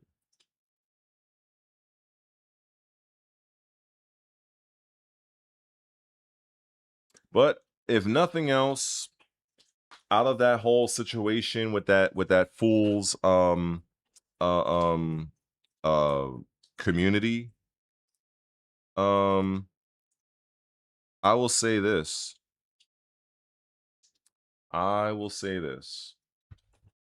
Never have I ever thought I would ever see 197 people in my live stream. That was absolutely absurd. That is crazy. That is absolutely wild. Oh boy. I don't know. Let me relax now. Let me bring this with me. Let's see. I think I'll go remote. Let me go remote real quick, because I think my remote ended. Yeah, it did. Probably play something else. I don't know. I'm just fucking chilling right now.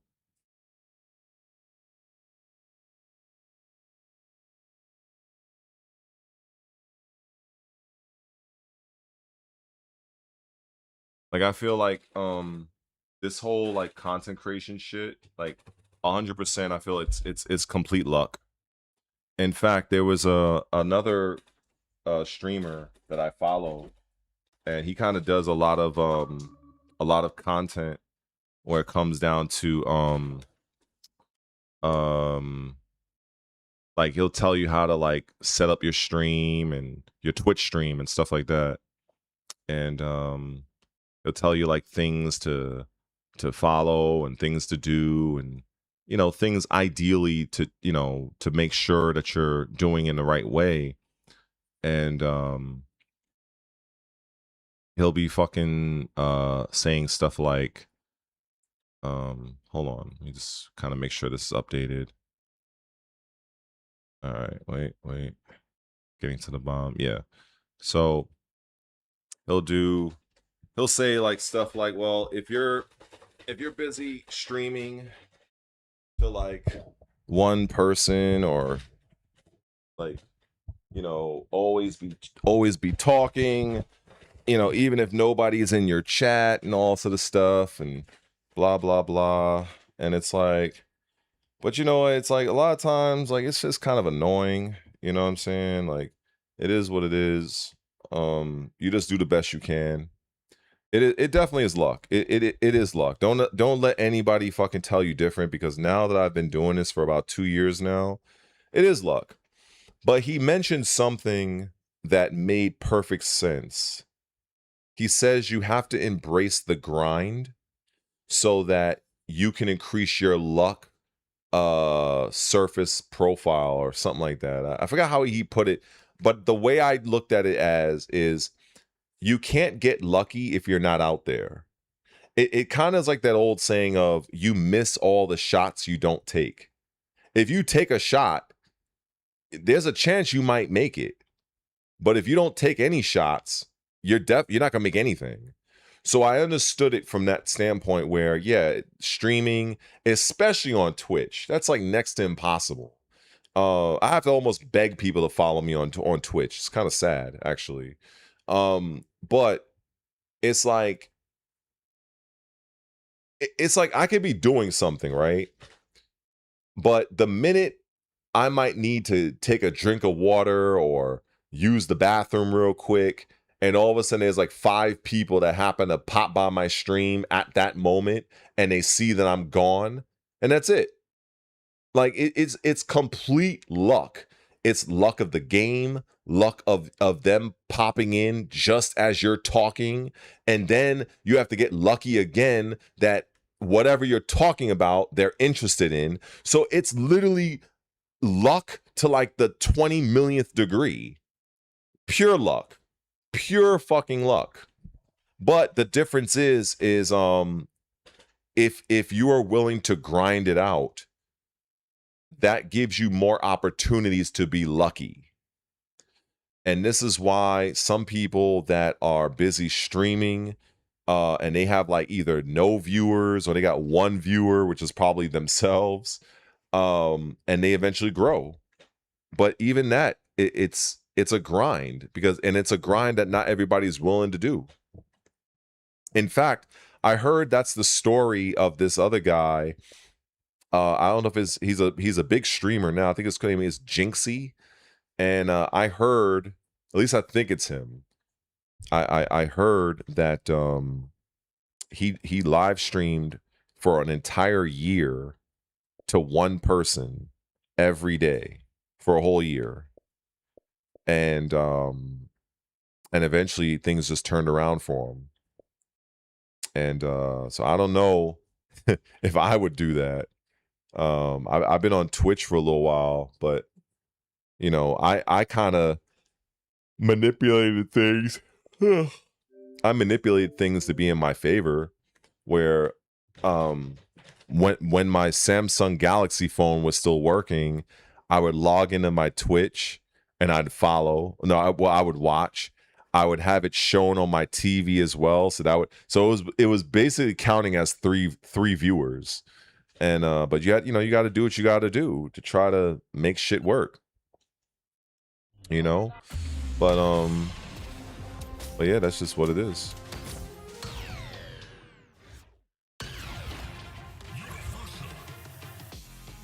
I am chosen. Anytime.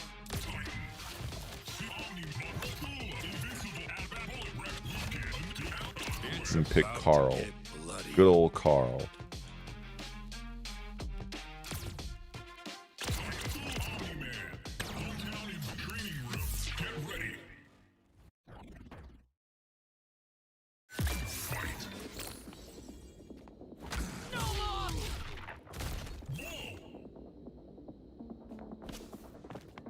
I'm sorry, but this chick is good. I like her.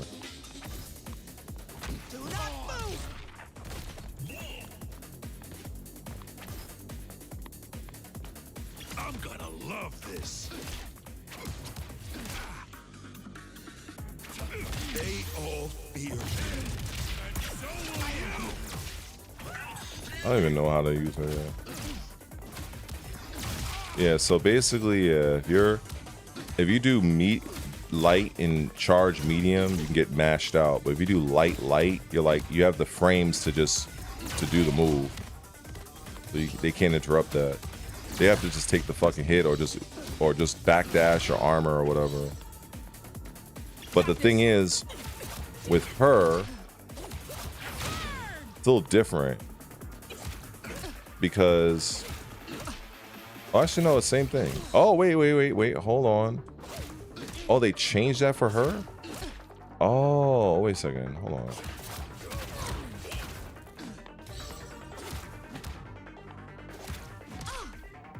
Really? They must have changed that. Wait. I don't like the fucking shorts that just... Like, goddamn. All right, let's try this one. Oh, they must have changed that, because I remember before they must have had like a balance patch or something. Because I remember her standing light on block into charge medium. That was free every time. So what the fuck they do now? I remember the other one was I could do light. Okay, that still works. Okay, so bop, bop, bop. Wait, bop, bop, bop. Come on, man. Bop, bop, bop. Yeah, that still works. Oh, that's wild. Yeah, I'm not a... Because before, I guess it was before the two new characters, you could just do literally standing jab, and then she gets a free charge every single time. So they definitely changed that. So I guess the only other option now is you have to commit to the third light in order to get that.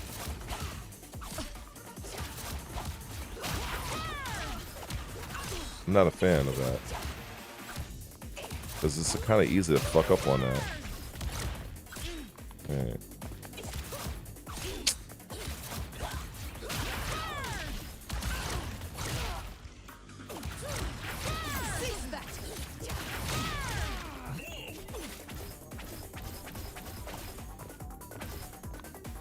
I am called. Diet time. Good old Carl.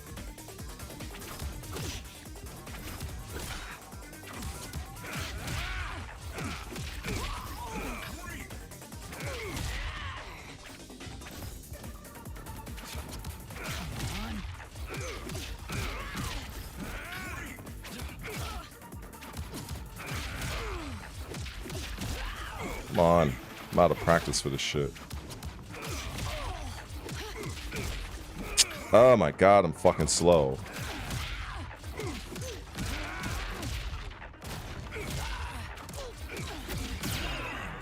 I used to do that shit like 4 times. Yeah. They all fear you. So will you. Explosive. Stand ready. And you got this one. So that's pretty cool. So you can do this. I think this one, this little, yeah. And then after that, I can dash after that. Fuck.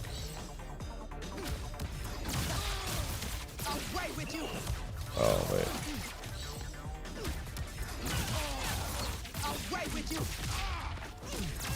Witness true power for my people. Legendary.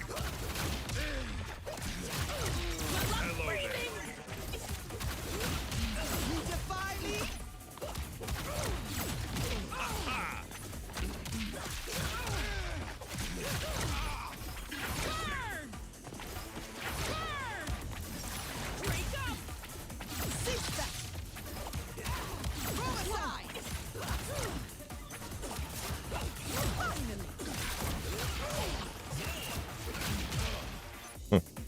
Yeah. Yeah, I heard about that. Yeah. I mean, I'm not really a fan, but maybe he'll have some shit that's in the game that's pretty cool. But I haven't really been playing this game all that much. I guess I've just been like I've been playing more of Assassin's Creed and a couple other games. I mean, I have like everything that's worth having for the most part. And then you got all this shit coming to Game Pass. This lineup is looking fucking crazy.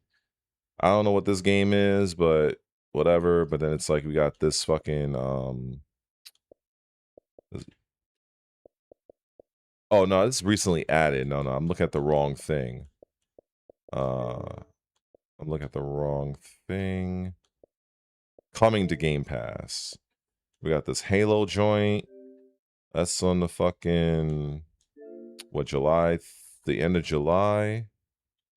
All right, yeah, July 28th. We got this shit. That's August 3rd with the chick, another samurai chick with a big ass dog. So that's just gonna be pretty interesting.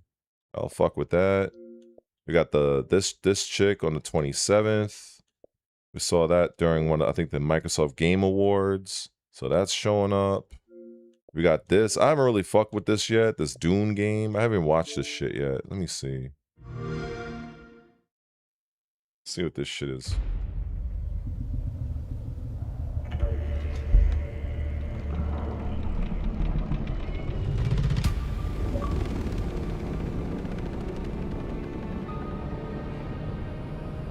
The past has you. You think that who you were defines who you are. That's the trap. You are somebody.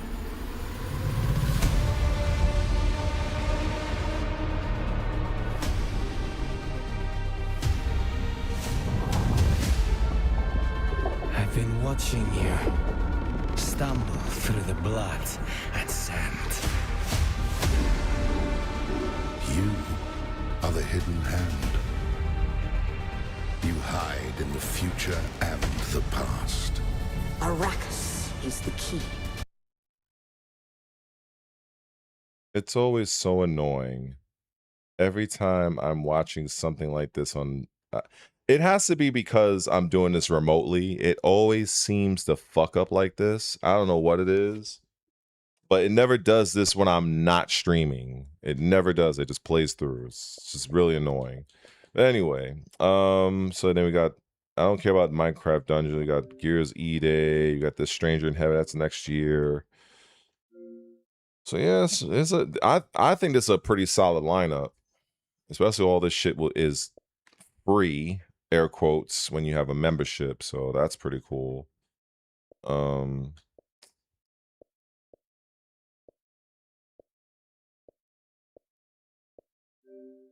I fucked with this already. I played this when it first kind of came out. Well, it was in game preview actually, and it's cool. It's a fun little game. They had a couple other games that was in preview. I think Towerborn. I actually really enjoyed that. Actually, kind of reminds me of Guardian Heroes way back when. In fact, you know what? Speaking of Guardian Heroes, speaking of Guardian motherfucking Heroes, let me see. Oh, wait. Hold on. I don't have my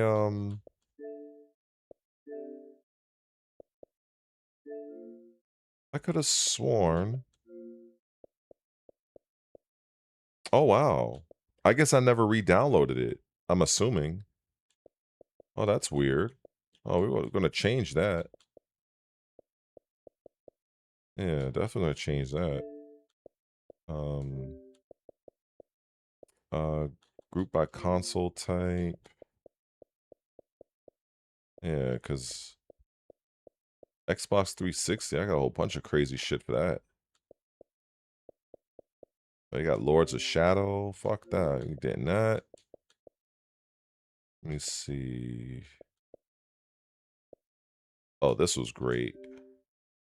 This was fucking great. Oh, Guardian Heroes. Jade Empire. I'm like, how the hell do I not have these games downloaded? Let me see. King of Fighters. Oh, no, it's Neo Geo Battle Coliseum. Saints Row 2.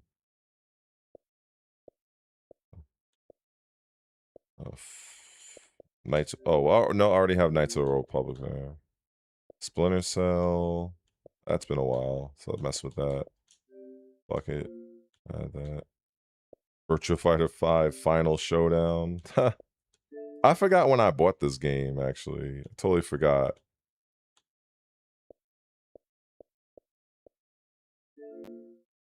And I don't think they're going to show me when I bought it. Damn, 2012. Jesus Christ.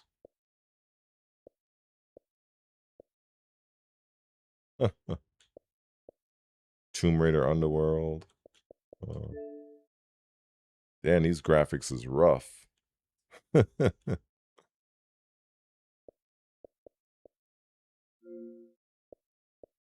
Witcher 2. Yeah, buddy.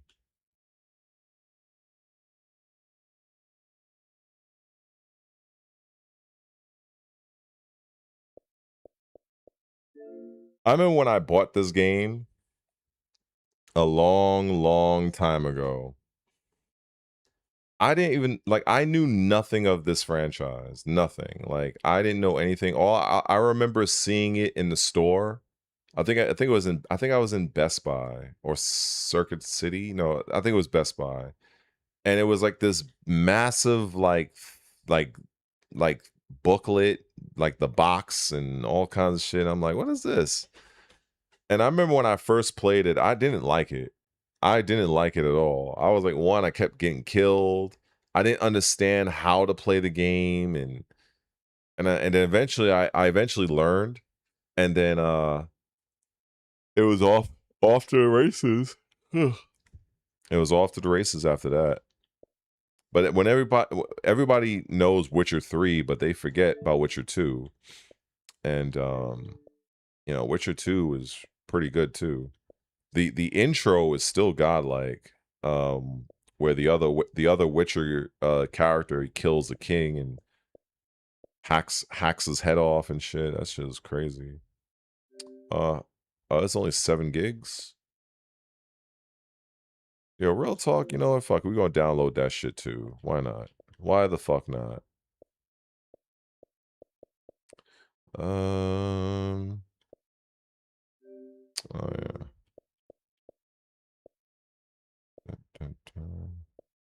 Sea of Stars. Yeah, I'm chilling like a villain right now.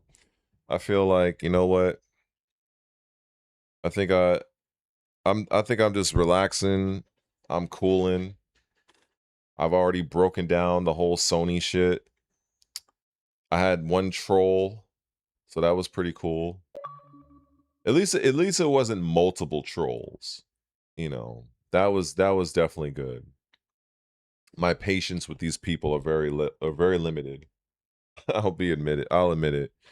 I have very limited patience for the trolls. I do, very limited. In fact, this shit is godlike. Fuck that. I'm going full random right now. We going random. Let me see if this game even works on my remote. It might not, actually. There's some games that I can't like play on a controller. Some of them work, some of them don't.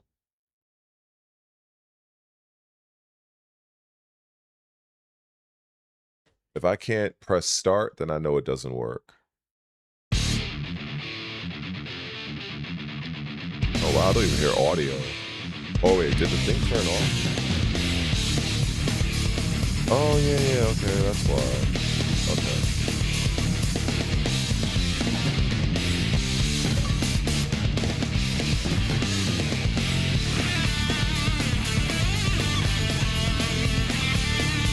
It's some headbanger shit.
Yo, this shit is bad ass, yo. This shit is bad fucking ass. Oh, man. Hardcore. Upright. Oh, I can't play it.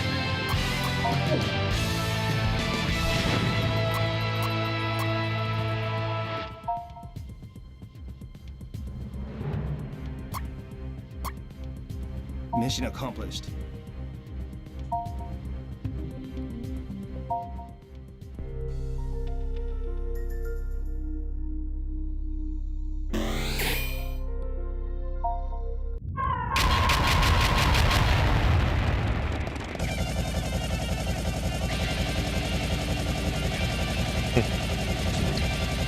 Mission start.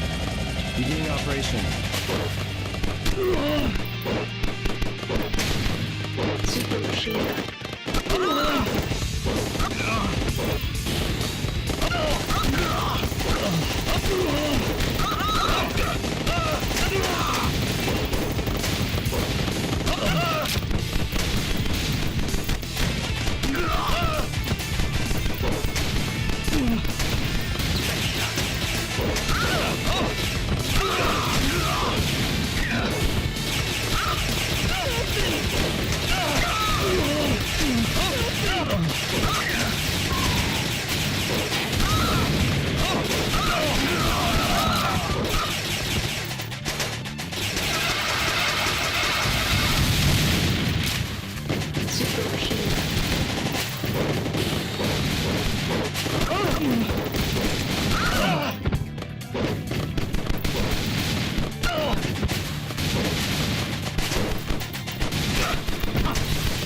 Oh shit. It's not over yet.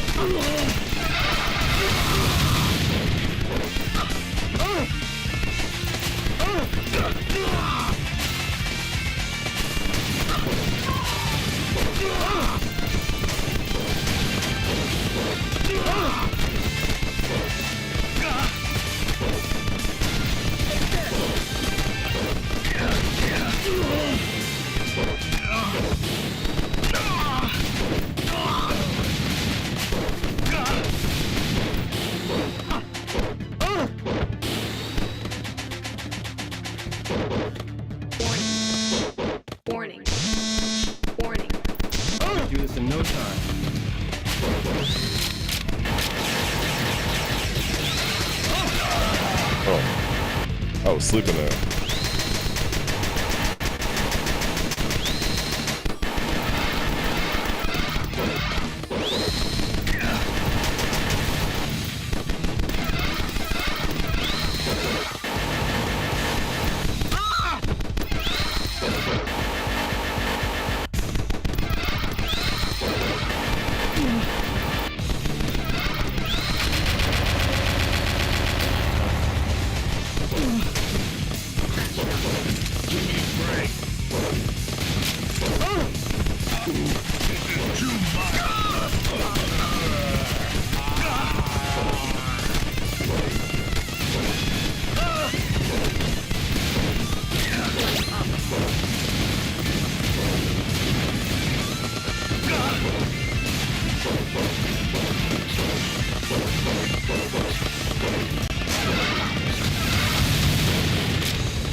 Fuck.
on.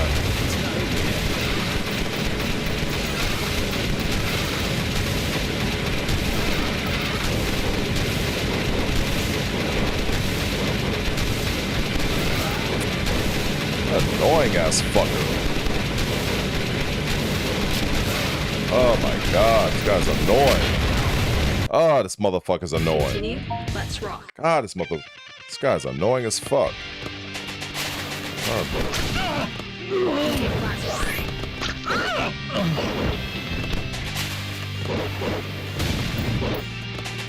me see something. Was there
Oh, I forgot. Okay. That's what it was. Oh, okay. So it's... I think I remember now. I think I remember. Let me see. I think I remember. I have to... Now. Okay, there we go. Yeah, fuck you. Fuck you. Ha ha. Yeah, buddy.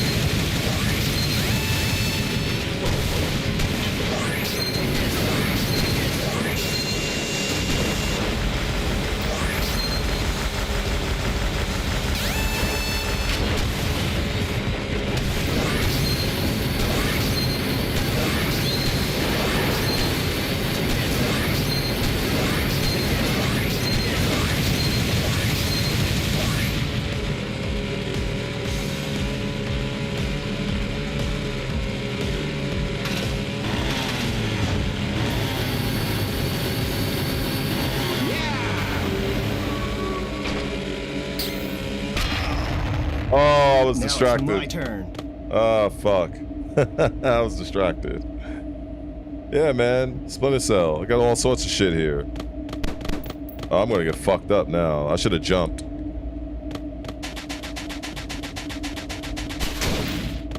Actually. Super machine gun. Warning. Warning. Warning.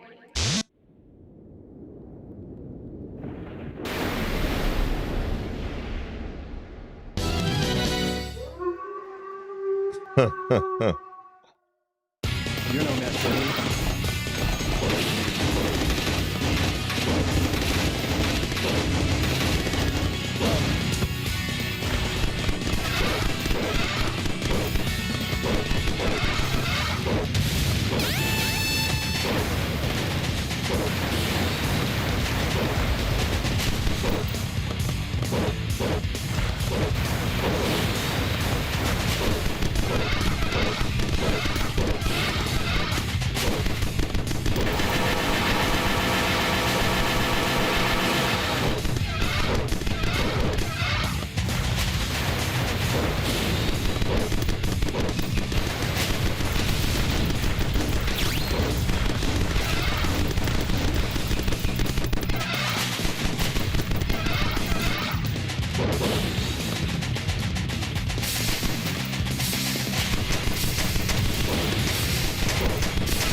It's not over yet.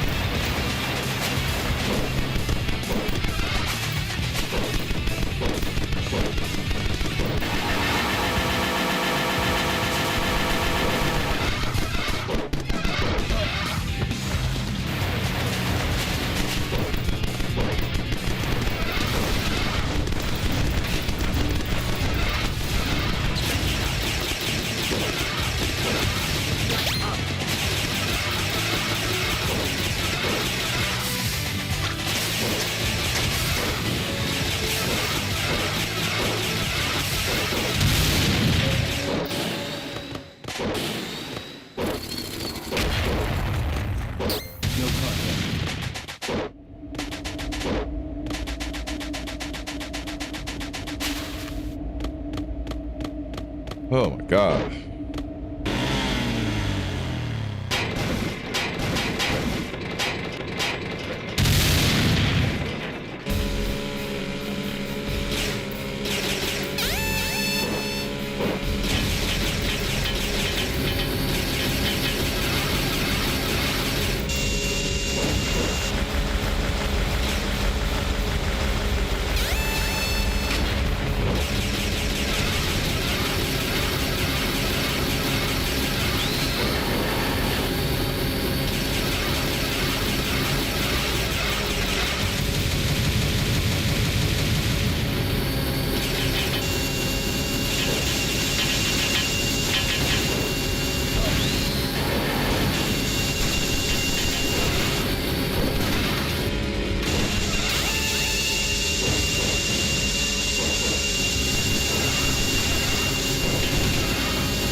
Jesus Christ.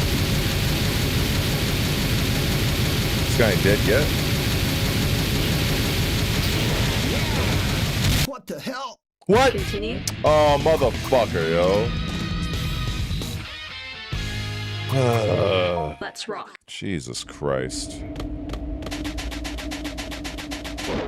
I gotta do the whole shit again? Super machine gun. Oh my fucking god. No wonder I uninstalled this shit. Warning. Oh my god.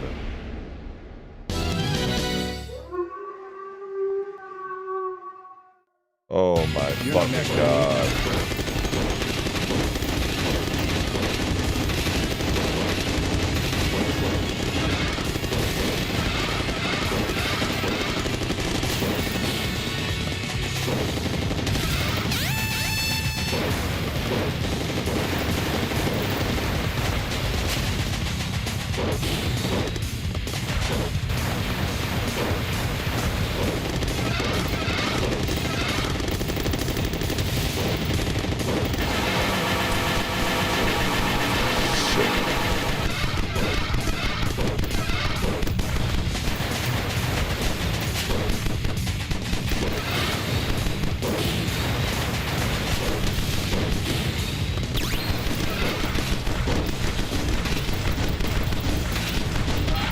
fuck.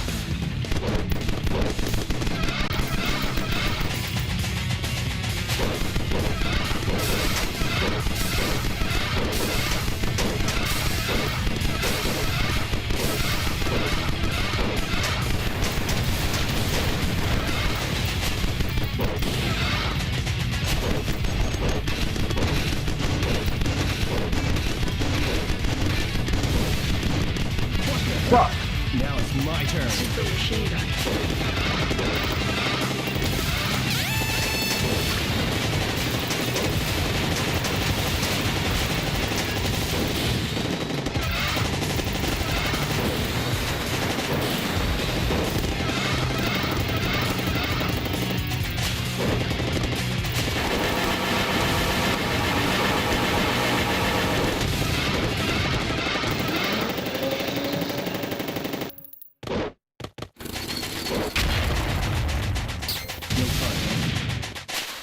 I gotta do this shit again, man.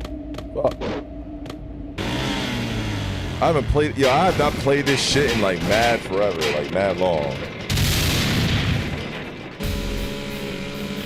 Cause I forgot you can hold the left trigger to like maintain the specific aim that you want. What? I got hit? Oh, fuck.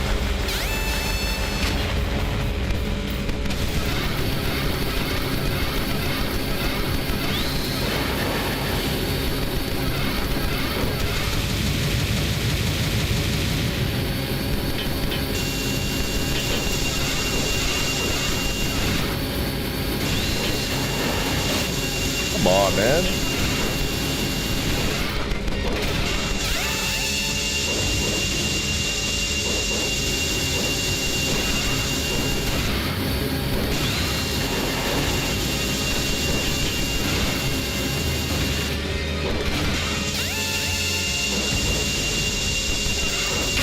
What?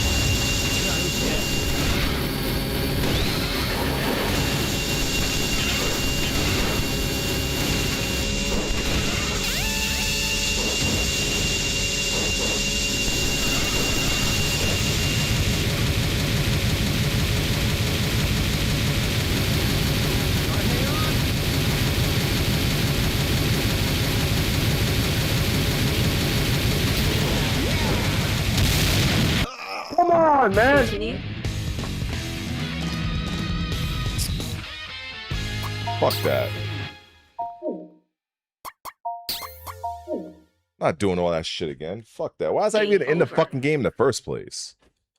Fuck that. I'm not doing all that shit again. Fuck you. Fuck that. Let's see what you got in here. What's this? Wasn't that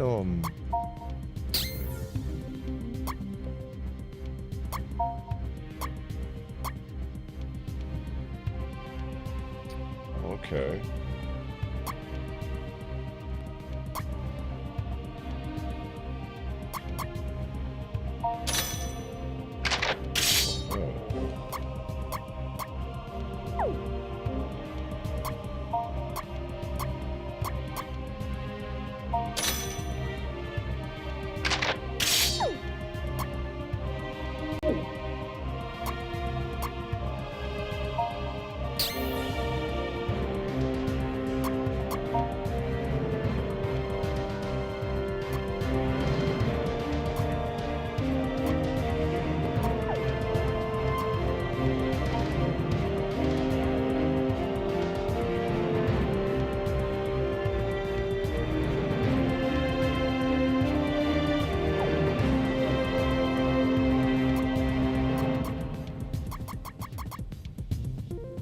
Oh boy.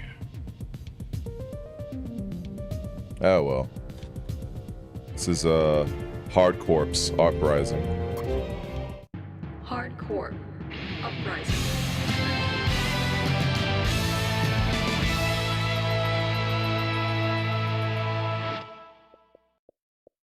That shit is fucking brutal.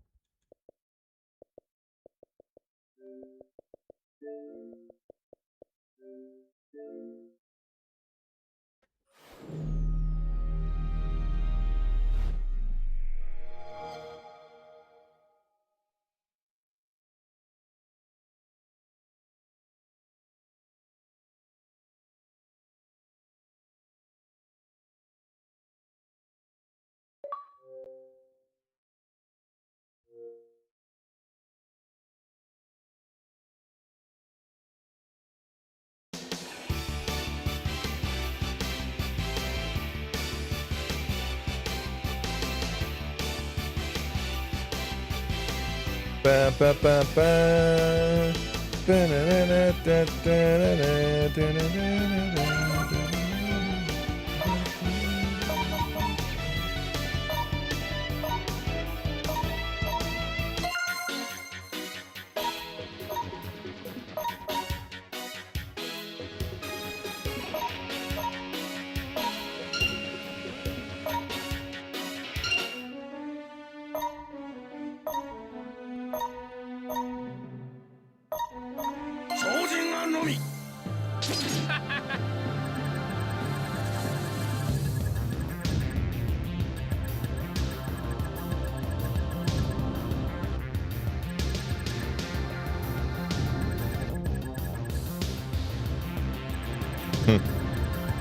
Oh yeah.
Oh.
Ah, shit. They don't make them like this anymore.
Yeah, buddy.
了解。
I am what you call a true gamer.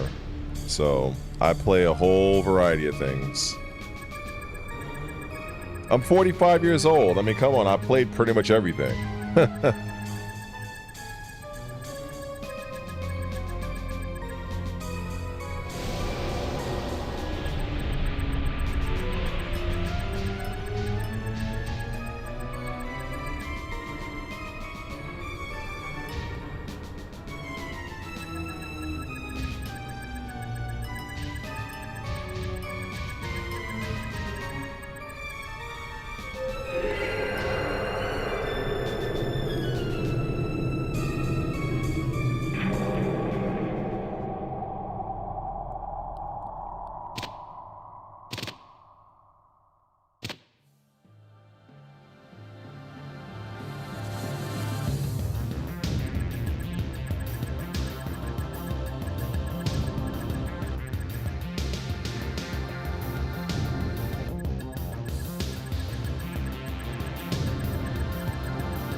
That's right.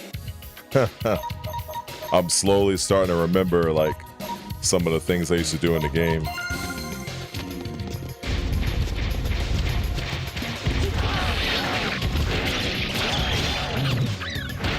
Oh, these guys are annoying.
How do I do this? I forgot. Oh my god, I've got a fucking... Oh wait. Oh, okay. Oh, I see, I see.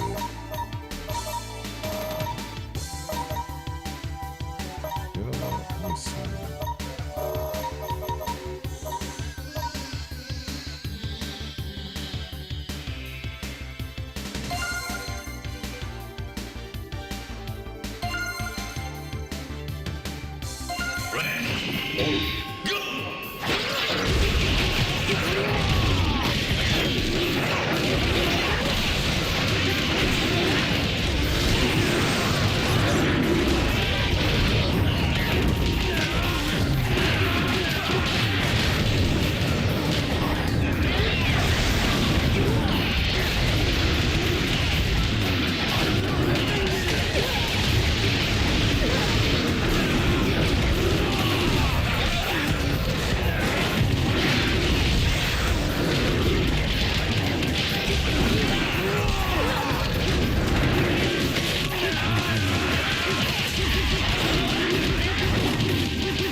this fucking game is godlike.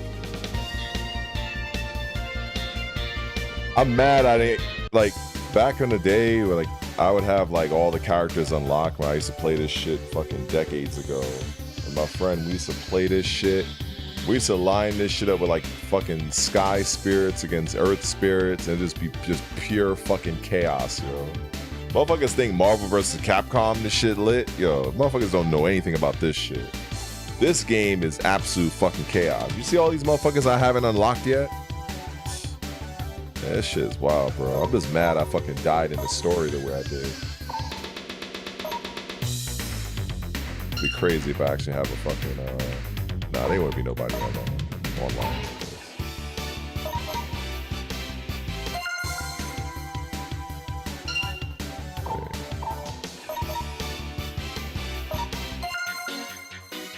Yeah, I'm so mad, man.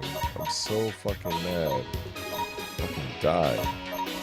God damn it. Well, it was my first time playing this shit in a long time. Man. And there's like mad different endings in this shit too.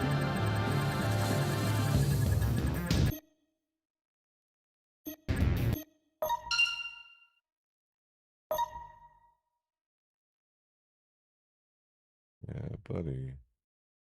Lightning shift. Yeah.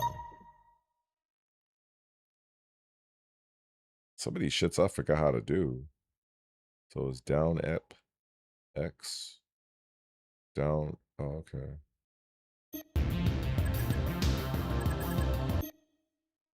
Right. I'll skip this shit. Oh, okay. That's how you do it.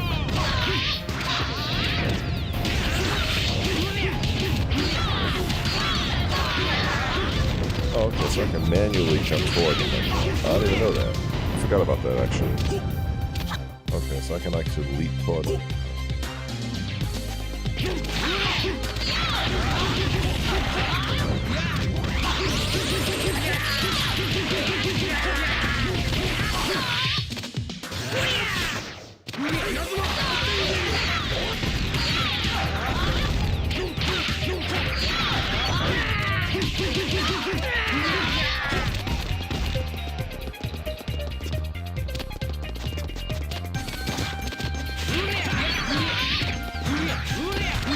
Come on, man.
Yeah, buddy.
Yeah, buddy.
Music is fucking godlike.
There's so many branching paths in this game. It's absurd.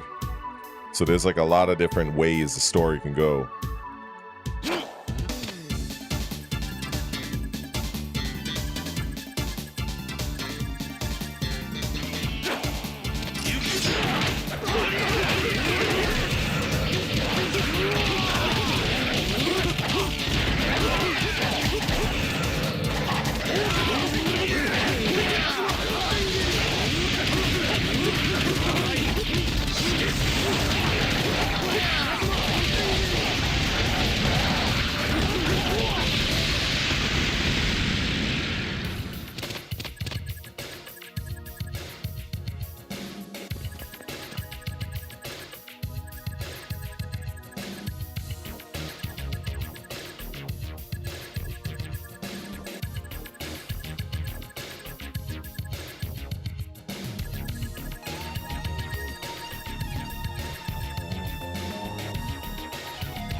Stage 16. Okay, so I did this option the last time. So it tells me it's going to stage 16. So you did what you had to.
Oh shit.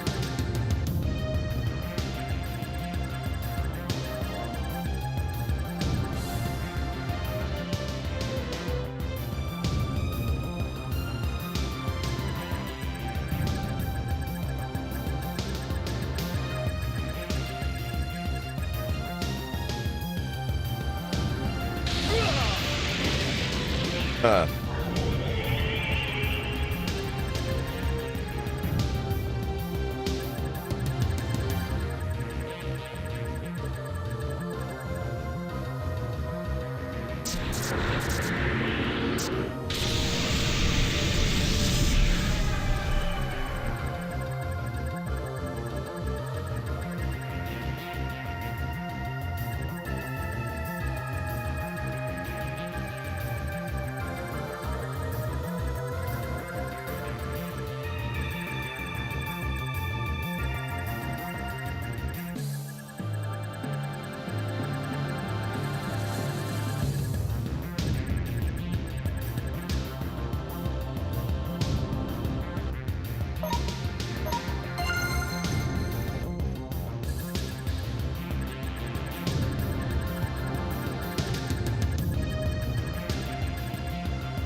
I need to absolutely get this done because I want to see what happens.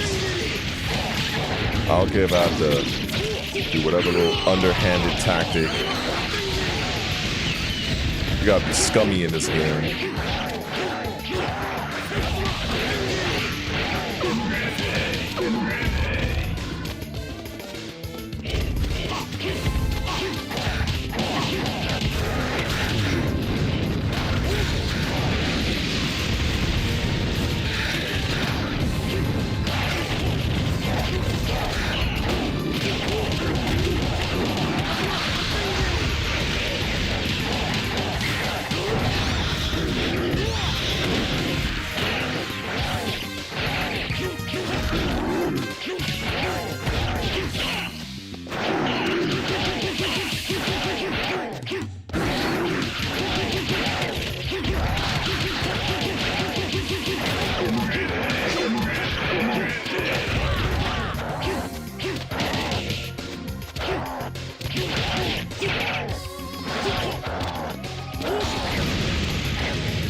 This is where I died last time.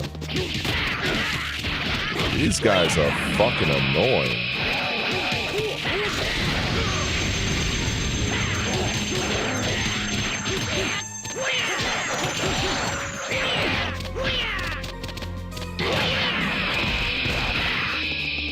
Jesus.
Oh my god.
Oh, this guy is godlike.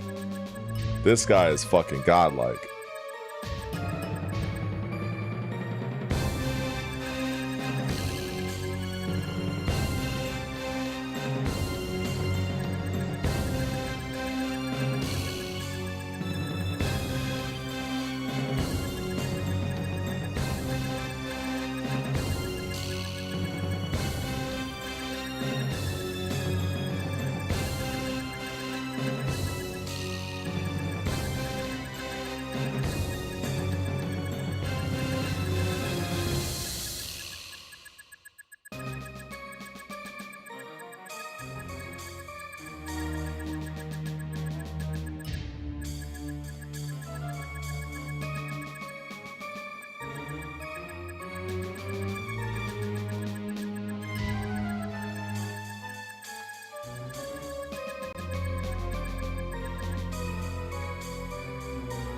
裁きを受けよ。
Huh.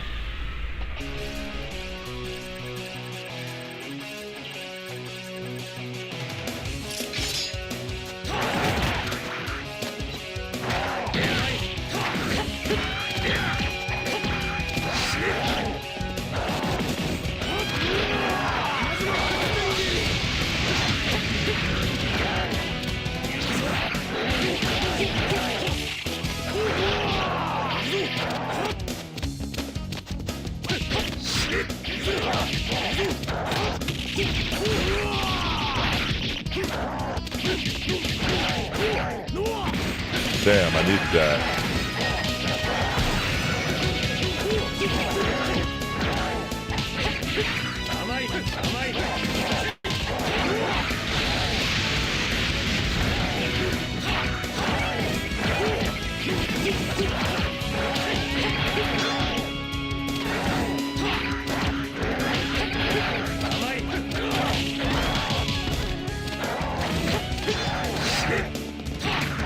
Fuck.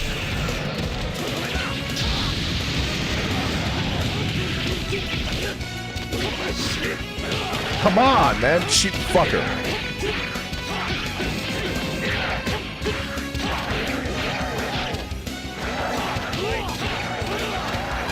I only got one hope against this fucking shit. I gotta get him with that Thunder Palm. Yes! Fuck you!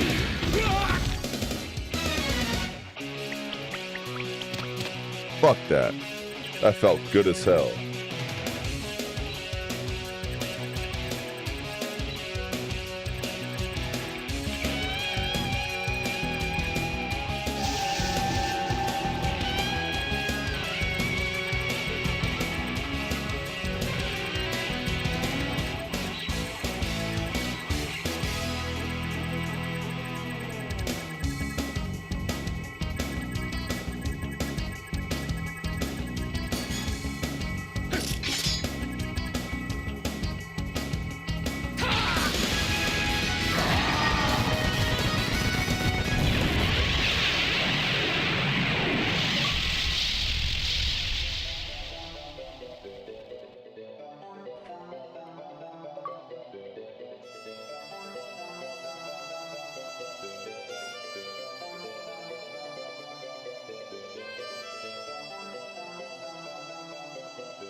I should have them unlocked, right? What should I do?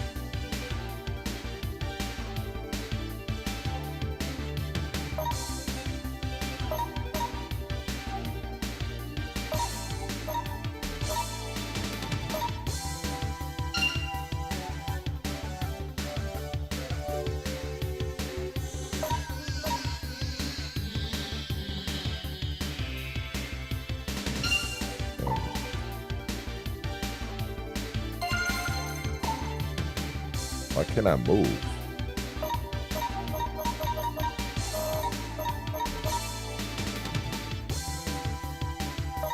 What?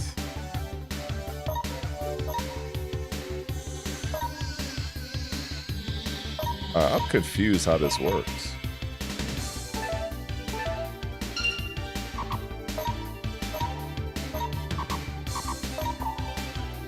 What? I'm confused. I don't know.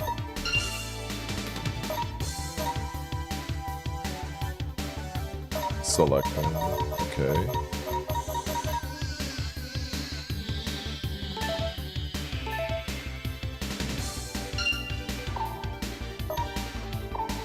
Nah, that don't even... Okay, so why the fuck I could pick somebody here, but the other one...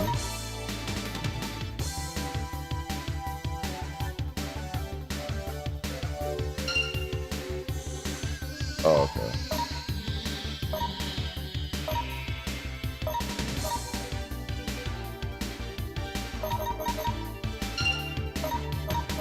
Oh, okay, I understand now. I picked this guy. It's been a while since I picked him. And,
yo, fucking chaos. Yo, Marvel ain't got nothing on this shit. Fuck that. Yo, just go ham. Fuck it.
Psycho Crusher.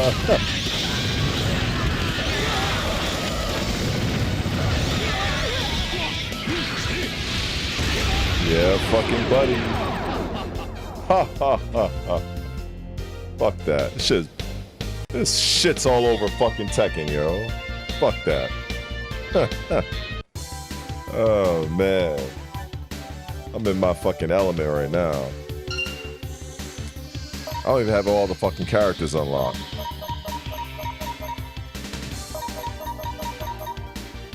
Let me see. Maybe I'll put in a few more. Get rid of this.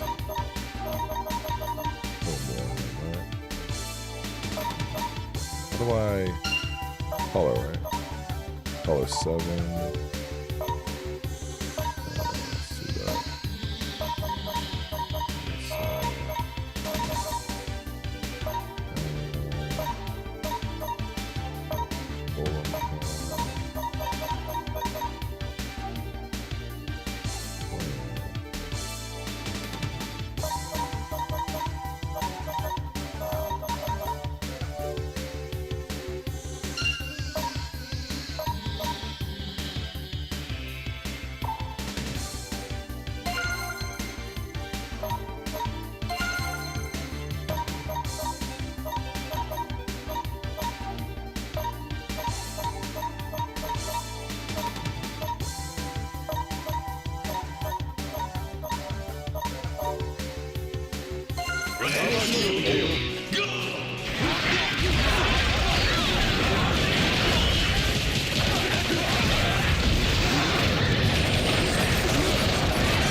Got me out of there.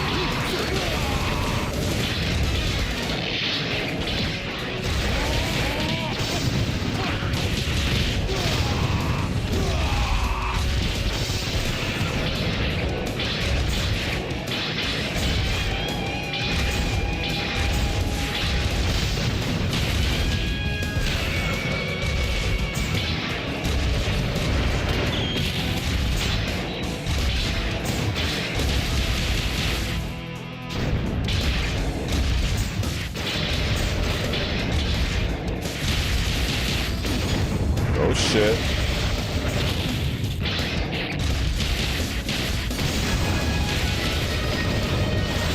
Oh.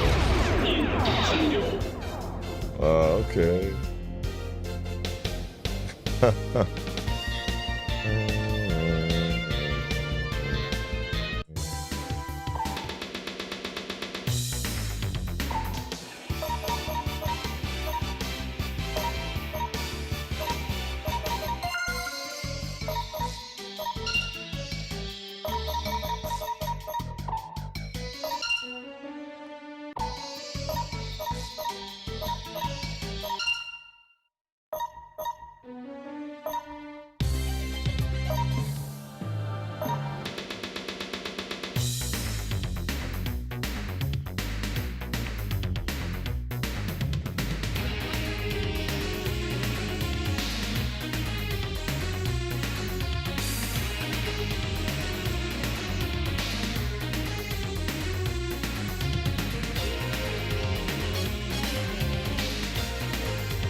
Oh, I like this one. Oh yeah, this one's really good. That's that slow build. They don't make fucking game music no more like this. This is from a time long past.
So many fucking memories.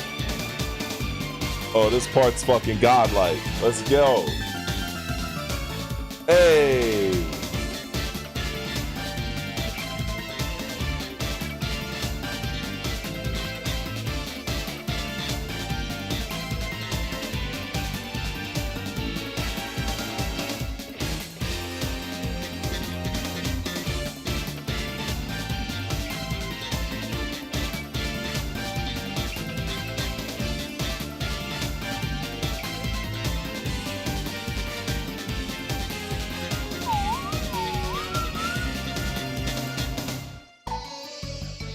Oh boy.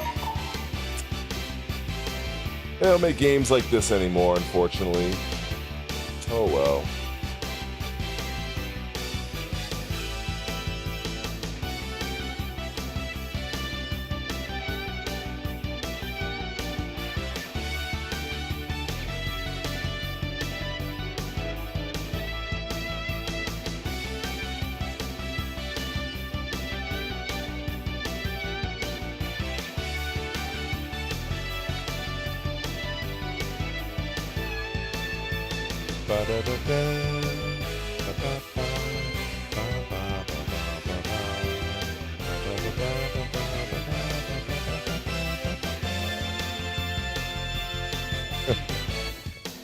Oh, I forgot this part.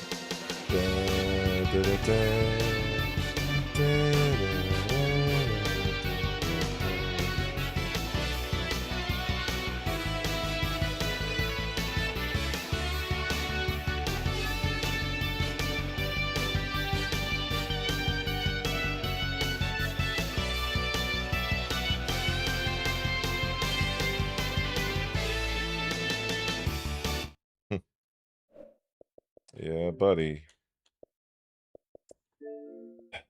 Back when I was a kid. Now,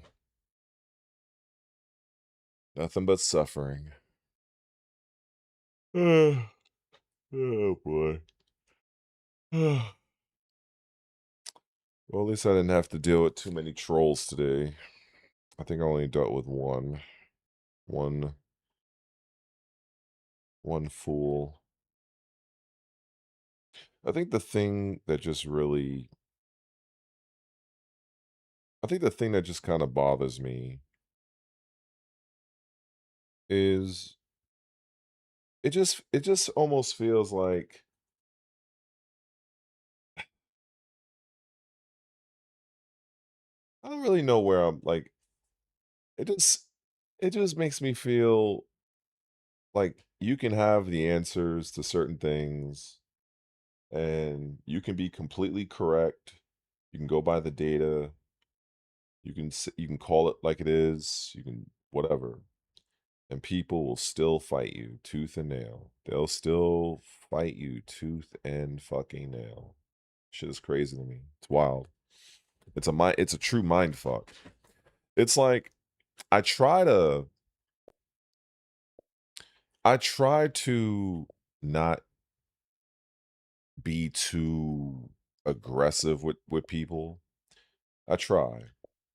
you know, but if somebody's telling me some bullshit, it's just very difficult for me to just not do anything. Like not necessarily do anything, but it's like if I'm listening to somebody telling me a story and the details of that story I already know is complete nonsense because I know certain facts behind it. It's very hard for me to listen to that person talk. And then you'll hear the person, they'll be like, well, you know, why don't you let me finish? I'm like, well, because you're fucking wrong. Like, you don't know what the fuck you're talking about. And I go through that so many times. And I think that's just kind of like, I think that's just the thing that frustrates me is that literally anything that happens in the gaming industry that is within my scope, if I hear about it, I genuinely have an educated opinion about it. If we're talking about a lawsuit because Sony is trying to um monopolize the digital marketplace, well, obviously they're doing that because they don't want to compete with other licensed vendors because they feel like, well, if we don't if we're if you can only get our stuff from like one thing, then it's like, you know, we can charge whatever prices we want, we can do what we want. But in order to get there, you have to get to that digital marketplace. And that's where gamers don't fucking understand. And I try to explain it to these people. Um it almost feels as though it's like you have to get the like in order to get to phase 2, you have to go through phase 1. And phase 1, gamers can blame themselves. They can blame them fucking selves. And that's just the God's honest truth. I mean, who is buying all these digital games? Who is buying who is really 'cause I'm basically I'm just yapping to myself at this point. I don't give a fuck. Camera's wrong, I don't give a shit. But this is truth serum. Like, who is forcing people to buy digital games? Like, when was the last time somebody really bought a physical copy of a game? And how many people did so? Like, realistically, when a new game comes out, right? If you want to buy that game physically, first of all, you got to make sure, if you have not pre-ordered, you have to make sure that the store that you're going to has it. You got to make sure they're not sold out. And then, like, it's just a fucking hassle. You have to wake up, you have to go there, you have to stand online. When all you got to do is just do this. Go to the fucking Xbox store, PlayStation store. You want Grand Theft Auto? Okay, we're going to go Grand Theft Auto. Okay, click on it, pre-order. There you go. Like, you buy the shit, done. You're finished. You know what I'm saying? Like, you ain't got to do none of that outside. Go to the fucking brave the weather if it's raining, if it's fucking hailing, snowing. And it's the convenience. That's it. All comes down to convenience. And it's like at the end of the day, at the end of the fucking day, when it comes to what is winning in this market, gamers need to blame themselves collectively. Obviously, individually, you're gonna do you, but collectively, it is like 83 to 85, maybe even a little bit higher percentage of people that buy games digitally. So why on God's green earth would Sony, Microsoft, continue to furnish physical games when they see the global data of gamers across planet Earth? They are buying games digitally. Like, it just, and then the thing that it just boggles my mind in my self rant right now as I get all just doing me at like fucking, I don't even know what time it is right now. What is it? 12:01. It just boggles my mind how I will have dumb fucks that will come to my channel, my stream, my chat, whatever, and they try to fight me tooth and nail. And I'm like, what are you fighting me with? You're fighting me with bullshit. Like, literally fighting me with bullshit. Like, if it's simple economics, It's simple business. If you have a store and you have 5 items that you're stocking in your store, and at the end of the month, you track and see that 3 out of the 5 items are selling, what are you going to do with the other 2? Are you going to keep stocking them over and over again? This is it's such a simple premise that I feel that gamers just do not understand. And then I had this theory. The theory I have as to why gamers are so ignorant to shit is because video games is one of those markets and one of those businesses that the typical gamer cannot get out of their head that it is not a fucking toy. That's what it is. If you look at any other like adult level thing, whether it's buying a car, buying an apartment, or renting an apartment, buying a house, handling firearms, going on a ski trip. Like, if you look at anything else, it just seems to me that when it comes to video games, that seems to be the only thing that grown-ass men and women cannot separate their kid experience, a childlike experience, and understand that all of this is a fucking business. They can't seem to separate the two. They think that these companies owe them something. All they're going to do is they're going to ensure that they are going to have the most money they can have. That's it. That's it. Take this game, for instance, right? Grand Theft Auto. Everybody's waiting for this game to do the most horrific, decadent bullshit that you can do in a video game. Okay, everybody's waiting for it. Okay. So this game is $80. This game is $80 fucking dollars. Okay. 85 and change. Well, best believe that games in the future are going to follow suit with this. Just like they tried to do with over at what was it, Nintendo. They tried to sell that stupid Mario Kart game, Mario Kart World, for $80. That game is nowhere near worth $80, and I am the president of the United States. But yet and still, when Microsoft tried to do something, it was like, and like I said, man, in my little self rant, the facts is that Nintendo and Sony, they are Japanese companies. And it's just hilarious to me that Microsoft, being an American company, that Americans don't stand by Microsoft. I just find it very hilarious. They will literally sell their soul to Sony and Nintendo, which is an Asian company, that they are notorious for wanting no real business or to do anything else outside of their own company. Microsoft is the ones that actually made it so that you have cross play, you have cross progression. Because a lot of these companies, they don't want to do shit outside of their own ecosystem. They really fucking don't. They really don't. And it is what it is. So when Microsoft wanted to go and put out this game called Avowed, it was a role-playing game that, not many people enjoyed or whatever. I thought the game was okay. It wasn't like the fucking greatest game on earth, but it was it wasn't, it was okay. And I think they wanted to charge $80 for it. And everybody was losing their shit. And I'm like, all right, so are you really going to blame Microsoft for charging an open world? No, actually, it was a semi-open world RPG adventure for $80, but you have no issues with fucking Mario and Luigi racing around in a go-kart for $80. You have no problem with that, but you have a problem with a fucking semi-open vast world, an RPG game, hundreds of hours of gameplay versus a fucking Mario Kart game. Like that should have been priced no more than $60.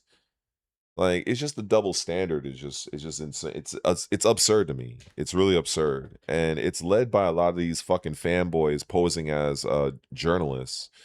It really is. It's just wild. It really is wild to me. But, what can you do? What can you do? At the end of the day, it just doesn't matter.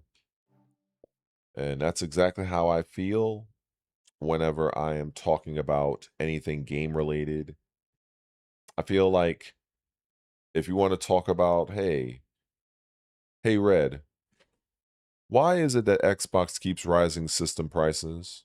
Why is Sony still selling PlayStations for more money than what they were at launch? What's going on with all this AI stuff? What's going on with the cloud? What's going on with this? And I can give people answers, but it's like, do they care? Not really. I don't think people really care about the answer. I think they just care. I think they just want the drama. I think people they just want to they just want to fucking go crazy. They want the outrage. They don't really want to understand what is going on. They don't want to know anything. It's a very small percentage of society that really wants to understand anything. Most people just want to just go crazy and react to shit. And I'm seeing, and this is what I see on YouTube, right? I mean, you get a bunch of dumb fuck channels that got like massive followings for whatever reason, and they act like, all right, chat. Well, this is my first reaction video, and I'm gonna react for the first time. Give me a fucking break. Give me a fucking break. Like. I think the thing that really kills me about many of these people is how fake they are. Like when I see those type of reactions where people are like they jump out of their seat, they're screaming at the top of their lungs. They're like, "Oh my god, chat. Oh my god, it's like the fucking greatest thing ever."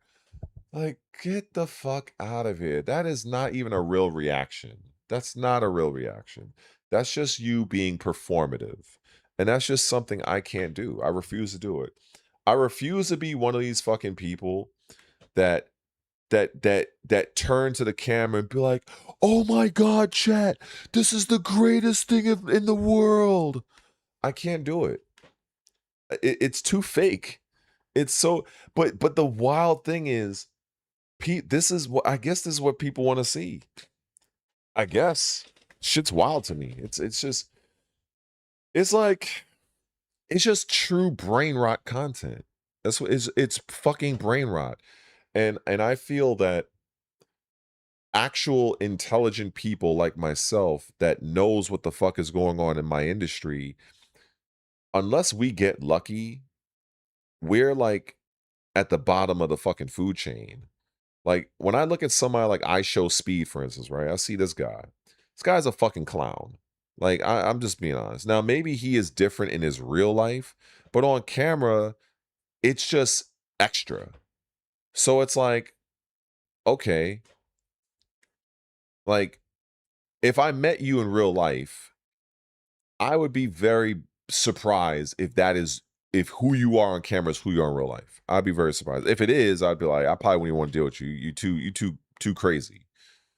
Like, and I guess that's why I just like those other channels that they play their fucking game, they go on Twitch, they mash their fucking buttons, they might say something to the chat every now and then, whatever. And they get their little super chats, their little channel memberships, make their little money, and move on to the next game.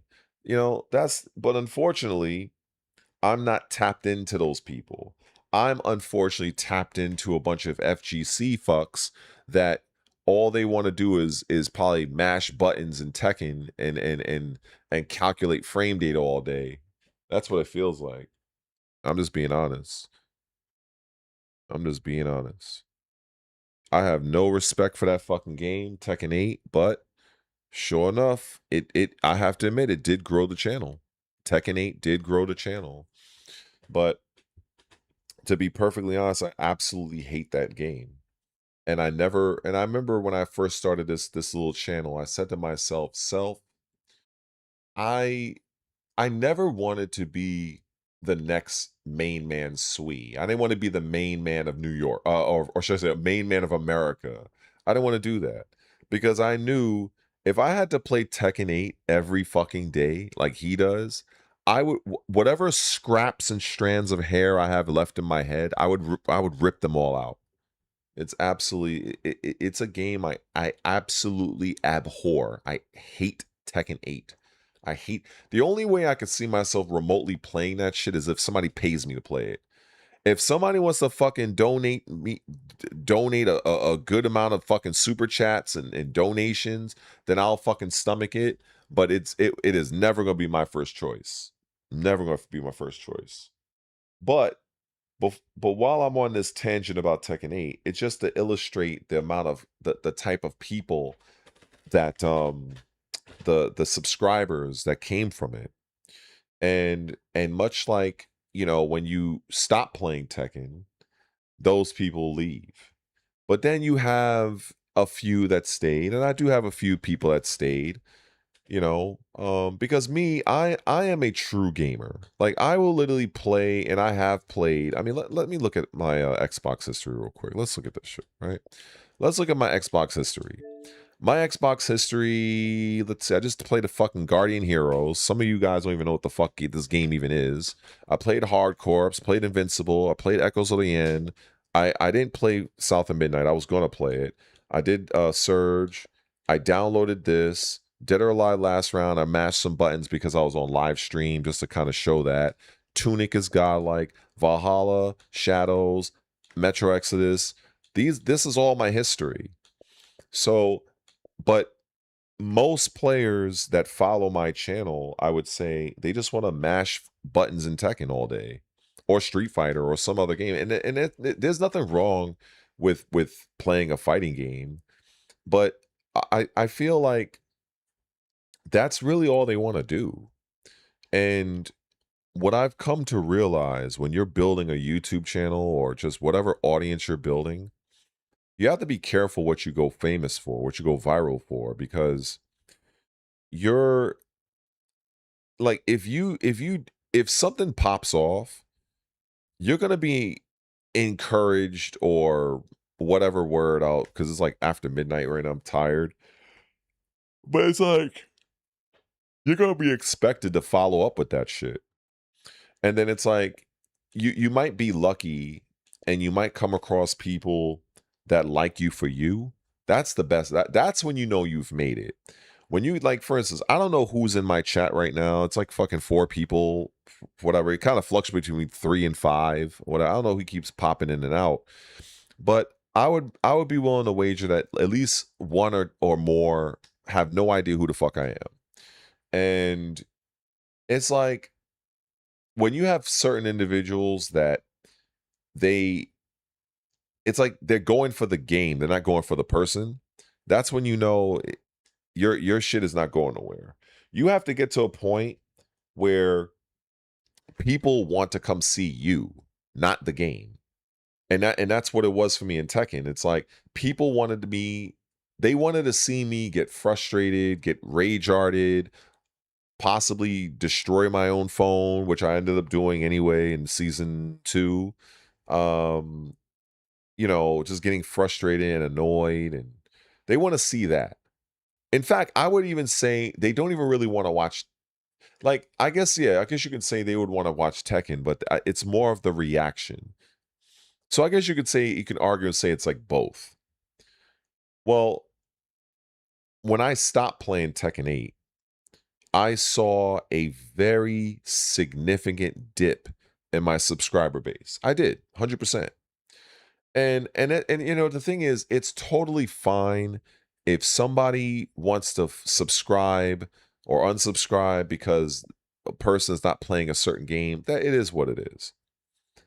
It's just, for my channel, the way this works is that I have over 2,000 people on my YouTube, and a lot of them are they're like dead weight. I can't even get rid of them if I even wanted to. And a lot of them came from my early fitness videos. Some came from a video I did titled "Fuck Nintendo," because I made a video. Like, on my channel. Like, if you go, whoever is actually fucking listening to me, if you're listening to me, you must be incredibly bored tonight. That's all I gotta fucking say. But I made this playlist, and the video I made was it was titled "Fuck Nintendo," And it was around the time when that whole issue where like in order for you to play a Switch 2, you had to sign a waiver that you can't sue Nintendo, you can't form a class action lawsuit. And Nintendo's a fucking scumbag company. I have more respect for Sony than I'll ever have for Nintendo. But suffice to say, I made this video called Fuck Nintendo. And that video ended up getting over 14,000 views. Very huge for somebody like myself, who at the time, I had maybe 600 subscribers. So that was that is the definition of viral for me. Never happened again, but you know, it is what it is. So I had those people that subscribed. And now when I did the video, I went to sleep, woke up, did what I had to do, showered, ate some breakfast, all that stuff, right? I go to my analytics and I done see I gained damn near 360 something new subscribers. I was mind fucked. I'm like, wait, the hatred of Nintendo is real.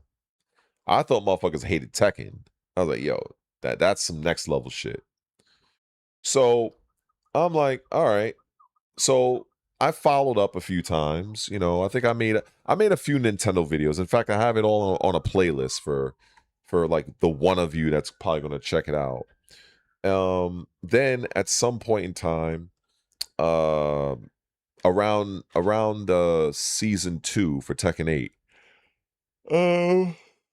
I think it was season 2. I made this video. I think it was called Tekken 8 or something. I think it was this is why Tekken 8 is the way it is, or this is why season 2 is the way it is. One of those things.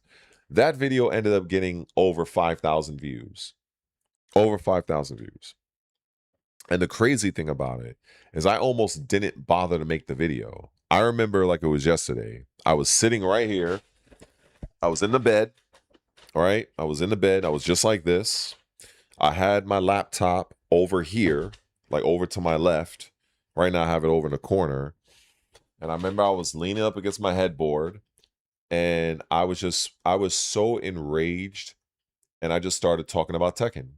I started talking about how trash it is, and the reason why it's so brain rot and all that stuff. Next thing I know, the next morning, well over 1,000 views, about 100 plus subscribers, new subscribers. Then by the end of it, it ended around, I think, close to 6,000 subs. 6,000 views and several hundred subscribers. So I figured, all right, if I listen to all the YouTube gurus, then I should just be whoring out Tekken videos like good old Main Man does, or the FiddyX or any other Tekken content creator. But because I absolutely hate that fucking game, it's just. Now I know what somebody's gonna say. They're gonna be like, "Well, if you want to grow, then you have to kind of do what the audience or the algorithm is." And it's like, well, that may be, but you also have to factor in something called burnout, and that is a real thing. And because I know I absolutely hate Tekken 8 with a passion, I know that if I were to play that game over the course of time, I will run the risk of sending myself into a cold oblivion via a stroke, a heart attack, or some sort of cardiac event. I hate the game that much, and I rage out over it in equal measure. So I'm like, the best thing for me to do is to uninstall that piece of shit game. Believe me, if I had the physical copy, I probably would have snapped it in half and chucked it out my window. At least probably, I would say 3/4 of the way through season 1. I would have snapped the fucking disc, said fuck this game, and chucked that shit out my window. But unfortunately, I had the digital edition, so it's not like I could do anything with it. So all I can do is uninstall it, which I have. In fact, I think this. I don't even think this even goes that far back to actually. No, it doesn't. It goes all the way to June 18th. This right here. So, well, I played Tekken Tag. I played that, and I mostly played that on my stream. But yeah, I play all sorts of games. I'm actually what you would say is a real gamer. You have some gamers that all they want to do is play Call of Duty, all they want to do is play Madden or 2K. Like, and that's fine, there's nothing wrong with that. It just there's no variety. It's just the same bullshit. That's all they're gonna do.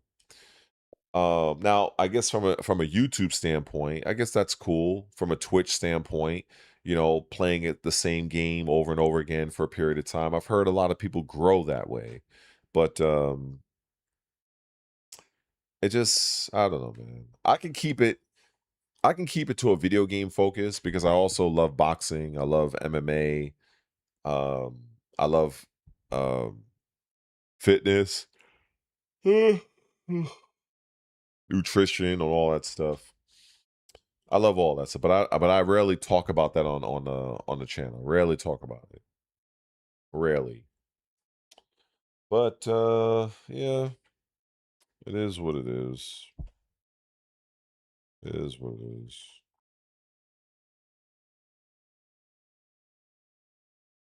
Sometimes I'll be on my phone, right? And I'll go through this thing called Smart News. It's like an app on your phone. Well, I have an Android phone, by the way. And it has a lot of cool stuff. I mean, some of these articles are not necessarily like, I mean, you could find them online, but it's very convenient. Sometimes I literally just feel like just reciting what I see there. Um, there is no fun in Tekken for me. I appreciate you actually stepping out of the shadows. Thank you very much, Mr. Dark Lord. Dark Man Lord. It's a nice name. I have absolutely no interest in Tekken whatsoever. I think it's an absolute shit show of a game, and I think people they just play it out of habit. I think that's what it is. I think people play Tekken 8 out of just sheer habit. And there's nothing wrong with that. We all have our favorites. For instance, I've been playing Assassin's Creed Shadows for a while because I love I love the combat of that game. I enjoy it. I enjoy the stealth. Um, yeah, I just enjoy that. But to me, there is no fun for me with Tekken. It'll be fun for people to watch me play it, but like I said, I'm not playing that shit unless I'm paid. If somebody pays, you know, I'll do it. But I ain't playing that fucking trash.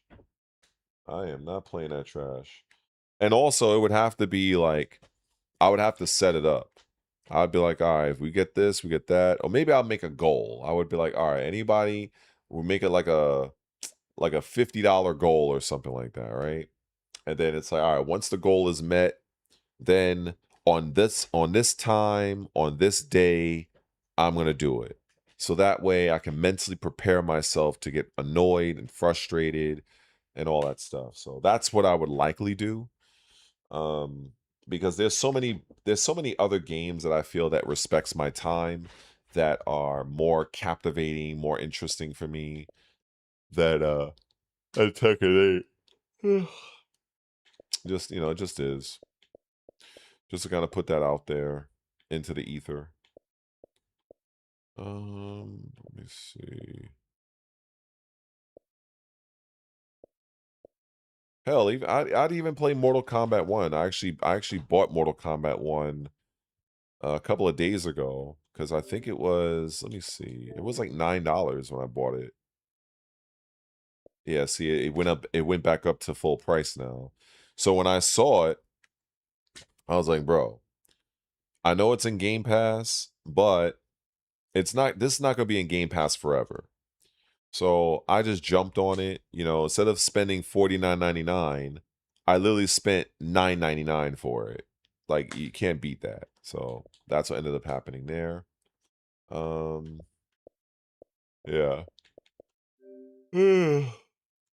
I think I'll download that.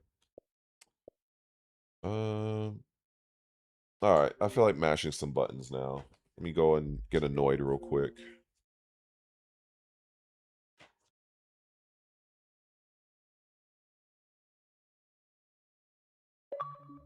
I don't know what you're talking about. DLCs. I don't know what you're talking about.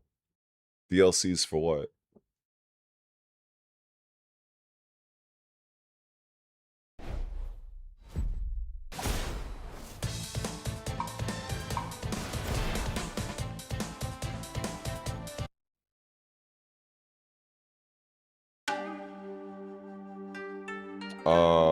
No. I missed the opportunity to get the DLC. In fact, there was before the base game was on sale for $10. There was like I think it was the definitive edition was on sale or something like that. I didn't pull the trigger on it because I was like, I wasn't sure if I wanted to. So I'm sure it'll be on sale again at some point. So I'll pick it up when that happens.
I don't know how. All right, so how did he not grab? I'm not gonna ask no questions. Come on.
Shit.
Ah, fuck.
Ah, I forgot the fucking that.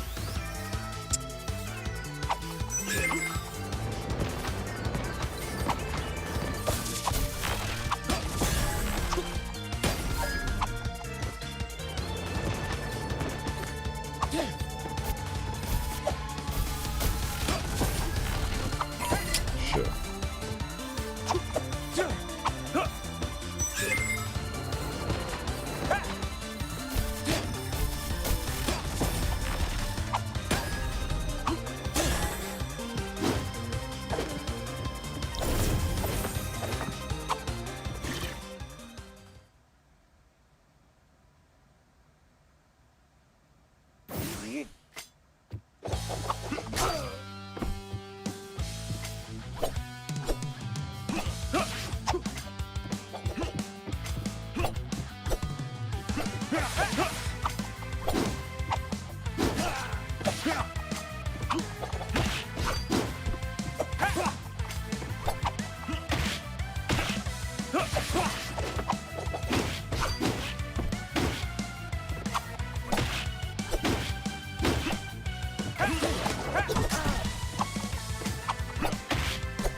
Yeah, buddy.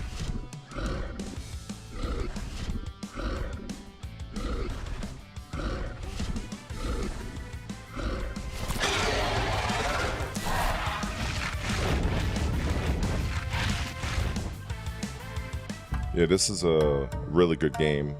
I didn't really get that far in it. But then again, I kind of went away from it because I have so many other games out.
Ah, fuck you.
Unfuck.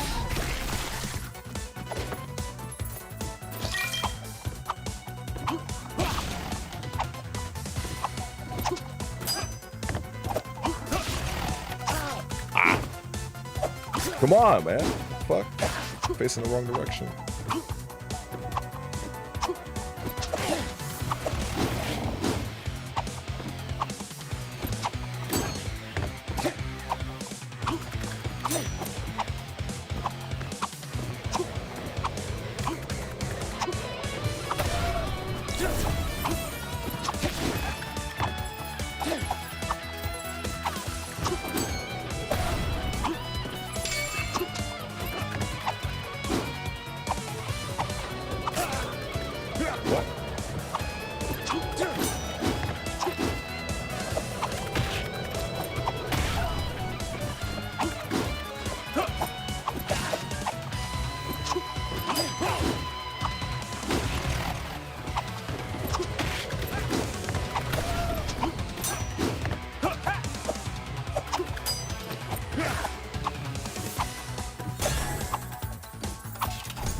Get up! Fuck!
Oh my god.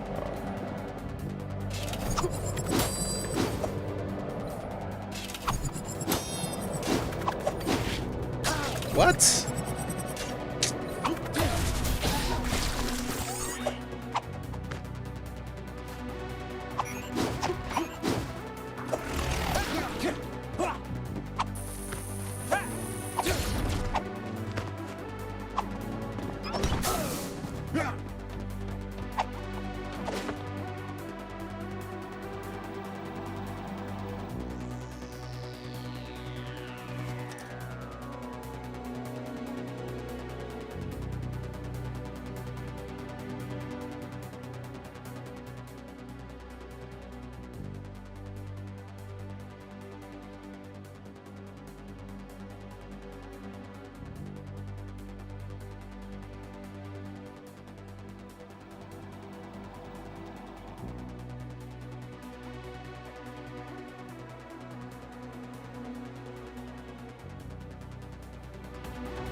Oh, wow.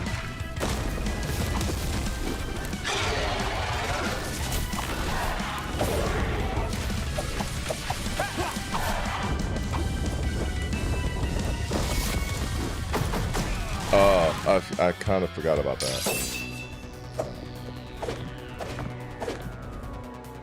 It's been a while since I fought this guy.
Oh God, Red.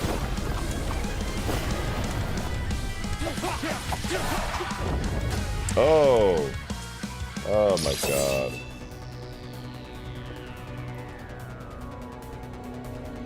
I blame it on being 1 in the morning. I'm gonna try this one more time, then I'm I can go to sleep afterwards.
Come on, man. He should have known about the old self-destruct trick.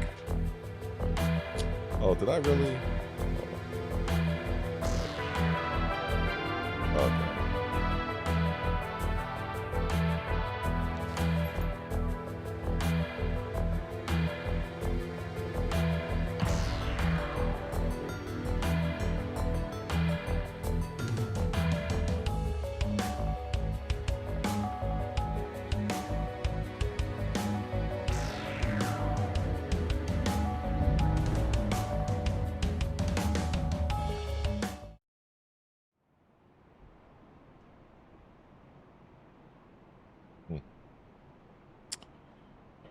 All right. This was good. It should be saved already. It should be saved. Game deals.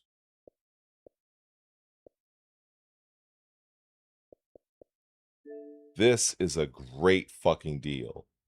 This right here, if you come across this deal right here, these 2 games, that is one of the best things you can spend your fucking $9 on right here.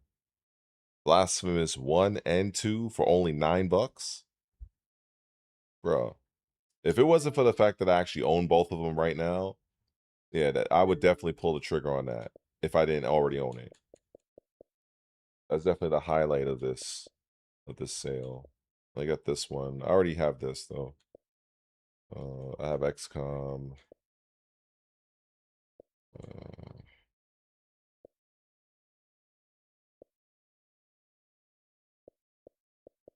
I played this. This was a pretty decent game, I gotta admit. Pretty decent. Pretty old school.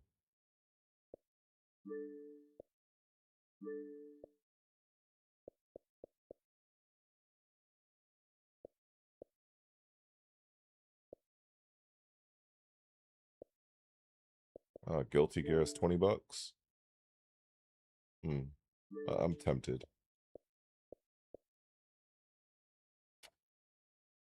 This is tempting because I already know this game is not going to be in Game Pass for, I don't know how long, but the fact that it's 27, it's pretty good. I haven't even beaten the first game yet.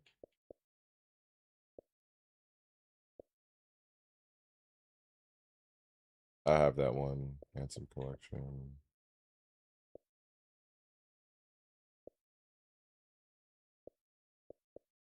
Saints Row 4? Wow, they're really trying to get rid of this game.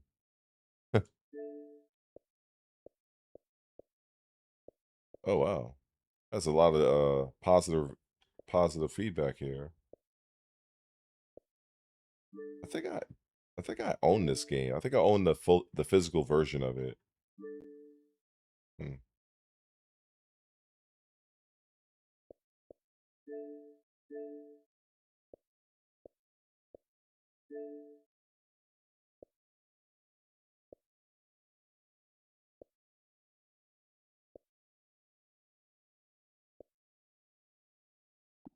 Hmm.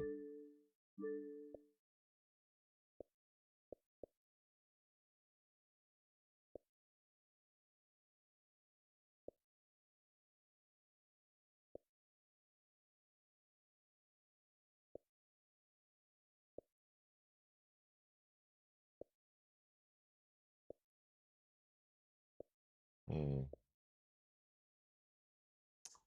That's some good deals.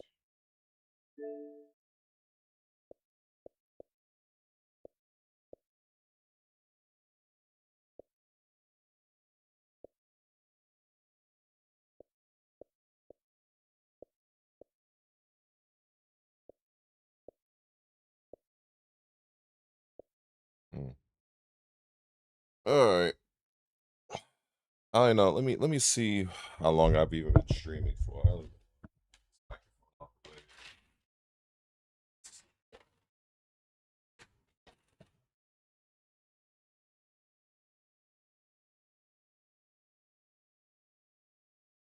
Wow, almost 8 hours? Jesus Christ. Yeah, this shit is. I'm about to call it.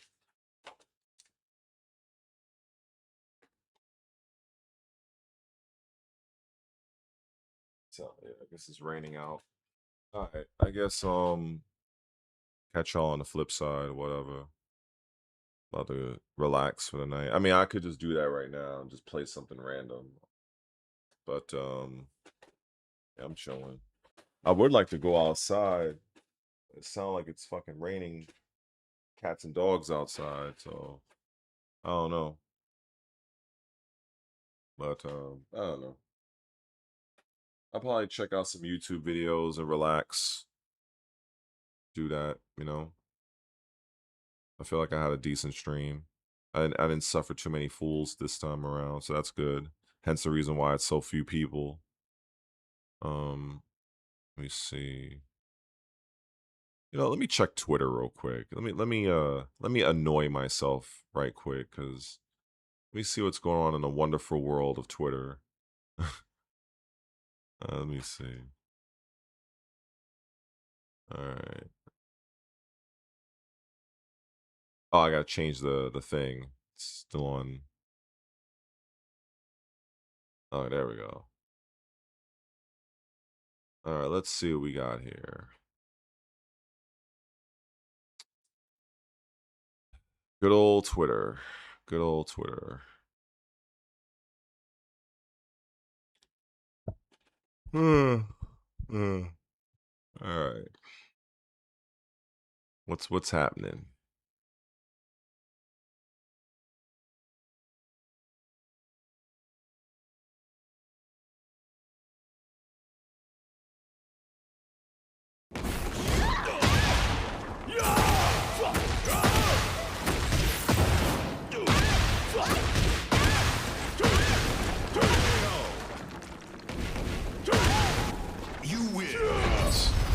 It's just funny to me that you guys actually want me to play this fucking trash-ass game. Like, it's just hilarious looking at this dumbass. I mean, I gotta admit, that's the secret. That's the fucking secret. When I actually have that urge to play this fucking game, I just watch clips like these and I'm like, nope, I'm good. I'm fucking good. Fuck that. I'm fucking good. Oh, look at this dumb bitch. Oh my god. Let me see. Wait, am I the only one who heard it? Oh, deadass? No way. Nah, I gotta hear this. I gotta hear this. I gotta take the headphone from my Xbox. I gotta hear this. Because I won't be able to hear it with the microphone in. I gotta hear this. I gotta plug this in here. All right.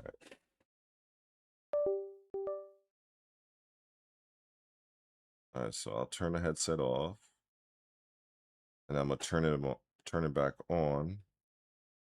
Come on. All right, I gotta hear this shit. I gotta hear this shit. No fucking way. Oh, damn. Let me make sure I change the audio over this, and change it to controller. All right. Now let's see what we got here. Michelle and her big bro are talking trans this week on their podcast, and she's all in for they them. Just so proud of how you are being a role model for dealing with a child that's transgender. Absolutely. And that's, you know, that warms my heart, particularly as a black man. We've sacrificed a lot over this issue. No fucking way. No, fuck, this gotta be AI. Nah, that's gotta be AI. So shit. Just so proud of how you are being a role model for dealing with a child that's transgender. Absolutely. And that's, you know, that warms my heart, particularly as a black man. We've sacrificed a lot over this issue. Wait, okay, wait. Big bro or talking trans No. No way. No. Wait, hold on. All right.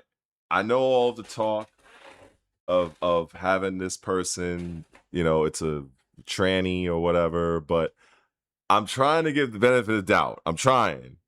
Maybe Obama here mentioned saying as a black man, talking about the dude that has the kid as a tranny, and not necessarily meaning that Obama is referring to itself. So I don't know. I don't want to jump to conclusions. That shit is crazy. Oh my god, what the fuck? I don't know what to think of this one. I mean, I'm leaning toward thinking it was a fuck up, and it's saying it's referring to itself. But I'm trying to think, because I'm thinking like, all right, you know, you have a tranny kid, and then as a black man, so I don't know if Obama was referring to itself or to the dude that it was talking to. But the way it was cut, it does kind of sound like it could have been a fuck up. And so I don't know. I'm gonna play this one more again. We're talking trans this week on their podcast, and she's all in for they them. Just so proud of how you are being a role model for dealing with a child that's transgender. Absolutely. And that's, you know, that warms my heart, particularly as a black man. We've sacrificed a lot over this issue. Wow, I just realized. Michelle and her big bro are talking What trans the this fuck? week on their podcast. That's wild. And she's all in for they them. Just so proud of how you are being a role model for dealing with a child that's transgender. Absolutely. And that's, you know, that warms my heart, particularly as a black man. We've sacrificed a lot over this issue. This gotta be no. Or Big Bro or talking I don't know, trans this man. week on their I don't know. podcast. I'm just I'm a little. I don't know. I don't know if I should touch that one. I don't know. I'll move on. Let's see. How cool is Fallout Japan? It's probably some AI shit. That's why I say AI is taking over, man. AI taking over.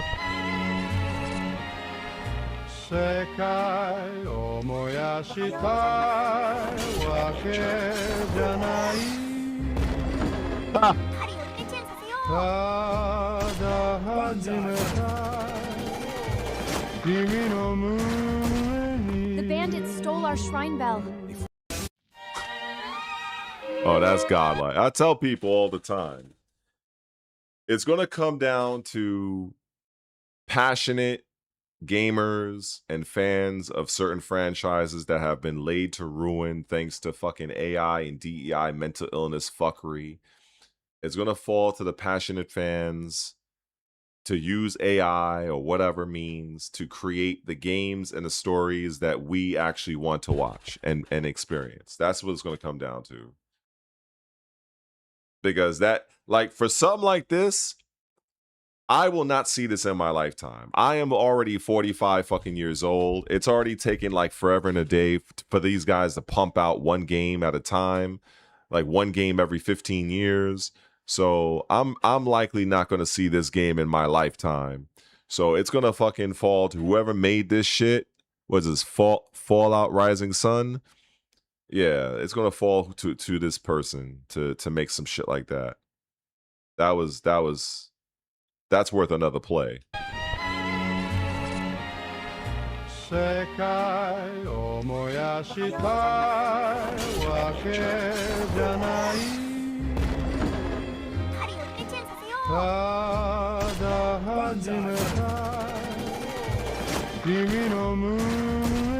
The bandits stole our shrine bell. Oh, that's godlike. That's godlike. That is nice. I'm all for it. Fallout in Japan. Let's get it. We got Katsuhiro Harada. Oh shit. From my perspective, Miyazaki is a rather unique or yet extremely serious game developer. His career did not begin in the game industry. In fact, he didn't become a game developer until he was almost 30 years old. Oh. Interesting. Oh, okay.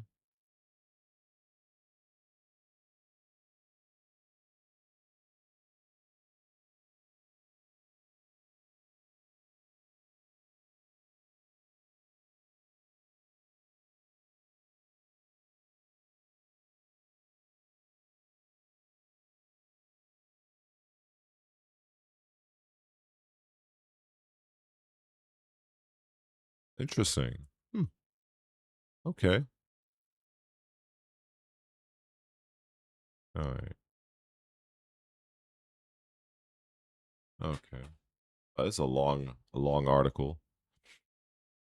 I have to look at that later. God damn, this guy went in. Holy shit. This man told his life story. I'll bookmark that.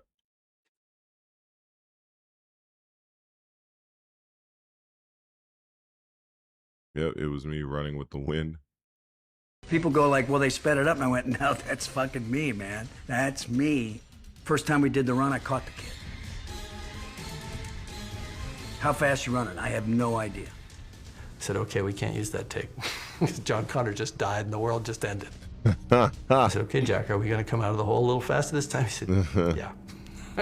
And Robert still almost caught us. That's crazy. People go like, well, they sped it up. And I went, no, that's fucking me, man. Let's That's go. me. First time we did the run, I caught the kid. How fast you running? I have no idea. I said, okay, we can't use that tape. John Connor just died and the world just ended. Oh, Jack, I love it. Fucking Twitter. What else we got? What is this? That's a veteran and he thought, wait, that's a veteran and he had enough of that shit. Get the fuck out of America if you hate it. People have had it. You're going to see more. You're going to see this more and more. Interesting. Wait, what? What's going on here? name. Oh, wait. Did this person get fucked up?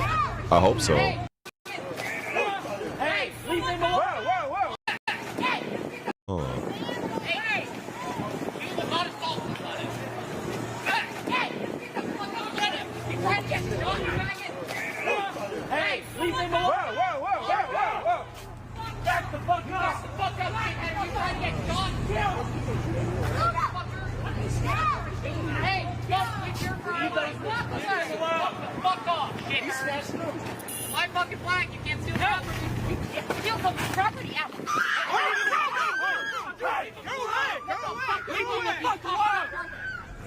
No business doing that bullshit. You fuck off. Hell, you're the one hurting people. Go fuck yourself. Call 911. We need an ambulance. Someone get a picture of him.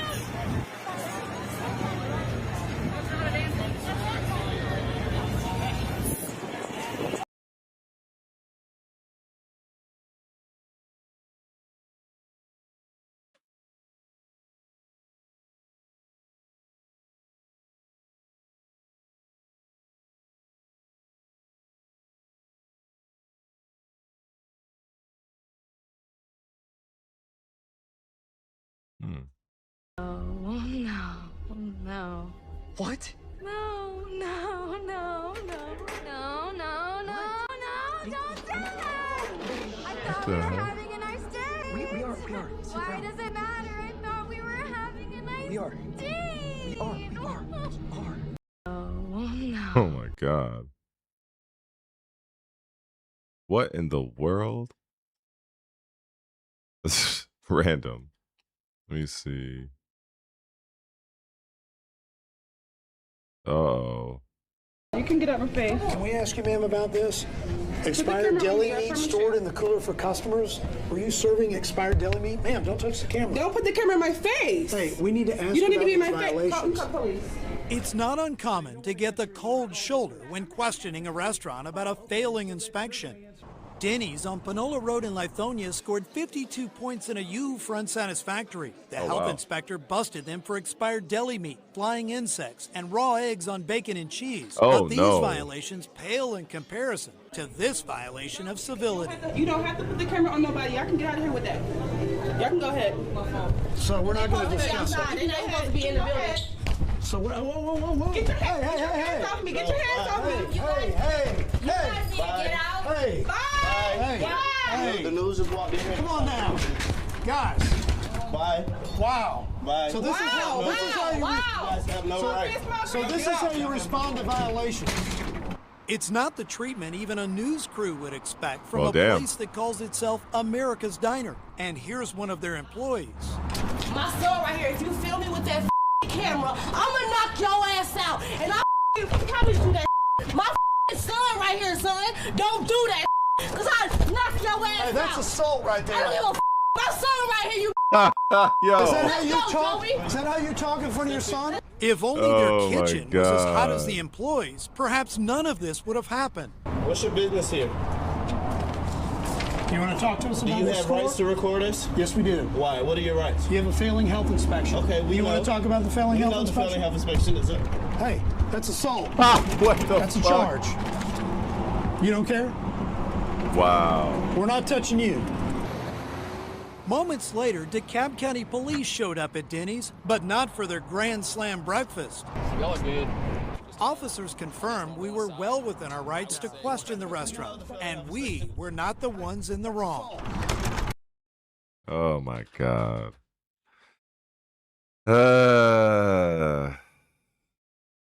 Well, I mean, goddamn. I mean, I don't pass no judgment now, but let's just say that wasn't very inviting. Let's just say that.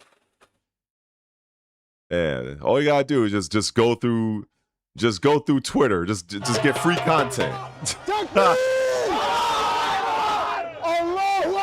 Oh fuck no.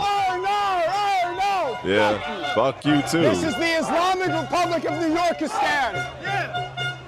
Islam will be in every household. Inshallah, the whole world is Muslim. Welcome to Mamdani's New York. You see this city? You see how it looks? Inshallah, your city looks just like this too.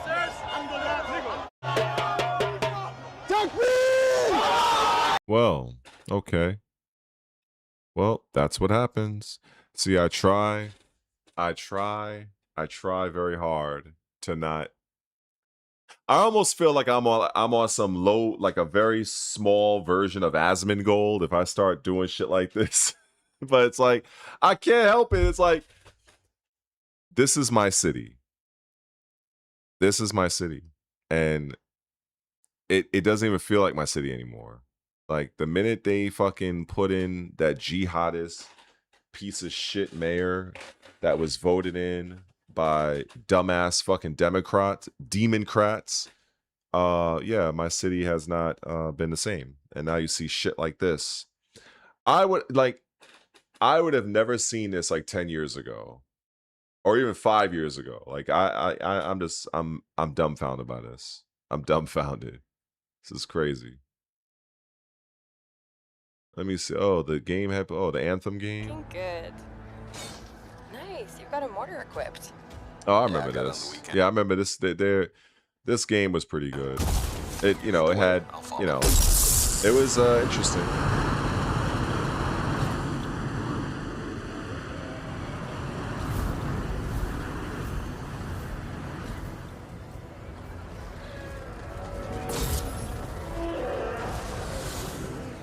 This is a vast open world you explore with your friends.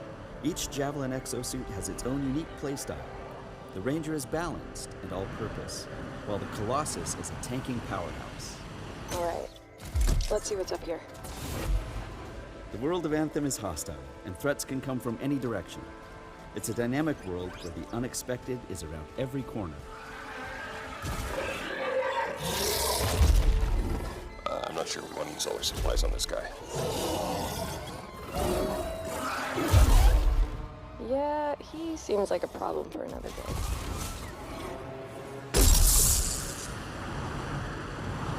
We're getting some fire from up ahead. I'll go low. You flank.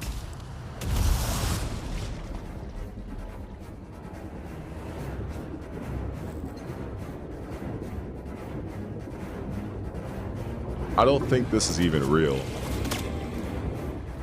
I think when this game came out, it was like nothing like this from what I remember. I remember this. I think this game was just all like one big marketing ploy. Because I remember people complaining that the game was like heavily downgraded once it got out. Oh, what the hell is this? Well, let me guess. I bet if this game is real, it has rollback in crossplay, unlike another game.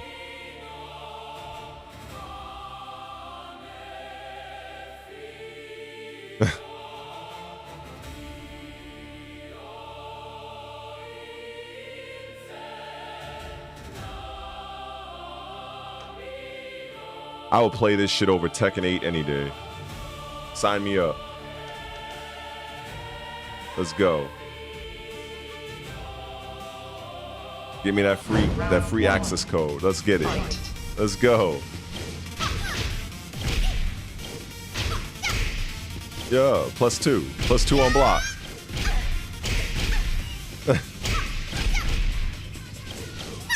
Even the side steps looks like it works.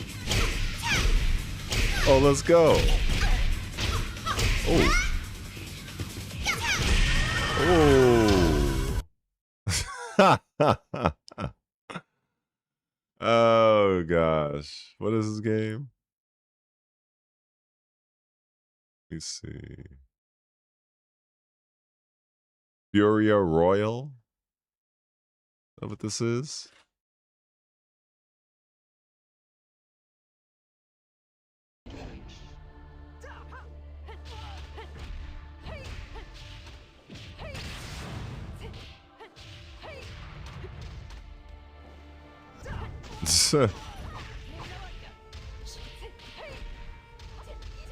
Oh.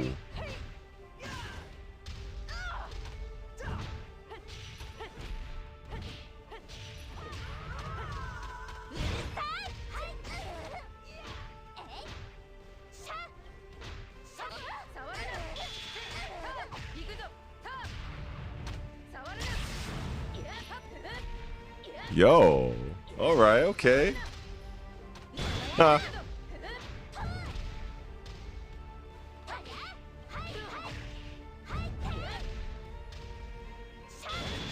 Oh.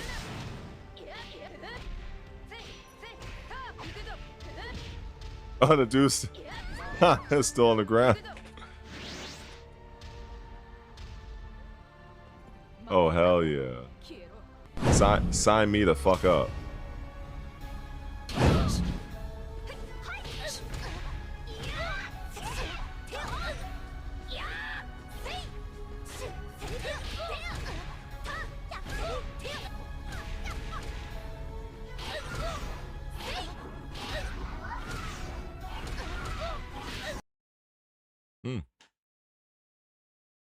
Well, I'll play this shit over Tekken 8. I'll tell you that much.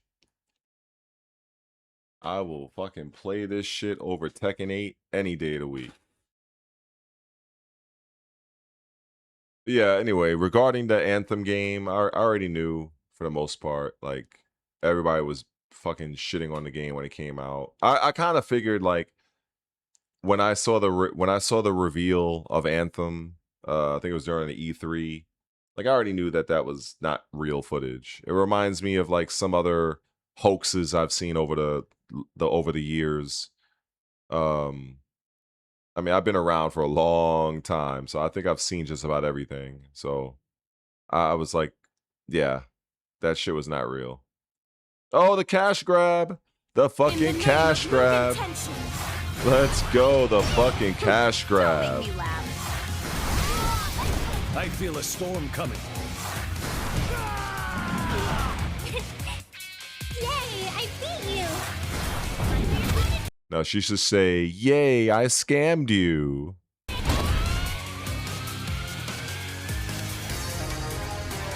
Ooh, a photo. Yes, nobody gives a fuck about that.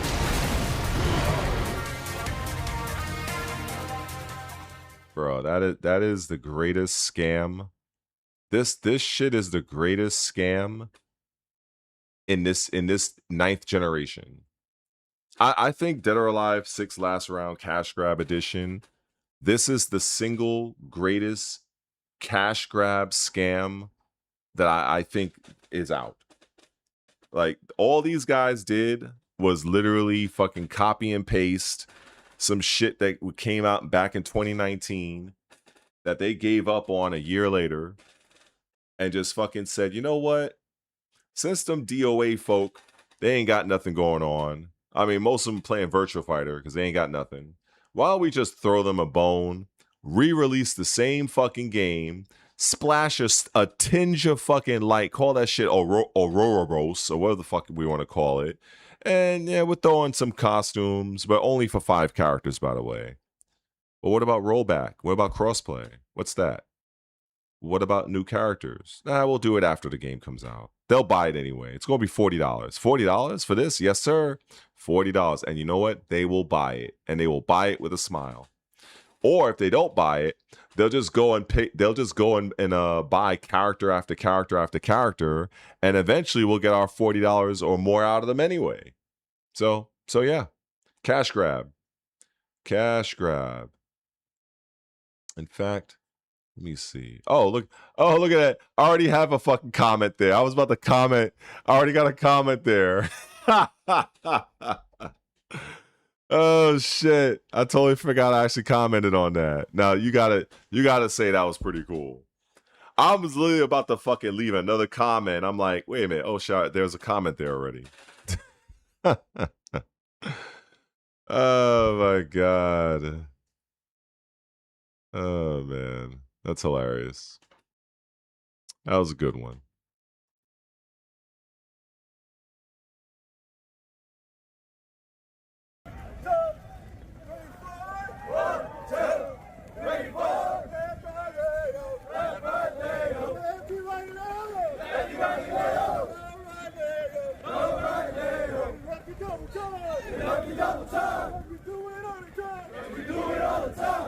Left, right, left, right. Hoorah! Hoorah!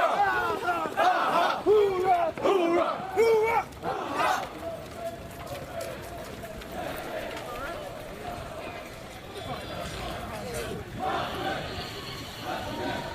Well, I kind of wish. This is one of those moments I kind of wish I was there. God damn it. I had no idea this was going on.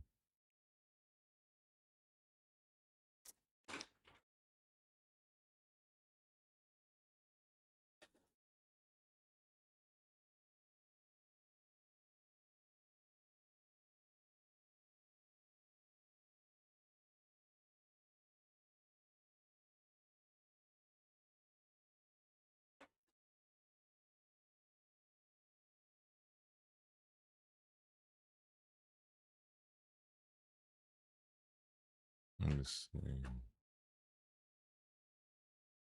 Look at this bullshit.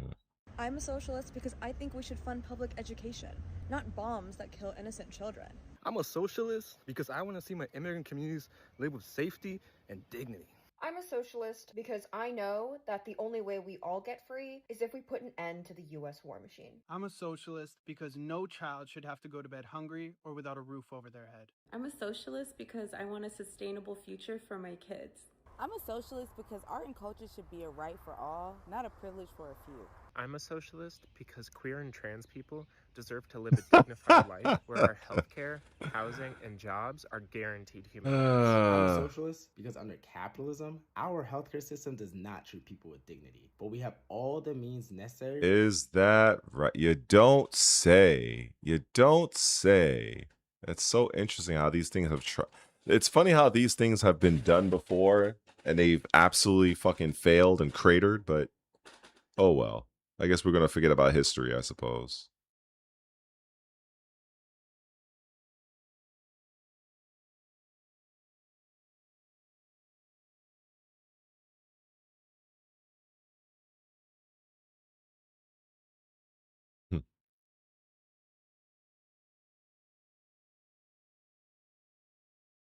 Ha! That's what I did. Fuck that.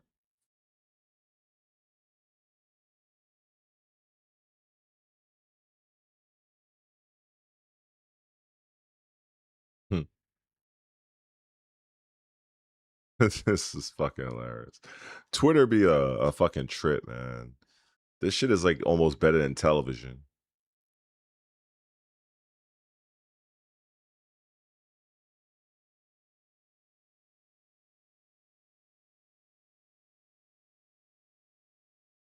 Wow. You regret giving the mic to this guy. Come introduce yourself. Go ahead.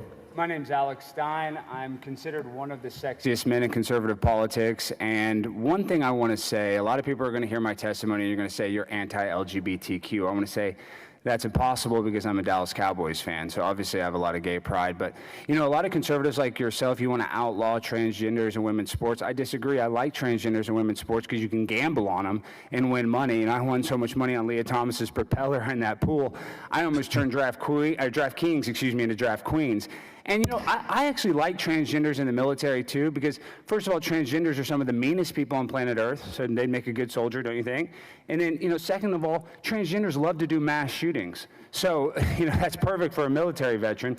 And then on top of that, the suicide rate is incredibly high among transgender people, so we could just use them like the Taliban has suicide bombers. Maybe you guys can actually, you know, if you commit suicide, actually help us in the battlefield. So that would be good. So I think we need transgenders in the military and women's sports. Now, when we come to the bathroom bill, though, this is an asymmetrical problem.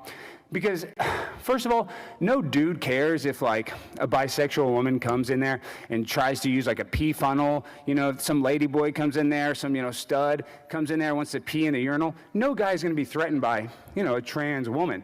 But we don't want these gargoyles in a dress, you know, some chick with a dick coming in there and trying to pee or poop next to my girlfriend, because that's disgusting. And, well, I was going to say something. Listen, I have my First Amendment right. Let me just say. So, we're sick of these transgenders trying to invade women's personal spaces. These people have autogynephilia, they're sexual perverts, and they actually get satisfaction from going there and looking under a stall. So these are mentally ill people that are on hormones, that are on all kinds of pills, that are impulsive, and they do not belong in a women's restroom. So if some of you lesbians want to come in and pee next to me, you're more than welcome. So we just don't let the chicks with dicks in the women's room. Amen. All welcome. A fucking man. Considered one of the Fuck that. men in A fucking man. men, yo. Tired of this dumb shit. Fuck that. Hey, fucking man. What? Oh, shit. We got another war. Oh, shit. Let's get it. Oh, shit. Oh, shit. Yo.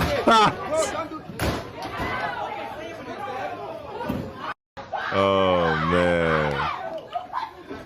What in the hell?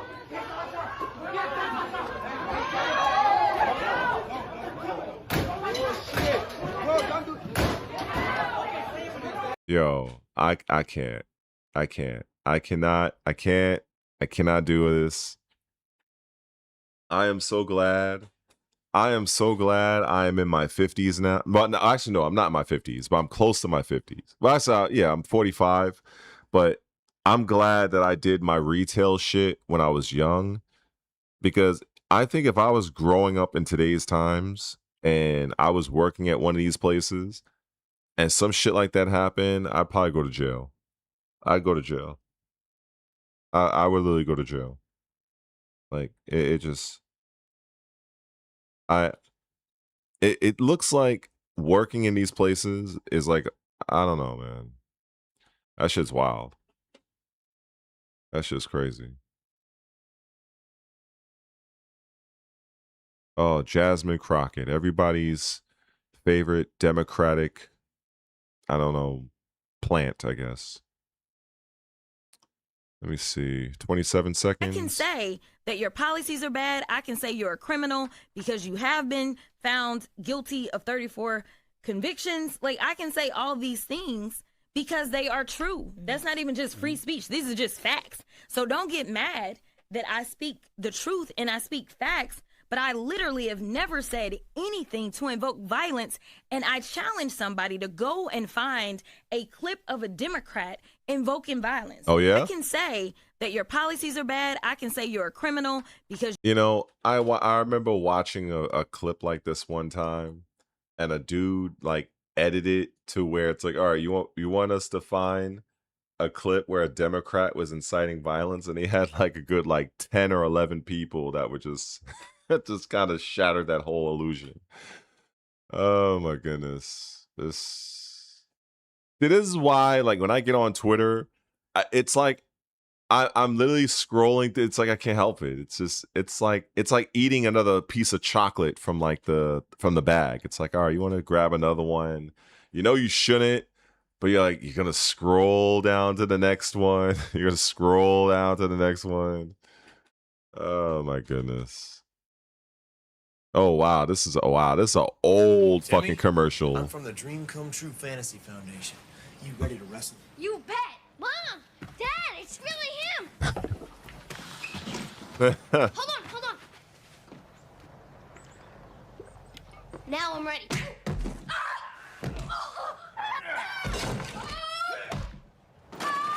It looks so real. Don't count on Sprite to do anything but quench your thirst. Timmy, That's I'm from great. the Dream Come True Fantasy Foundation. I wonder where that kid is now.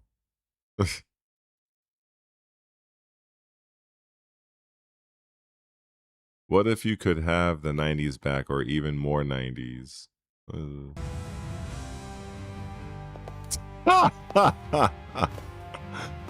Yo, this shit got a fucking 6-pack. Yo, that's crazy. Well, unless it's a fucking Asian drawing that shit, ain't no American artist drawing that. They too busy trying to make women look like dog shit, so that'll never happen.